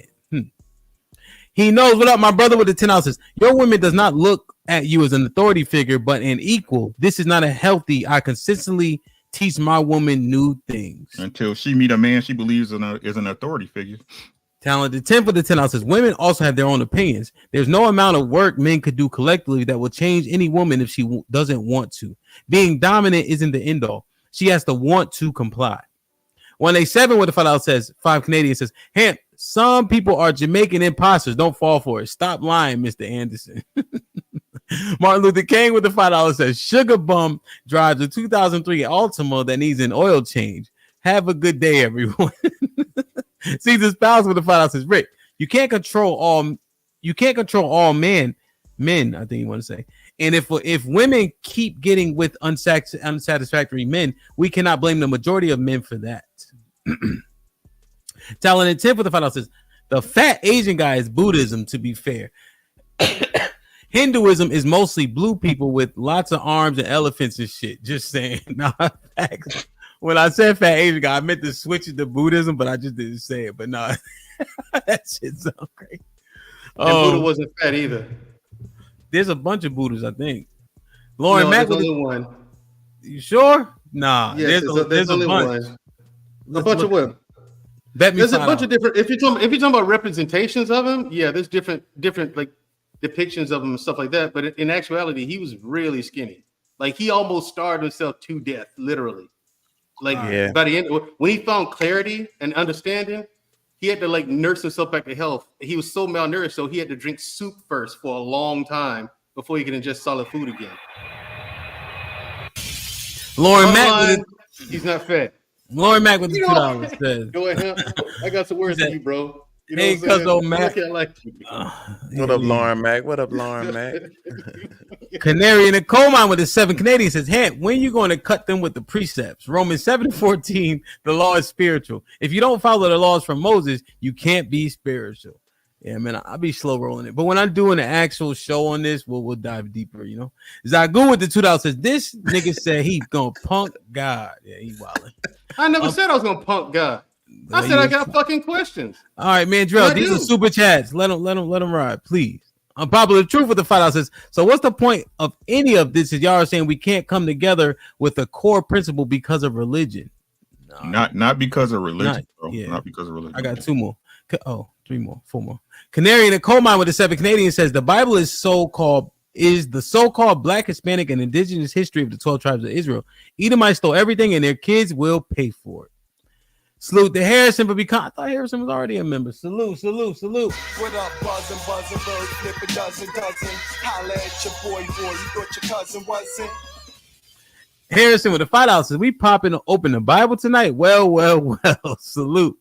We pop it open from time to time. Chocolate Bunny with the $2 says, cuz we need a Bible study night. Yeah, I think not next week, the week after. We're gonna do it. Let's do it. Joker Bed with the $10 says, it speaks to selfishness. If I know that my actions today will affect my children for generations to come, then out of love for my children, that knowledge would deter me from said action. I like it. Decatur ATLien. ATLien. Salute for becoming a member. You heard? You thought your cousin wasn't? You should have played some Outcast for him. Go ahead. Awesome. Hooked on phonics because he didn't understand ATLiens. He's an ATLien. Guys. Y'all country asses. The reason why I play this is because the members are first cousin, second cousin, third cousin. So he says buzzing and cousin in the same verse. Oh, okay. So it's your fault. Thought your cousin wasn't. Salute. Hey, Rick, that also lets you know who ain't a member, ain't it? God damn, boy. Shit like that. Like that. You know what I mean? Shit like that. Rashawn Washington, what up, my brother with the $20? He said, Ecclesiastes 12 and 13. Let's hear the conclusion of the whole matter. Fear God and keep his commandments, for this is the whole duty of man. See the chat. Y'all be surprised. Be a lot of brothers in the chat too. Sends his regards. Yeah. You know how I love money. Sometimes they be getting on me because they don't think I be going hard enough sometimes. Just Jim with the $5 says, DJ, will you have the members Q&A for your members one day on Bible stuff we learned in church? Hell yeah. In 2 weeks, we're going to do it. All right. We'll get all those questions answered. You know what I mean? I'm telling you, we're going to do that shit. It's going to be good. I'm telling you. I like that, Jim. That's a great idea. Reese with the $2 says, what? Somebody speak gibberish? Wagwan Mayo. Mean if you don't know, you trolling. Yeah, I guess I know. I seen Shatas. Reese with the $2 says, 187 comes from the low class Jamaican. You ain't shit, Reese. The talented tip with the $10 says, John 4, 7 and 8. Let us love one another, for God is love, and everyone who loves is born of God and knows God. If God is love and you are made in God's image, then God does love everyone. See what I'm saying here? What the? Do you see how that confuses people? Yes. No, I 100% know why people get confused. Like, you know what I'm saying? Right. So talented Tiff. He edifying, then giving his opinion. That's your opinion. Yeah. That's crazy. Like I said, it have to be, the conversation would have to be off camera, or no, it's good, but for members only content or something like that. Slow down. No, slow down. It's good. Yeah. It's good. Everybody can be involved. So if God is love and you are made in the image of God, then God does love everyone, right?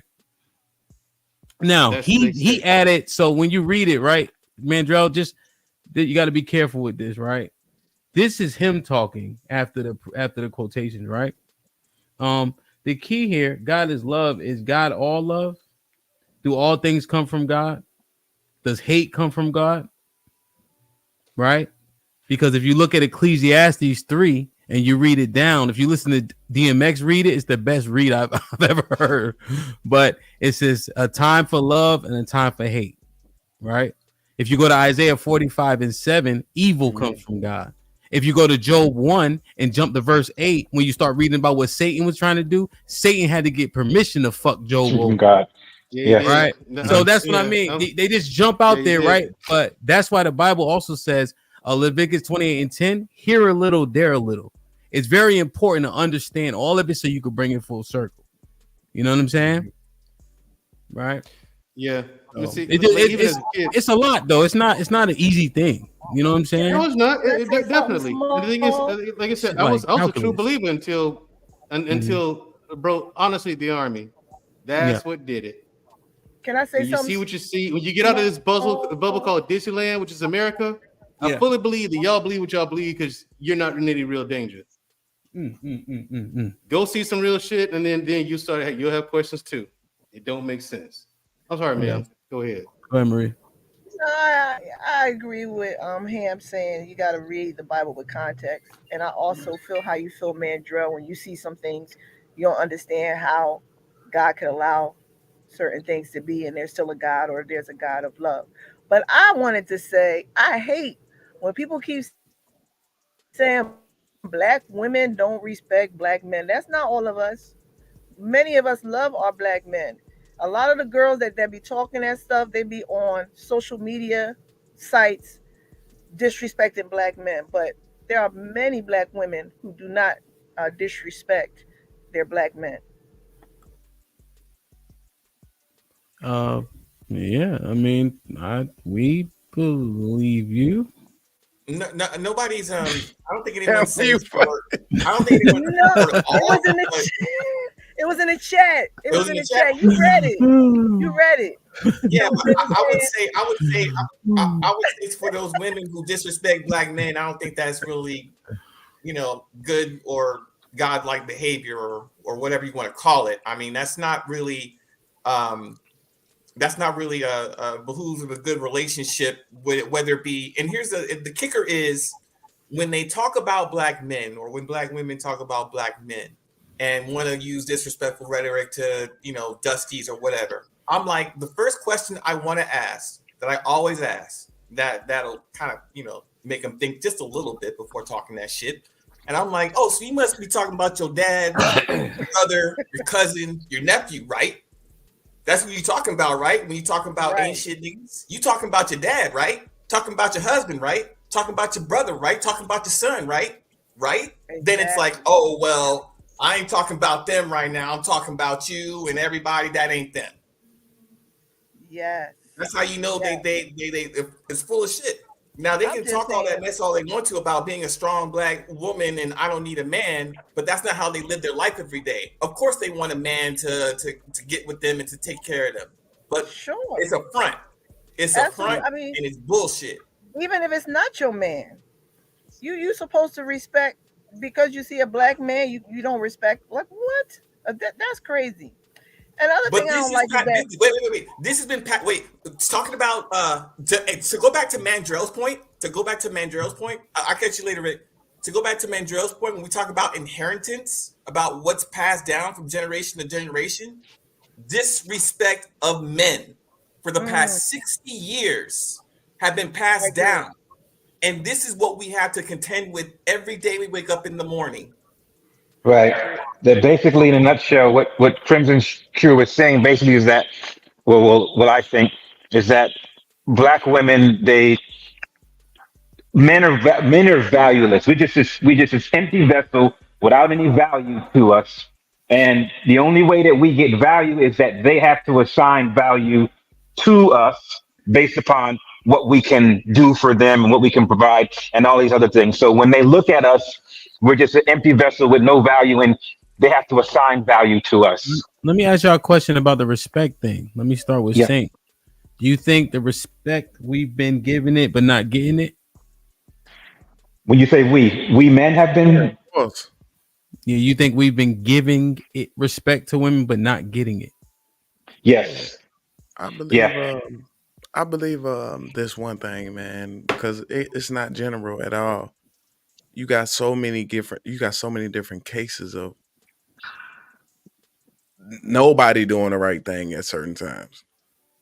You know what I mean? And what we do is instead of isolating those particular people and figuring out what type of people those people are, we do it in a general sense and we just say black men.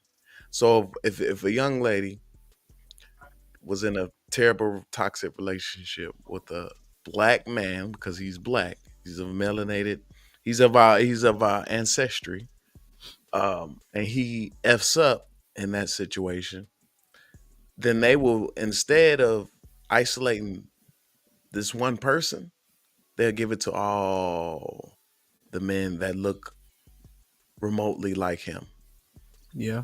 And then but also it's the teachings from people that they love that tell them, listen, you need to be trying to get you a man that got this, this, and that. It comes from the grandparents and the parents too, as well. A lot of this stuff has been passed down from generation to generation. I agree. The curse has to be broken. And I just want to ask what y'all think about the dry begging.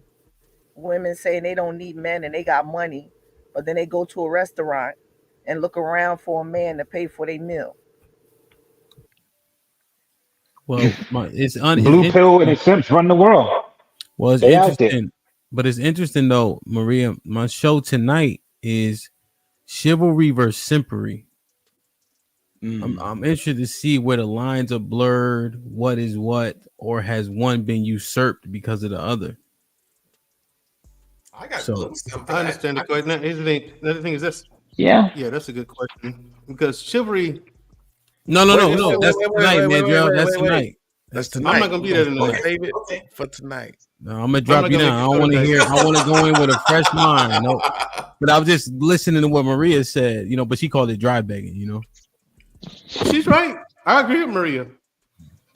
I mean, that's because you hear because you do hear people doing those. You observe people doing that thing all the time, especially when they come up on these panels and talk.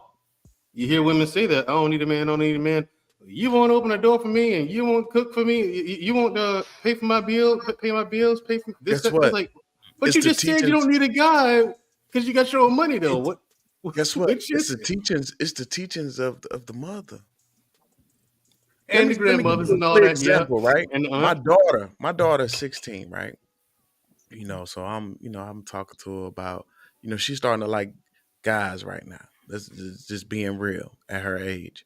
So I'm talking to her about different little stuff, holding the door for her as I always do, and all of that stuff. And I was like, and then, I was like, whenever you meet a guy, it doesn't mean that he's all the way a great guy if he holds the door for you, but that's just a one way that you can probably see some good in him in a way. But that doesn't mean that he's all the way good because he's doing that. And you know what she told me?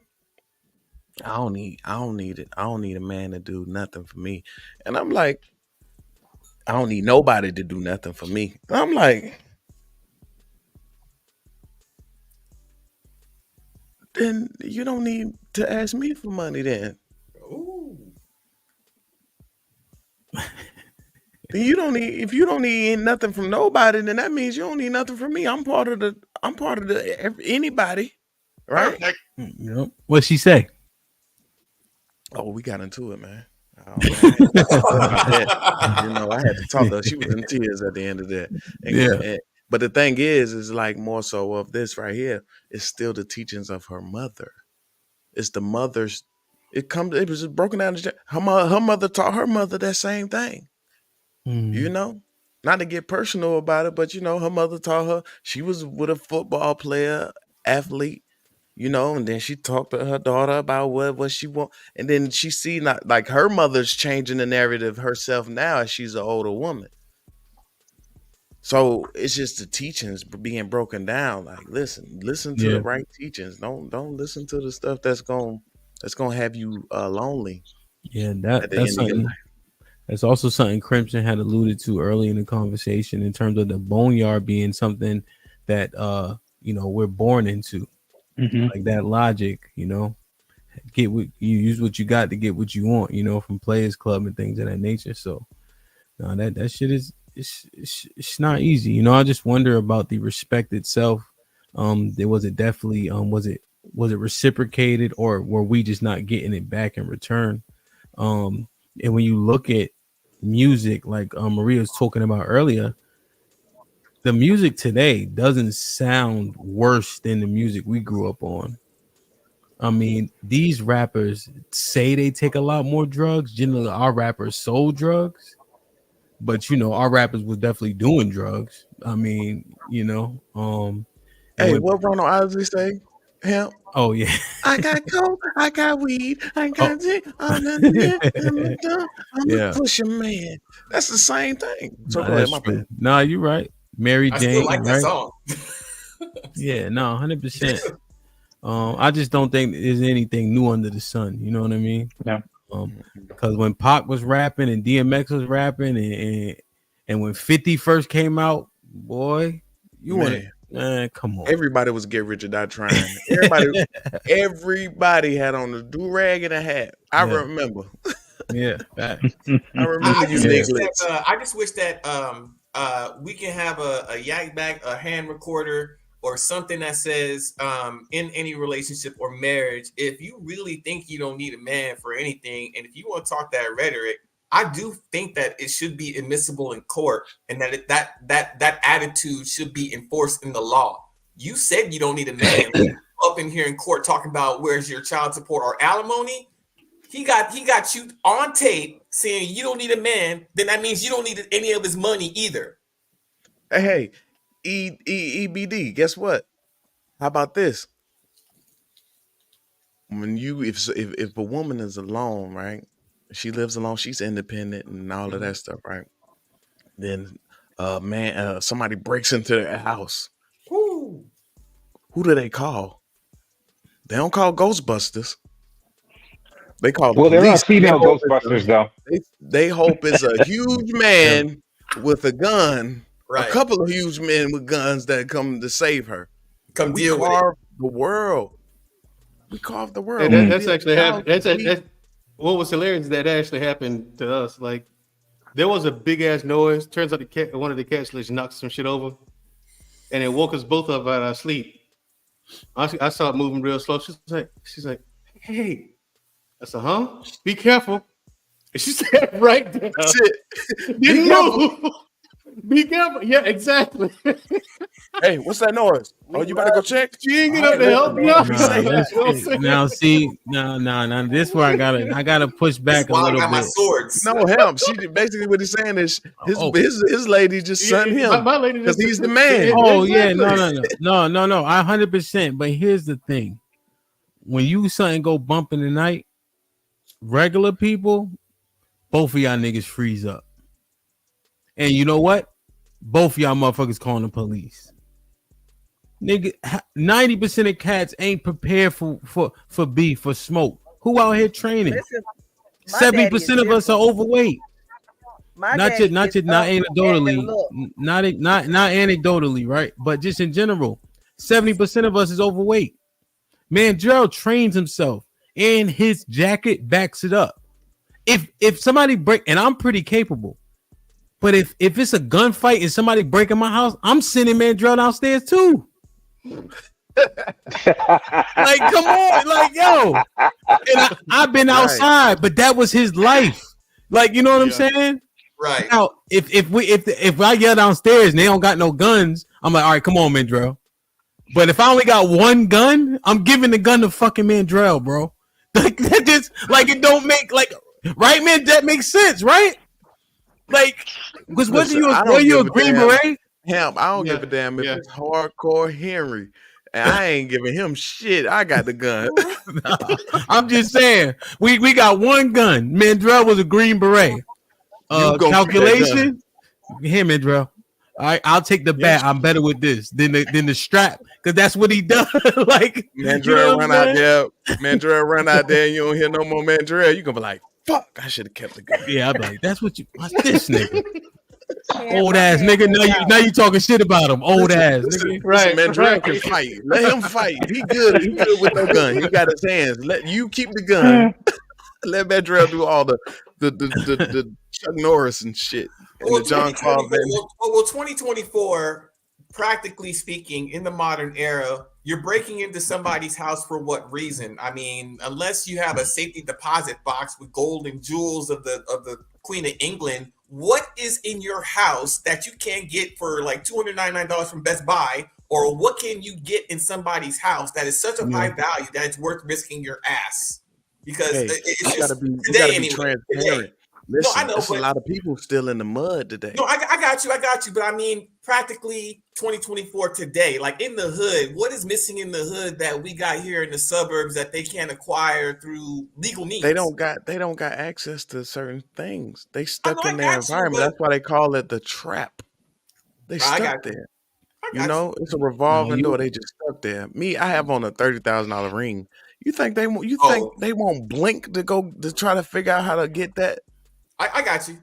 Well, that He's just coming to get $30,000. you. Well, yeah, okay. Nah, real Let shit. alone I got two, but yeah, I'm telling you, but not real shit though. To his point, like I got the strap upstairs. I hear people downstairs, right? You call the police and you give warning, right? But how much sense? He's saying how much sense does it make to go down there and protect things that can be replaced? Right? Because anything can happen at that juncture. And then I lose.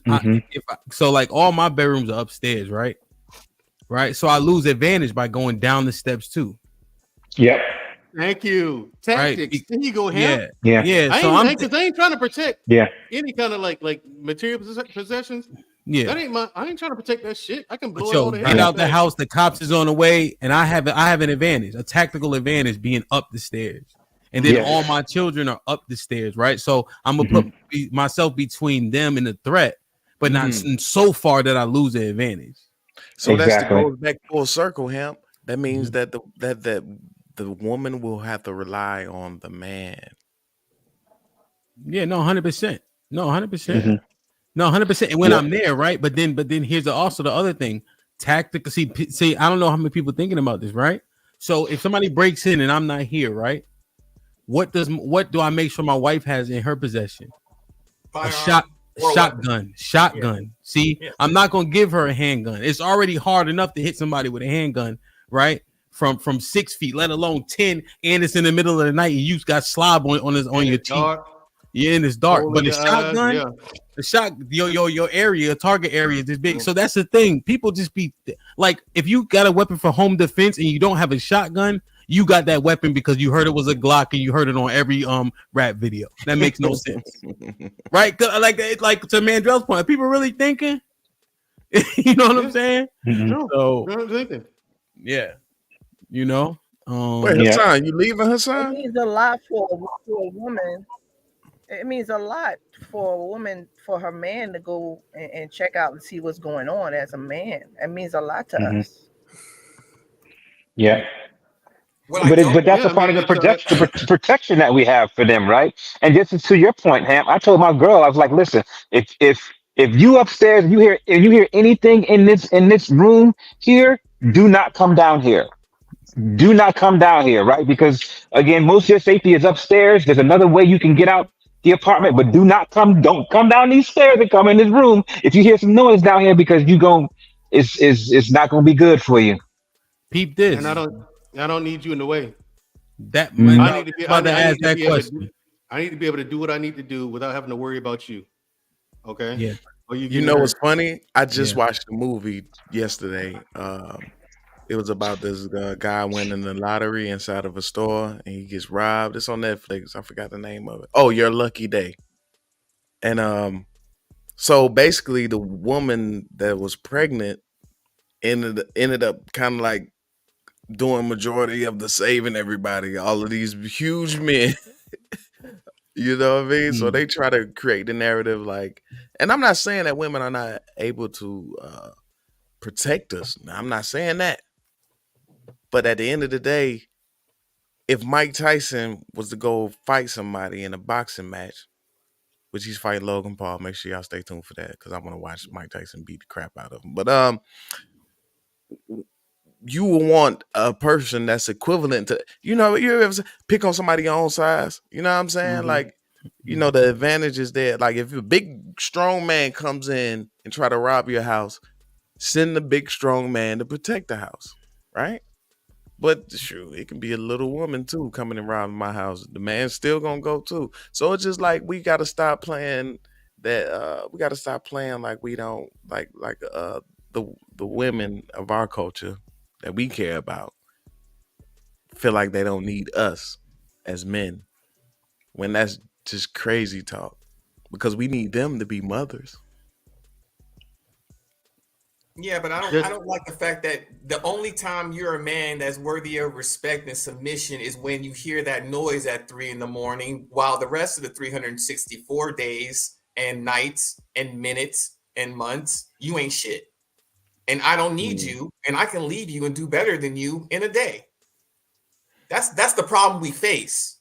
you ain't shit until the wolf is at the door. Then all of a sudden that shit talking goes to rest. Then all of a sudden, I need you. Yeah, you That's don't that need to be with bullshit. nobody like that then. For But sure. a lot of men, but millions of men are. I think what he's saying, men's provision often doesn't change, and men don't sacrifice it. So men will continue to pay bills, continue to make sure they protect their house. Meanwhile, he upgraded his subscription to Pornhub because he can't get no cheeks. Or he's on the OnlyFans. Yeah. You know what I'm saying? You turn the blue light on his office, it look like a crime scene in that motherfucker. Cause he can't get no cheeks from his woman. Like that's what we consider provision. Like, come on, man. you Damn know, it, man. but you'll still pay all the bills regardless, though. You know, even living sexless, you know. So it just that'd be crazy. Blue See, light. how I look at it, relationship. I know you killed me with that blue light hamp. Damn it. So how I look at a relationship, right, with my wife, right? I go out here and I go get beat up, cut up, and scarred up in the world in different ways, mentally and all. You know what I mean? When I come home, she's there to nurse me.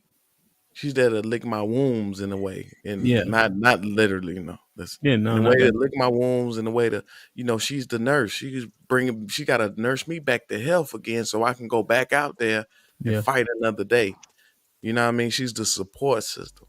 She's the one that's gonna be there when I really need her mentally. I might freak around and have a not me per se, but what people we having nowadays? Help. A breakdown? What? Anxiety attacks and shit, and panic attacks. That's when your woman's supposed to kick in and be there for you. Boom, you know, you know what, and you know, in that type of situation when it comes to other people. That's the beauty I was talking about, Matt. That was the beauty I was talking about earlier. You know, I hear a lot. I'm not a guy, but I hear a lot that a guy might leave a more attractive woman for a more nurturing woman who's not as attractive because she does lick the wounds when he come home. How far she dropped down though? She can't be a 3. Like I don't know if he's gonna drop that far. Kevin Samuels. I'm just saying. You're right. You're right. I mean, but I've seen, but him, I done seen some ones and twos. I done seen some ones and twos, you know, and some of my friends, they might go out there and creep, but they gonna come home to that 1 and 2 because that 1 and 2 be cooking and cleaning. I don't know. Let me tell you how I feel about that, Miss Maria. Helping out financially. Let me tell you how I feel about I mean, that. I don't think it's right. Well, how I feel about that is I think a man is going to be with a woman that he can be with at that moment. It's a reflection of how he feel about himself as the woman that he's going to be with. When you say that again, Mac, you said you believe he could be with a woman that he can be with at that moment? Well, that's Like why I had to rephrase it again. And I believe that a man is with a woman that he feels the level that he is in life. That's the woman that he's with. If he's with a woman. Yes. You know? So if he's at a 5 level in his life mentally, that's the type of woman he's going to attract. That's the type of woman that he's going to be able to get. That's why, you know, if you have confidence in yourself, right, you can get any beautiful woman, but you might be vain. So you're going to get a vain woman. And you got all the confidence, you got all the money, you got all this and that, and you got all the clothes, and you smell nice. And then you're going to be with a woman that's going to have all the money. She gonna want to be with you because you got all the money, all the clothes, and the confidence, and you smell nice, right? But then what are you really about? That's what they going to be about too on the opposite end. Like you're saying, qualify. You get what you qualify for. There you go. Yeah. You mean like financially or? No. In a relationship where you're at, is the type of woman that you can attract. Like if I'm in an apartment and I drive maybe an older car and I have a McDonald's job, Well, I'm qualified probably to date my coworker who's also working at McDonald's. I'm qualified to date someone who works at Burger King. I'm qualified to date a college student who's at my Close, level. close, You know what I close. mean? Wait a minute, but I would say this, EBD, I would say this, not necessarily, right? You could still be an unattractive man, but have a certain status and have a certain lifestyle that you can provide, right? And you can get a higher woman that's, a more smarter woman than you are, or more attractive that's out of your league. So I see it a lot here, particularly here in New York City. I see it a lot. Maintenance, though. Maintaining that woman is going to be an overarching issue. If you're talking about sex, like if you meet her at the club and you don't go too deep into it, and she just wants you to go deep into it for all intents and purposes. My desk is killing me. That'd be different from an actual relationship. Yeah, You know what I mean? right. You won't No, be able to not sustain her. that. Yeah. Not that, because y'all still on the same level too. Because all y'all want to do was just go to the club and Yeah. just bada boom, bada bing anyway. So that was just what it was going to be anyway. Go ahead. But also, What I'm referring to, before I lose my train of thought, and I think I already did though. But EBD, you was close. Okay. But I'm talking about on a whole deeper level. Like you got to think. I know a lot of men I know a couple of guys that have millions of dollars. I bump elbows with these guys that have millions. You know what I mean? Right. These are my guys, right? In a way. Right. And they not as confident as a person that may not have what they have. But they might see another person that might not have millions be with a woman that has her mental together. Yeah. And they work. And they are just as rich as you, even though you have these millions. They're just as rich as you, even though you don't even have $200,000. Shit. When you say as rich, you mean like I'm a millionaire or the man's a millionaire, but the woman has, I guess, some money. They're not as rich, but they're in the same socioeconomic like circles or something like that. They may be forget content. money. Let's take money off the table. Okay, money off the table. Go ahead. I added money because that's what people base their value on only. So you're gonna deal with women that's gonna only value you for what you value in yourself. Mm-hmm. There's nothing wrong with making a buck or two. Nothing wrong with that at all. Right. My situation. However, that shouldn't be your Matt. overall. That shouldn't be your overall thing. Yeah, it's deeper thinking, deeper learning. Like I want to be with a woman I'm with a woman right now that's gonna do, that's gonna be there for me when I really need her. Right. In the real way. If it goes down for real in our crib, I'm gonna be first. I'm gonna be front line, but she gonna be right there behind me with another 9 type situation. She might got the chopper. She know how to use it. I got the little pew, pew. Right. But I know I'm accurate though. So at the end of the day, if they able to get through my accuracy, they're gonna have to. It's still another gate that they gotta go through afterwards. You need to be with somebody that you are at that moment. Man, that plane. Damn it. Well, I just want to say I got with my man on a spiritual level. That the finances I learned in life, they come and go. They go up and down. I was a truck driver. I had rental property and all of that. And I had some problems, financial issues with the person I was renting with. And I was struggling. And this guy jumped right in and we was just friends. And he was like, he sells things online, right? But the business was going slow. He said, you know what? I'm gonna go out and find a construction job. That's not even, he don't even do that. He went out, worked all day, 16 hours, came back to the crib bleeding, saying, here the money for food, keep the lights on. Now that's when I knew that this is a real man. I wasn't attracted to him or anything like that. He was just a friend of mine. But he was when I seen him do that, he was all the man I ever needed. How long you been with him? 3 years. That nigga played the back. I know niggas like that. They'll be right was in just that. friends. He'd be right in that pocket, waiting for the next nigga to fumble, waiting for you to come up on something. That nigga went and got a construction job to get them cheeks. God damn. Chill. Yo, nah, I fuck with boy, but good gracious. How long you had him in the friend zone? A year.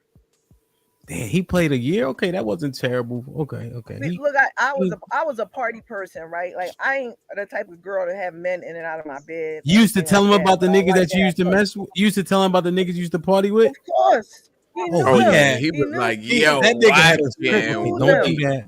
So John did this. Okay, don't do that. Looking like he's an average looking guy, him. But these guys was looking like Mandingo warriors. You know what I mean? It was like Mandrell, like, you know. And I would go out and party and be acting a fool because, you know, I just wanted to have fun, karaoke and dancing and all of that. And no, Maria. I heard of this before. Yes. I heard of this before. You like, all right, the beautiful niggas ain't working. Let me try this average ass nigga. He said, wait. You about to get evicted and all that? Construction job. Because the construction job added to his toughness. It added to his work ethic. It's like, because John was a soft ass nigga. So if I do construction, all right. You rent out property, all right. He's bleeding and all. This is a case of that joke. This is a case of that joke of break glass in case you need emergency dick and then pull it out whatever says the relationship failed. This is an exact example, classic example of that joke. Break glass dick in case emergency. But let me tell you something. I want to say this, bro. I want Hassan to speak, right? Because Hassan he's a Muslim brother and he has a virgin because he hasn't found his woman yet. So I want to know his thoughts based on his perspective on where he is today. What's up, Hassan? Shalom and salam to DJ Ham, Ron Mac. Salute to you, bro, and salute to the panel. How you guys doing? And thank you. What's up, Hassan? Yeah. But so for me, again, this is religious things. You cannot have sex until you get married, and there's reasons to that because of all the disease that's been spreading, the kids. What do you guys call it? Wedlock in America? Yeah, wedlock. So you gotta be married, then do all that. And where I come from, we don't judge people what they work at. If you're a construction, you're a construction man. If you're a plumber, you're a plumber. You're an engineer, you're an engineer. You gotta respect that man as long as he's working. You know, no one's above no one. But in America, sadly, people judge what they work at, they mock it, and they get disrespectful with it. So it is what it is. I understand both cultures and world. I get it's way different over here, but what you can do, you know. And speaking on people robbing from earlier, no one's gonna rob me because they know what's gonna happen if you get caught. Because and where I come from, there's steps to it. If you get caught robbing, you know. Now, if you're feeding yourself, it's for you to eat. Okay, I understand that. But if you trying to sell it and make money and make profit out of it, kiss your hand goodbye, and then especially your right hand, because we don't deal with that. You're not gonna just rob me and what I worked hard for and just sell it. Now, if you're feeding yourself or your family, we work around that. Remember, there's steps in the Quran. You can't just go. There's got to be investigation, understanding why he stole. Is he feeding the family? Is he feeding himself? And you got to hook him up with a job. Okay, this is a job. We work with you. Don't do it again. You know, so you got to take a proper steps to it. But that's all I got to say on that. So Hassan, so when you're looking to get married, and you know that woman, what is she basically? You know, if she's in the same religion as you, what are some of the attributes and qualities that she's looking for in you to be as the man? Well, yeah. Before she marries you. Yeah. So, when I come from, the dad gets involved. The dad's gonna see who are you, what tribe, where you come from, what is your background, what you do, how is your reputation in the neighborhood. You know, like they got to know details. Like they're not just gonna marry you. Are you a hardworking person? Because you got to have at least a job, you know, to provide for the family, for you, and you know, and then you go from there. If you don't have none of that, you're like a because people, the word goes around, you know, oh, he's a bad person. He's not a good. He's unloyal. He can't keep a job for long. Yeah, and then yeah, they're gonna. That's not good for you because no father wants to give you his daughter. Like, wait a minute, what? But for the most part, especially in Iraq, everybody works construction. Every like 90 to 95% of us are military background for the majority in Iraq. Police, government job, something to do with government, you know, militia, whatever. So everybody has that background. Even the ones that are outside of Iraq, they work in the police force, that country military. They go to college, they get their degrees. Even the dumbest of the dumbest in our country has a background in construction or some military something, or and even the let's say that he's uneducated, no college degree, no nothing. He at least work. We encourage him. Hey, work, get your money, do something. Don't just sit there and do Hassan, nothing. where are you at? I'm in Arizona. In Arizona. Where you from? Oh, where Yes. I'm from. Oh, Yeah. I'm from Iraq. Okay. Where'd you grow up? Arizona. How old? When I came, 6 years old. The fuck Oh wow. Put him in the fucking bedroom. Get him out of here. Come on. Put him in Damn. the fucking bedroom. That's what's up, man. That's what's up. Wow. Yo, That's what's up. Come on, Yeah. come on, Hassan. That's Chill out. amazing, though. That You're is from Arizona, nigga. Fuck out of here, man. Nah, Maria, I don't want to hear no more, none of that shit, man. Put him in the fucking bathroom, Come on. man. He from Arizona. Get the fuck out of here. I was looking like, yo. I was looking like it is what it is TV. Nobody growing up in Iraq is like, yo, it is what it is, B. No fucking way, bro. Come on, man. I'm stupid. Hassan, Hassan, leave me like alone, bro. It's like me because Hassan, I'm a Jamaican do you- born here and he from Arizona. I don't speak patois, but yeah.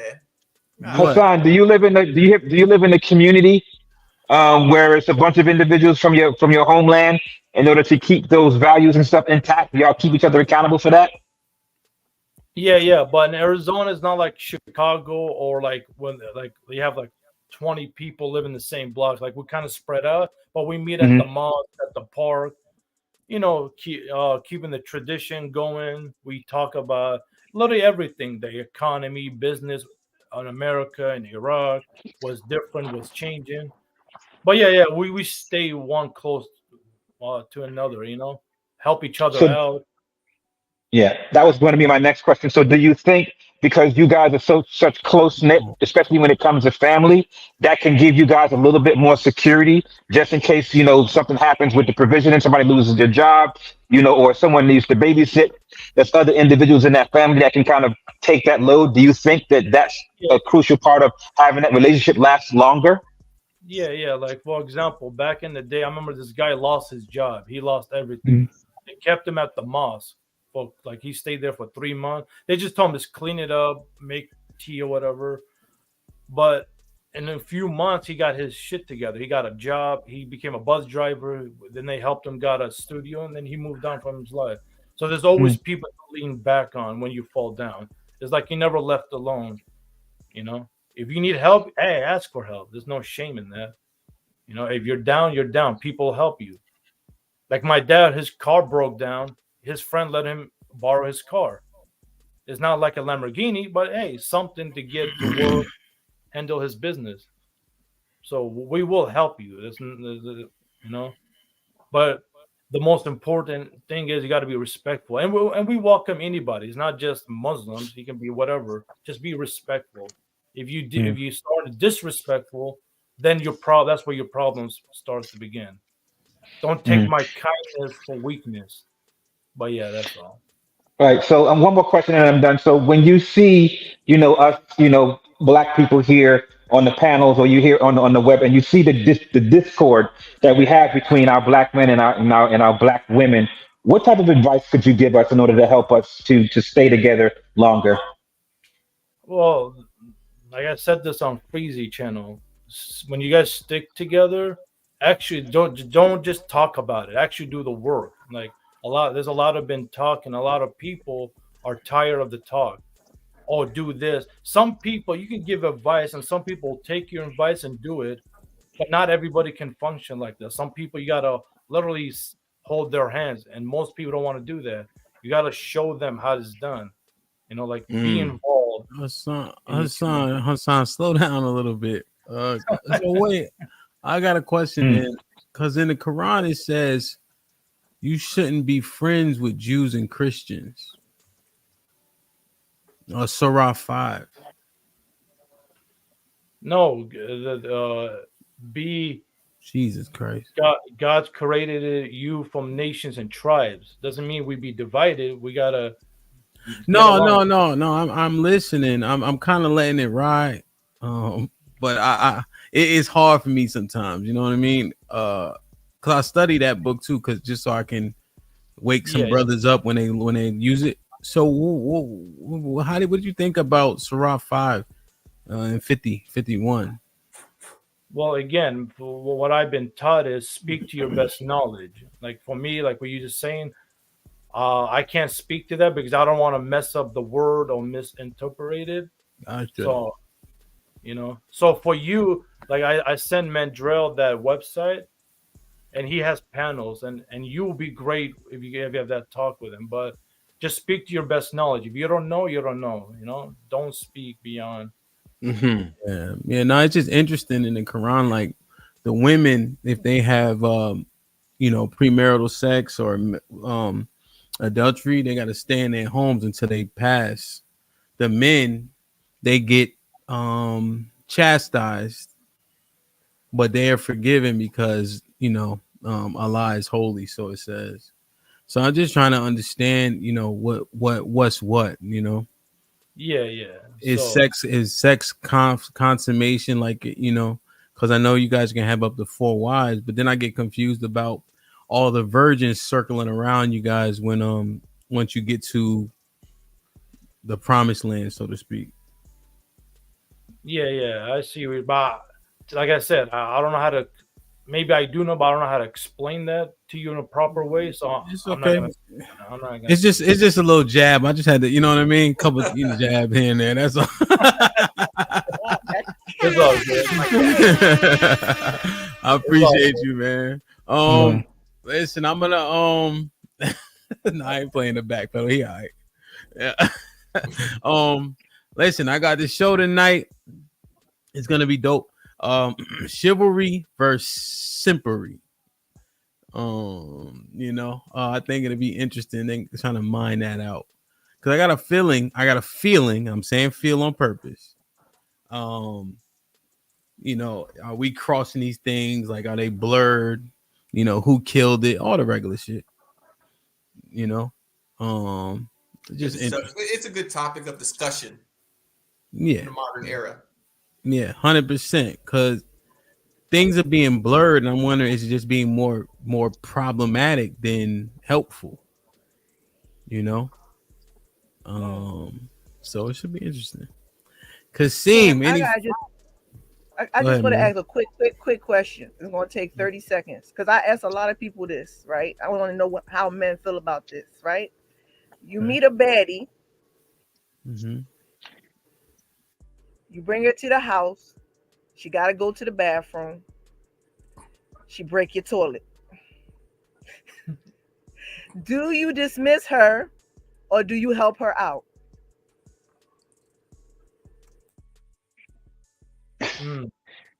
What do you mean break the toilet? I know when mean, she not break the toilet. anaconda. She dropped that brick in there, and it ain't going down. Right, and then the water's coming up. Right, Yes. and because she closed the seat, thinking that and the water's coming up and the water's seeping out of the seat. But then when you open up, the brick is sitting right there on top, and the top of the brick is hitting the top of the seat. So when you open it all the way up, you see the brick residue here on the seat. Chill. So she plugged. So the toilet is clogged. Is that what you're trying to say? She left From an anaconda number. in there. Yeah, and then you got to use your plunger to get down in there, and her anaconda swimming around a stick on the plunger, and you trying to plunge it out, and she's talking about that. For context, Yes. chill. Yes. Is I know her. This is her first time over the crib. It's her first time at the crib. Oh nah. Fuck. Put him in the fucking bedroom. Get him out of here. Come on. Fuck out of here. I remember one time I went to this girl. Fucking bathroom. Yeah, and Maria, let me tell you how crazy. I went over this one girl house, right? And boom, so it's my first time over there. Now, I ain't from this. I'm not from this place, so I get there. The house looking, it's not the best. No, it's not the best. All right. But I'm like, fuck it. I already drove, up here, whatever the case is. We get upstairs. This the last straw, right? So boom, I lay down. She's like, why do you have your shoes on my bed? And I'm fed up at this point. I said, bitch, your bed is on the floor. The fuck you talking about? yo, I was so mad. Like, yo, she cursed me out, kicked me out. You know what I'm saying? I was young though. I was young. Yo, I should have been left though. I should have been left. I should have never even did all that. I should have been left. But I was mad at her for her house. I'm like, yo. Yo, she'd be like, Ham, I want to twerk for you, but I just left a log in the toilet, so let me take a shower first. No. Ain't no way. You gotta go. So I got. So first of all, I mean, it's like, are you all right in there? And then it's like, oh yeah, I'm fine. And then I gotta go and do whatever. Number one, I would go help. Number two, shower after. And number three, I'm good because I got 3 bathrooms in my house. Nah, hell no. Nah, you gotta go. That's type of shit you gotta do on your own, man. You gotta do on your own. My girlfriend is married, and her husband will not allow her to have no type of smells nowhere in the house. Nowhere. Salute to that, brother. Yo, I got candles. My wife passed gas the other day. I'm still mad about that shit. It's been 3 days. I'm pissed the fuck off, man. She's talking about oops. Yeah. Is she not allowed to fart? Huh? What about when you do it though? She's double standard, man. Is she not allowed? Is she not allowed to fart? No, I mean she don't got no. I hate that shit though. There's a lot of rooms you can go into. So I just got done like handling business with this one chick, and like I don't want to get too gross, but sometimes you pack air in during. So yeah, like, queef is different. That's different. Yeah, I mean, what am I gonna do? Be like, what? That's disgusting. Get up out of here. Nah, I'm just like, some things you gotta let go. Because it's personally my fault, actually. So I mean, a queef is different. That's different. I know, but I'm saying as an example, Yeah. I mean, it sounds funny as fuck though. So I've heard some funny ones. I don't know. What funny queefs? There's one that there was one like I'm like see, TMI. Reaper Rel with the $10 says, salute the Hamp in the panel. Mandrell Sinbad level light skinness is unacceptable. Where did you get the 613 laws in the Bible? A lot of dispute and disagreement behind the 613 mitzvahs. I don't know why. Genesis through Deuteronomy give you all the laws. There's actually a great breakdown. I think it's Carnegie Mellon, I think, like just took all the laws and like listed them. I think it's Carnegie Mellon or Cornell, one of those schools. They just kind of listed them out in layman's terms. Judge Jim with the $2 says, Maria, that was good. You are so right. Thanks. Reaper Red with the $2 says, and Enter the Black Dragon nostrils mad indignant. Peace, God.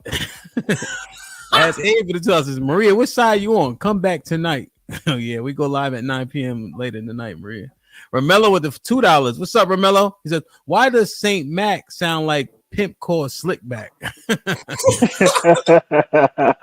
Rashawn was popping with the $5. Says, portion to a wicked man, but a godly woman is given to him that feareth the Lord. He clarified Ecclesiasticus 26 and 23. A wicked woman is given as a portion to a wicked man, but a godly woman is given to him that feareth the Lord. Like, share, subscribe, tell a friend and tell a friend. Hit that like button if you're still here. That helps the channel the most. Kasim, any final thoughts? Yeah, I just want to say, shout out to Crimson Cure that came on.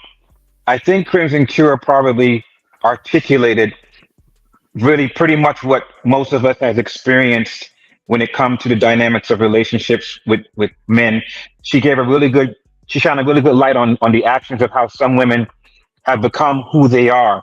Now, what you do with that information is going to be pivotal from now. How you treat that individual and how you use that individual to the best of your knowledge. But she also gave us a conclusion, right? She said that she gave us the 10 life values. And the first part of that 10 life value was spirituality. Making sure you have the right morals, the right character, the right values, because those things are going to be the root of your tree, and everything is going to sprout from there. Word. EBD? I would say when you have good advice, you should hang on to it. Good information is, information is hard to discern. We live in a information overload type of era right now. So it's all coming from different directions. Everybody wants to be a dating coach. Everyone wants to be a marriage expert.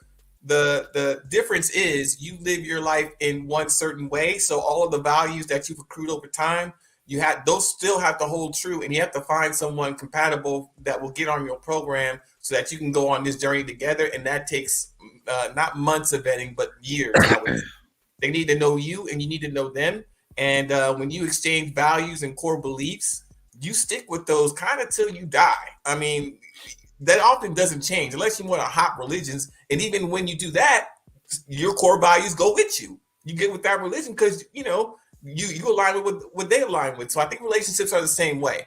So I just think that everyone should have the wherewithal, no matter how old you are, you should have the wherewithal to know what you want. Word. Hassan? Appreciate you for bringing me up. Salute to the panel. Thank you. Great conversation. Hopefully I come back earlier, and keep up the great work. And shalom and salam to everybody. Word. Maria? Ham, your show was the best tonight. I had a lot of fun. I would say to people, don't take life so seriously. Keep toxic people out of your life. Have fun and laugh. And we live in a world where people is shocked a lot. They going through a lot. Don't be afraid to get therapy if you need it, especially when somebody want to be in a good relationship. A lot of people need to go get some therapy and sit down first. So I would say that, and just keep life happy and fun. Yeah, man, I appreciate everybody's final thoughts. Disclaimer for Maria's, she's talking to the ladies. Fellas, get your shit together. Stop fucking around. Lock in. All right. You don't have as many safety nets. Ladies too, but specifically for y'all, lock in. Okay. All right. Life just looks a little different for y'all. Double standards. It is what it is. It is what it ought to be. With great power comes great responsibility. At the level you get to when it's time to have fun, have fun. But we are wasting too many years having fun and not grinding enough and then complaining about our results. All right. So let's do it right. Let's do it right. You do it right, you do it light. You do it wrong, it take a whole lot longer to get to where you want to go. You know, when we talking about relationships and just even like the Bible, if you notice, I'm not super duper heavy handed. You know, shout out to Mandrell. Give people just a little bit pause to where they can understand. Okay, let me bring this back to my whiteboard and see if it makes sense. You know, it's very seldom people are just going to absolutely change their view, right? I think I do a decent job of understanding and trying to see where I'm wrong, and Kasim does a great job of that as well. Just because he always helping me out on the panels and things of that nature, you know. But oftentimes, just consider it if it resonates at all. Write it down and prove it wrong. You know, and if you can't prove it wrong, maybe you adopt it at that juncture. You know, so interesting, man. Like, share, subscribe. I just dropped the link to the show for this evening, 9 p.m. Eastern. Chivalry versus Simpery. Hit the notification bell so you know when we go live, we'll be on time. I would say we usually are, and it should be a good one. You know, all your favorites will be there, of course. So, salute, man. Crimson Cure was amazing. That was fun. Just that hour, you know, the charisma that she possesses and things of that nature is super dope, man. So I was humbled that she was, you know, wanted to come over and do it. You know, I'm going to continue to build on that, man. It's a dope perspective. And again, if you disagree with her, I guess you got to question why. The men and the women. Because it's funny, nothing was necessarily gender specific, but just questions asked based on how that gender can improve or hear what she was saying. Mm-hmm. You know? So, word. Was 8 p.m. Central, 12 p.m. or 9 p.m. Eastern. y'all old. Y'all old as hell. Damn, man. DB, be nice in the chat. Good grief. Yo, the chat be wild as hell.